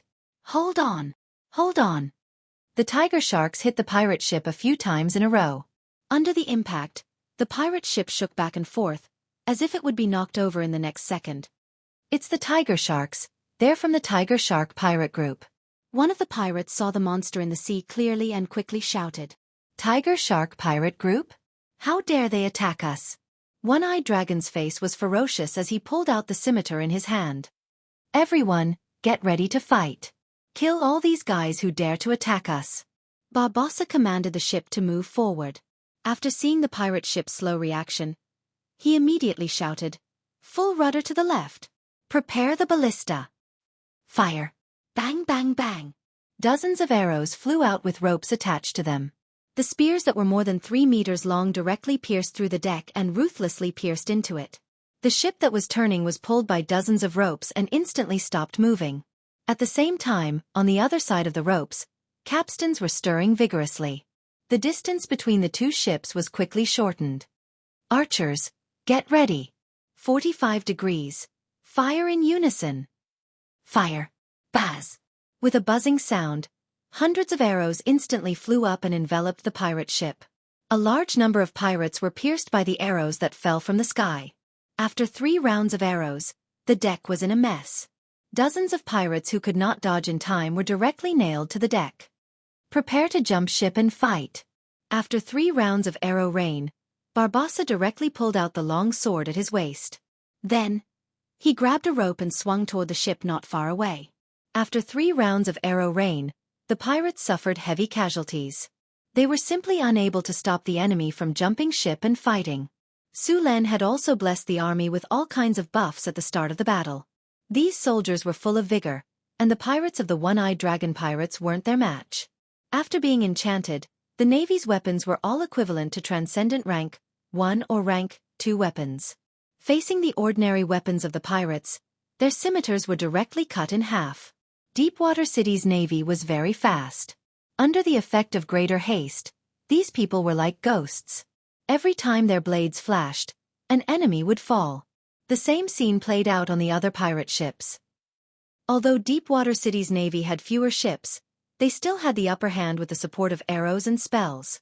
As the leader of the One-Eyed Dragon pirate ship, One-Eyed Sean had an ugly expression on his face. His men were losing ground on the battlefield. Just as he was about to lead his men to charge forward, a cold voice suddenly sounded in his ears. "You're One-Eyed Sean? Who is it?" Xiaofan's expression changed drastically, and he subconsciously swept the long saber in his hand in the direction of the voice. Clang! The sound of metal colliding was heard, and Sean's palm was slightly numb. Although he hadn't attacked with his full strength just now, his strength wasn't weak at all. However, the result was that his wrist was slightly numb. "Looks like it really is you." Sullen's palm exerted force, and the Thunder God's spear instantly burst out with dazzling lightning. One-Eyed Sean was directly wrapped in lightning, and he lost control of his body in an instant. Streaks of lightning quickly flashed around, and the surrounding enemies were instantly hit by the lightning. The powerful lightning swept across, and the pirates with weaker physiques were directly burned to charcoal. Only a few pirates managed to survive. Since he had already made his move, Su Len gently waved the Thunder God's spear in his hand. The originally clear sky was suddenly covered by dark clouds, and countless lightning snakes kept rolling in the dark clouds. The thunder clouds kept rolling, and the whole sky seemed to be destroyed. The next second, countless lightning bolts fell from the sky, and these lightning bolts instantly hit the pirates who were resisting on the pirate ship. The powerful lightning power directly paralyzed the pirates and made them unable to move. The surrounding navy immediately seized the opportunity, and directly beheaded the pirates with their long sabers. It only took a few minutes for several pirate ships to be cleared out, and a strong smell of blood came from the air. At the same time, the battle on the sea attracted the attention of the shipwreck harbor. After a while, more than a dozen ships appeared on the sea, and they formed an arc to surround the fleet of Deepwater City. Su Len glanced at the ships, and then let Barbossa clean up the battlefield. Soon, the pirates who saw that the situation was not good and surrendered were escorted over. Su Len sat on a wooden barrel on the deck, and his eyes swept over the captives. Although a large number of enemies were killed in the battle just now, there were still many pirates alive. All the pirates knelt on the deck, trembling with fear. These pirates were completely stunned. From the beginning of the battle, there had been several waves of arrow rain, and then jumping to fight. These pirates were completely powerless to resist and were killed like vegetables. In the end, Su Len directly summoned a group lightning spell to clear out the pirates. From the beginning to the end of the battle, less than half an hour, all the battles were over. The strength of these pirates was not high. Most of them were around Tier 1, and only a few of the leaders were Tier 2. Only the leader, One-Eyed Sean, had reached Tier 4. However, even a Tier 4 powerhouse was not much stronger than a goblin when facing Su Len. With the divine weapon, Thor's spear, coupled with a profession level of over level 30, he could defeat the enemy with just a flick of his finger. "Do any of you know where One-Eyed Sean's lair is?" Su Len looked at the captives in front of him and asked. Sir, I know. Sir Xiaofan. Bah, I know his lair. It's on Poison Dragon Island. Where is Poison Dragon Island? Su Len asked in a deep voice. There were tens of thousands of small islands in the southern sea. Most of these islands did not have names, and they did not even have numbers. For example, Poison Dragon Island should be what they called it in private. If there was no familiar person leading the way, it would be impossible to find this island. Poison Dragon Island is about 300 nautical miles away from Shipwreck Harbor. It's a small island, one of the pirate captives said. Very good. I'll give you a chance. Those who submit to me will be free. Su Len glanced at them and said, You should feel lucky that you didn't die on the battlefield just now. All right, I'll give you 30 seconds to consider. If you haven't made a choice by then, there's no need to choose. Chapter 621. After defeating the one-eyed pirate, most of the captured pirates chose to surrender, and some of the injured pirates were directly dealt with. 6 pirate ships. If he killed all the pirates, who would help him sail the ships? After accepting the surrender of a large number of pirates and taking control of all 6 pirate ships, Su Len looked at the one-eyed Xiaofan on the deck next to him. At this time, the one-eyed Xiaofan looked a little miserable. The power of thunder just now had caused a lot of damage to him. The powerful electric current had electrocuted many parts of his body into charcoal. If it weren't for the fact that the body of a level 4 warrior was strong enough, such serious injuries would have killed him. Although the warrior was the most popular profession with the lowest threshold, it didn't mean that this profession was useless. The body of a legendary warrior was so strong that he could bathe in magma. Even if his heart was pierced, his strong muscles could forcibly close the wound. If he could find a high-grade priest or wizard as soon as possible to cast a high-grade healing spell or a high-grade light of redemption on him, such fatal injuries could be quickly healed. Even without the help of a wizard or a priest, the powerful vitality of a legendary warrior would still continue to fight for a few minutes before dying. Although the one-eyed Xiaofan looked miserable now, if he was given some time, he would soon be alive and kicking again. However, it was clear that Su Len didn't intend to give him this opportunity. Bring him here. The 2 guards behind him stepped forward and dragged the unconscious one-eyed Xiaofan over. Wake him up. A marine lifted a bucket of seawater from the sea and poured it directly on his face. Whoosh. The pain from the wound caused the one-eyed Xiaofan to wake up from his coma. Are you awake? Su Len looked at the battered and exhausted Xiaofan and said in a deep voice. Who are you? I don't think I have offended you. Xiaofan shook his head and looked at Su Len with his one eye. You didn't offend me? It seems that one-eyed Xiaofan's memory is not very good. Su Len sneered and continued. Not long ago, the goods you dealt with were mine, and you say you didn't offend me? You are from Deepwater City? Xiaofan's eyes turned cold when he heard Sullen's words, and his heart sank. Looks like you still remember. Su Len sneered. Now that you know who I am, tell me the truth. Who did you sell my goods to? And how did you know that my fleet would pass by the Norman Islands? How did you set up an ambush there in advance? Ha ha ha ha. You captured me just to ask me this? Xiaofan laughed heartily, ignoring the stinging pain from his wounds. Cough cough. After a while, Xiaofan finally stopped panting. Why aren't you saying anything? Are you planning to fight it head-on? As long as you answer my questions honestly, I'll give you a quick death. Su Len looked at the pirate leader in front of him and scanned him up and down. Speak. Why don't you speak? Then he looked at Su Len with a mocking expression. I dare say that you dare to go and settle the score with them? Your goods have been sold by me. The buyer is in the Shipwreck Harbor. He has the white gloves of the dragon-born sea giant. Do you dare to go? Xiaofan struggled to say, and then he was suppressed by the 2 guards. Dragon-born sea giant. I see. Now the second question. How did you know the sailing route of my fleet? Su Len said expressionlessly. That's simple. Someone told me. Xiaofan said with a smile. Someone sent me the message when your fleet left the harbor that day.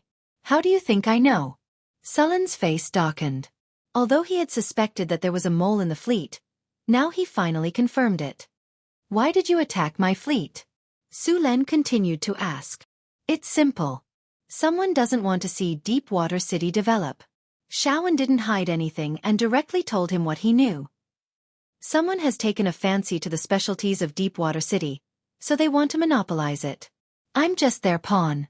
Even if you can catch me and kill me, so what? You still can't keep your wealth. You don't even have the courage to take revenge. You want to monopolize the resources of Deepwater City. Su Len frowned slightly. This result surprised him. You don't understand? You have to know that you produce sugar, honey, rum, perfume, and paper. These things are in high demand in the southern seas. They can be sold for a high price. How can no one be jealous of such a huge profit?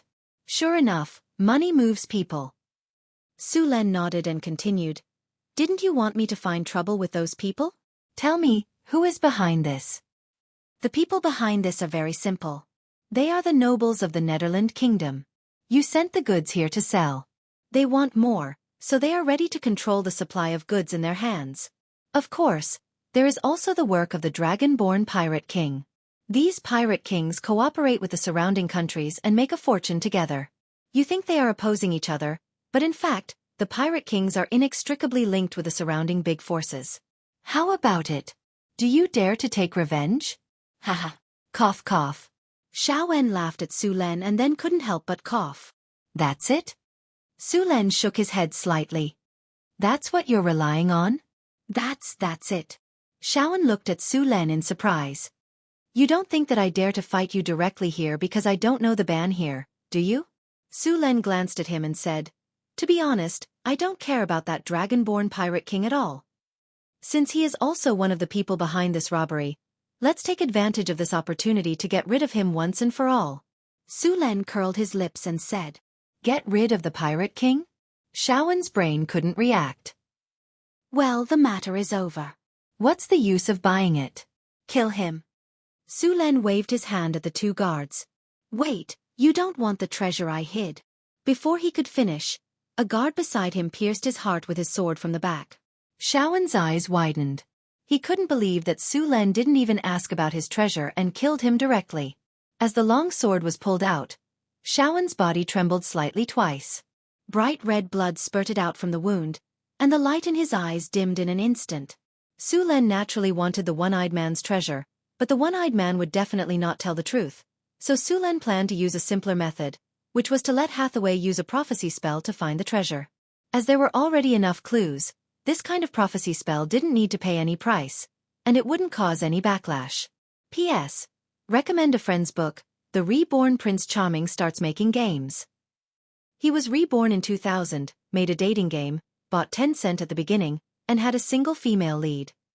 Chapter 622. Sir, there are pirates approaching us.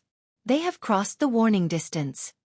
At this moment, a soldier hurriedly came to report. Su Len looked at the sea not far away. He saw more than a dozen pirate ships on the sea rushing here aggressively, and all the pirate ships had raised their flags. It was obvious that they were going to attack. These pirate ships all belonged to the dragon-born pirate king. Several pirate kings took turns to be in charge of Shipwreck Harbor.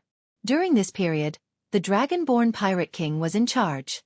Now Su Len directly attacked another pirate outside Shipwreck Harbor. This completely disregarded the pirate king's ban. The pirate king naturally would not let it go. Without any shouting, the pirates directly launched an attack. The pirate king hated Sullen's behavior of breaking the rules. This was contempt of their authority. If these people were not dealt with as soon as possible, their so-called ban would become a piece of paper. This was not a situation they would allow. The largest of these pirate ships was a large warship that was 70 meters long. At the front of the warship was a dragon head ram. This ship was not modified from an armed merchant ship like the other pirate ships. Instead, it was a warship, and even among warships it was a big guy. On this dragon head warship, the dragon-born pirate king was staring coldly at Sullen's fleet. There was a trace of coldness in his eyes. He was a hybrid giant monster. He had half sea giant blood and the other half human blood. However, the human blood was mixed with dragon blood. After awakening the dragon blood, he had become a dragon-born sea giant. Because of the dragon blood, there was a layer of dragon scales on the surface of his body. Even his palms had a dragon-like appearance. There was also a group of strange-looking dragonborn around him.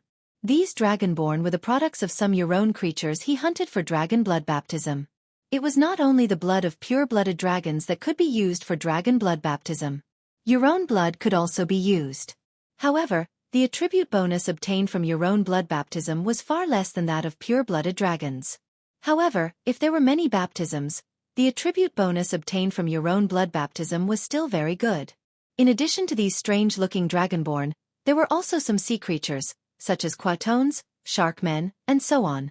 The draconic pirate king put down his alchemy binoculars and ordered, "Attack with full force, leave no survivors. Kill all these bastards who dare to violate the pirate code." The dragonborn pirate king said as he picked up a huge battle axe. This battle axe was more than 2 meters long and weighed at least a few hundred pounds. This kind of heavy weapon was difficult for even barbarians to use, but in his hand, it was as easy as a one-handed axe. The dragonborn pirate king was more than 3 meters tall. Because of the awakening of the dragon blood, his strength had increased. At the same time, he also had a part of the giant's bloodline. The giant subspecies' strength was already high. Su Len speculated that his strength was likely to exceed 35 points, or even 40 points. His dragon bloodline had toughened his skin, greatly increasing his defense and various other resistances. The layer of scales on his body allowed him to have a defense equivalent to iron armor even without wearing armor. Coupled with the heavy weapon he used, this weapon could completely suppress any opponent in melee combat. Even a Tier 4 warrior would be heavily injured if not killed. Moreover, the dragonborn pirate king was not only a warrior. Because of the awakening of the dragon bloodline, he also had some magic abilities. At the same time, having the sea giant's bloodline gave him a part of the sea giant's strength. In the southern sea, the dragonborn pirate king might not be the strongest pirate king, but he was definitely the strongest pirate king. "Quatones and sharkmen, go to the sea!" The dragonborn pirate king directly ordered after seeing the huge shadow of the tiger shark in the sea. Quatones and sharkmen immediately jumped into the sea. Their role was to restrain the tiger shark. Although these fishmen were not a match for the tiger shark, it would not be easy for the tiger shark to kill them. These sea creatures were very flexible in the sea, and with cooperation, the tiger shark was not easy to deal with. "Summon my pet, let the fishmen cooperate with it to get rid of the tiger shark." Woo woo woo. A low conch horn sounded, and the sound of the conch spread quickly. Soon, a huge shadow appeared from the bottom of the sea. It was a giant octopus. In terms of size, it was not smaller than Sullen's tiger shark, and it was even bigger. With the appearance of this sea monster, the quatones and sharkmen sneered and dove into the sea. "It seems that this pirate king is quite strong." Su Len saw the sea monster at a glance. It would not be easy to determine the winner between these two giant sea monsters. However, the octopus had a helper, and Su Len naturally could not let his tiger shark suffer. With a wave of his hand, a few spells directly covered the tiger shark's body, and its strength instantly increased by a lot. "Go, kill all those monsters and fishmen." The tiger shark shook its tail and quickly rushed towards the giant octopus. The dragonborn pirate king did not underestimate Su Len at all. The fact that he could kill the one-eyed dragon in such a short time was enough to prove how strong Su Len was. "Open the cabin and release the bloodthirsty bats." The bloodthirsty bats were creatures transformed by the dragonborn pirate king using some evil spells. They were mutated bats that lived on the island. They were ferocious and were even larger than an adult. After being transformed by the dragonborn pirate king, these bats were even larger and more bloodthirsty. With the pirate king's order, more than a dozen ships immediately opened the special cabins on the ships, and huge bats quickly flew out of the cabins. Hundreds of bloodthirsty bats gathered together and quickly flew towards Sullen's fleet. "Flying monsters? You want to compete with Northern Battlefront City in the Air Force?" Su Len sneered, and then a powerful energy rushed out of his body in an instant, and this energy quickly formed a runic circle. "In the name of my Su Len, show yourself my mount." The hexagram circle shone with a dazzling light, and then a spatial rift was directly torn open. The next second, a huge figure with a ferocious appearance appeared in mid-air. Then there was a sound of cold air being sucked in, and the figure of the red dragon Onyx Vaya appeared in front of them. As soon as it appeared, Onyx Vaya spread its huge dragon wings and flew up. A loud dragon roar resounded through the sea, and its body circled in mid-air. Chapter 623. As soon as the adult red dragon appeared on the battlefield, a powerful dragon aura spread out. Many pirates who were not strong enough directly collapsed on the deck under this pressure. Ordinary people could not resist the dragon's aura at all. Only a small number of pirates could resist this interference. The bloodthirsty bats that were originally rushing over were also affected by the dragon's aura and became a little stagnant. Master, is this the sea?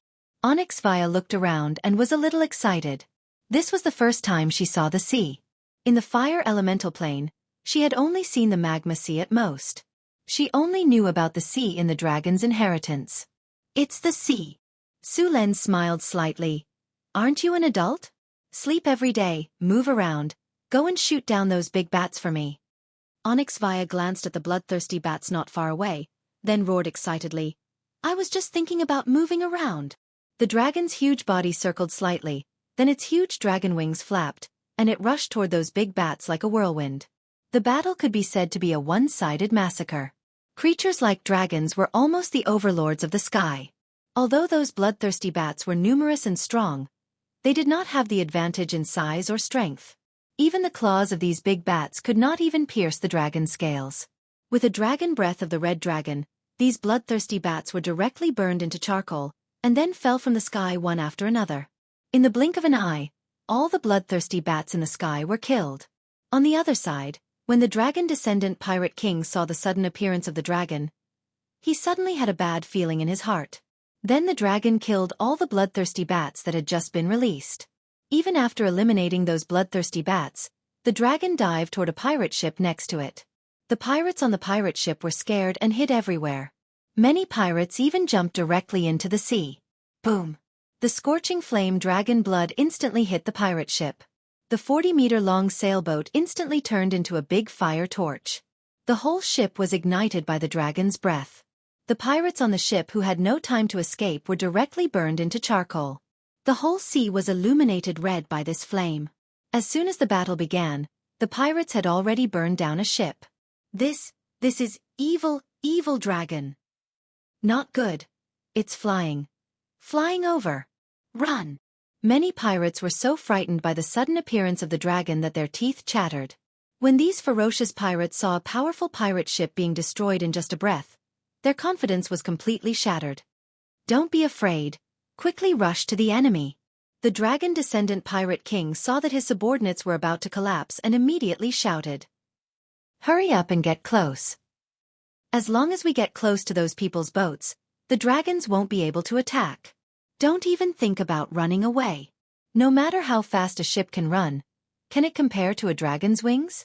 The faster you run, the faster you die. Hurry, hurry, hurry. This dragon was summoned by the other side and has a time limit. As long as we survive the time limit, the dragon will leave immediately. This is our only chance to survive. It had to be said that the dragon-descendant pirate king had a high prestige on the island. In this case, the pirates subconsciously followed the orders of the dragon-descendant pirate king and rushed towards Sullen's fleet. The dragon-descendant pirate king's approach was right. Escaping in this situation was courting death. Only by rushing up to Sullen's fleet and fighting hand-to-hand, the dragon could not use dragon's breath. In order not to accidentally injure Sullen's fleet, the dragon basically could not attack. Seeing the pirate ships rushing up, Su Len smiled slightly and waved the Thunder God's spear in his hand gently. A flash of light instantly flashed from his body. In the next second, a large amount of seawater suddenly rose from the sea. The seawater poured down in all directions, and a behemoth rose from the sea. It was Sullen's magic ship Angry Dragon. What kind of monster is this? This is a magic ship. Not good, Dodge. It's too late. The pirates who wanted to rush up and fight looked at the magic ship in horror. As soon as the magic ship appeared, it quickly moved. The terrifying ram flashed with a cold light, and the huge hull quickly collided with the pirate ship in front. Rumble! There was a loud noise, and a large amount of wood chips flew. The pirate ship that was sailing quickly was directly hit in two by the angry dragon. A large number of pirates panicked and wanted to jump off the ship. Unfortunately, the pirate ship sank very quickly. Before these pirates could swim out of the range, a large whirlpool swallowed them all. The appearance of the angry dragon and the red dragon raised the morale of the Deepwater City Navy. Even the sailors who had just joined the Deepwater City Navy were excited. Originally, these people were trembling and pale after seeing the Pirate King's flag, but now it was as if they had been injected with chicken blood. There was a burst of cheers. Barbossa jumped directly on the mast, His whole face flushed red. An uncontrollable excitement came from his body. The long sword in his hand pointed at the pirate ship not far away and roared, "Charge! Kill these pirates! Destroy these trash! Long live the North Wind Kingdom! Kill these pirates! Long live the North Wind Kingdom! Charge!" The deep water city navy all roared at this moment, and the deafening sound echoed on the sea. All the ships launched a charge and rushed in the direction of the pirate ship without hesitation. With the help of the Red Dragon and the magic ship, the morale of the deep water city navy was greatly boosted. On the contrary, the morale of the pirates led by the Pirate King, which had just risen, fell instantly. Facing a situation where they were bound to lose, not many of these pirates could still rush up to fight without hesitation. After the angry dragon sank a pirate ship, it began to show its power. The ballistae on the ship that had been loaded immediately fired. These ballistae were very powerful, and they were nailed to the surrounding ships in an instant. In the next second, there was a flash of light on the angry dragon, and a flame appeared. The flame rushed up like a fire dragon and directly ignited the ship. This special oil was mixed by wizards, and it would burn for a long time if it stuck on it. Soon, these flames spread quickly on the ship. The pirate ship could not resist such an attack at all. Some of the pirates tried to use seawater to extinguish the flames, but after the seawater was poured, the flames did not extinguish at all. Instead, they burned on the seawater and spread to the surroundings. Soon, the entire pirate ship was ablaze. Chapter 624. We can't wait any longer. The dragon-born pirate king saw that the situation was getting worse and his expression was extremely unsightly. He originally thought that it was just an ordinary pirate infighting, that this trip would be easy and comfortable, and that he could even make a fortune. But in the end, he discovered that this wasn't the case at all. The prey they regarded as prey had turned into a dragon in an instant, and it was a real dragon. Such a big dragon was happily flying around in the air. The entire fleet was in complete chaos. Fire crystal cannons ready. Target that magic ship. On the dragon-headed warship, the fire crystal cannons were pushed out by the pirates and quickly aimed at the angry dragon, which was attacking another pirate ship not far away. Fire! Boom! Boom! Boom! Continuous cannon fire was launched at this moment. Flames flashed from the muzzles and the hot shells quickly smashed towards the angry dragon. Just as they were about to hit the angry dragon, the shells instantly stopped in midair and could no longer descend. A faintly discernible energy barrier appeared under the shells and firmly blocked them. Activate ropes. Ropes that looked like tentacles flew up in an instant and wrapped around the cannonballs in midair. Then, they swung back and forth twice before throwing the cannonballs back. The cannonballs drew a beautiful arc and quickly hit another pirate ship. After paying a large number of casualties, a pirate ship finally arrived near the angry dragon. Then, these pirates launched a jump attack, wanting to directly jump onto the angry dragon. But before they could land, ropes quickly flew out like vipers. In an instant, these pirates were firmly entangled, and then the ropes quickly contracted and strangled them like pythons. The dragon-born Pirate King's army started to collapse from the moment they came into contact. The Deepwater Port's navy, whose morale was soaring, became lively after being blessed with all kinds of spells. Originally, there wasn't much difference in their strength, but after being blessed with spells, the strength of the Deepwater Port's navy soared. The enchanted weapons made the fine long swords in their hands even sharper. The pirates basically didn't wear any armor. Even if they did, it was just some leather or iron scale armor. In the face of such weapons, it wasn't much stronger than a piece of paper. Seeing this situation, the pirates picked up their crossbows and javelins to launch long-range attacks. But with the agility granted by the group skill Fox's cunning, these warriors' dodging was very high and they easily dodged. Even if some of them didn't dodge and were hit, they were blocked by the stone skin spell on their bodies. Under such circumstances, the dragon-born Pirate King could only act personally. Moreover, as a Pirate King, he also had spellcasters under him. Fireball, Flame Arrow, Acid Arrow, Arcane Missile, Web, Grease. All kinds of low-level spells were quickly thrown out by the casters. Some of the Marines who couldn't dodge in time were directly hit by these spells and turned into flames. However, the effect of these low-level spells was very limited and couldn't change the overall situation on the battlefield. Of course, if they cooperated well, using fireball and grease to attack the ship, they could easily ignite a ship. However, as soon as these spellcasters finished casting their spells, they were targeted by Su Len. There are spellcasters?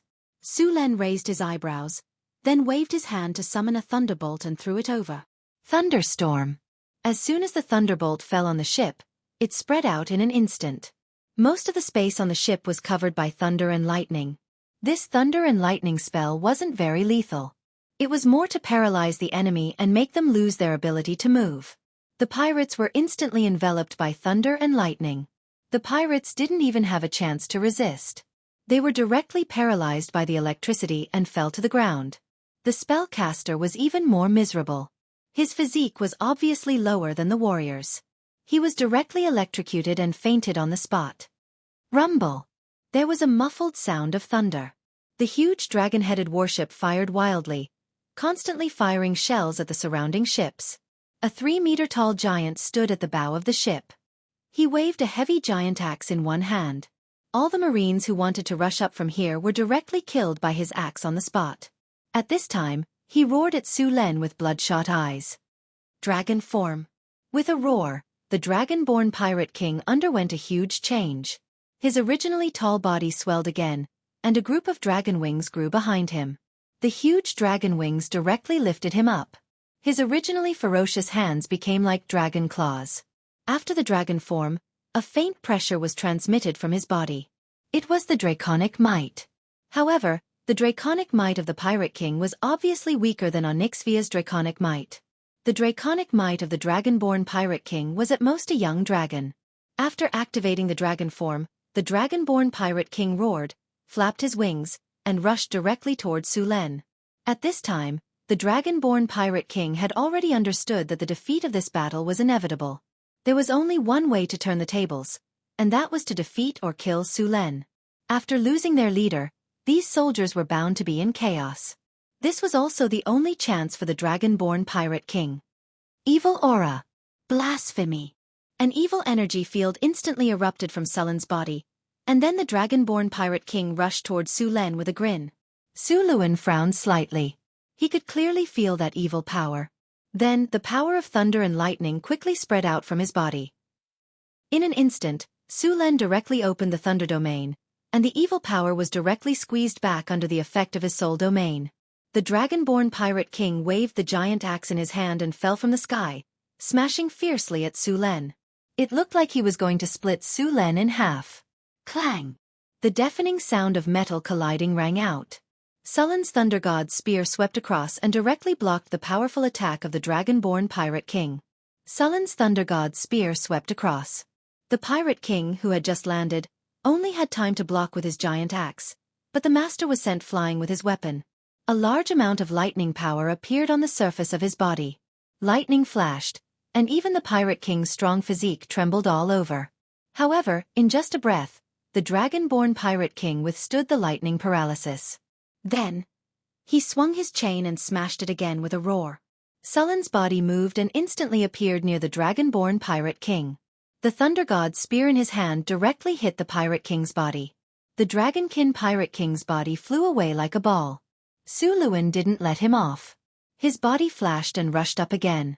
The dazzling lightning with unstoppable power fiercely stabbed down. The Dragonkin Pirate King wanted to resist, but all his defenses were vulnerable in front of the divine weapon. In the end, the Thunder God's spear directly pierced through his heart. The endless power of thunder and lightning erupted, killing him completely.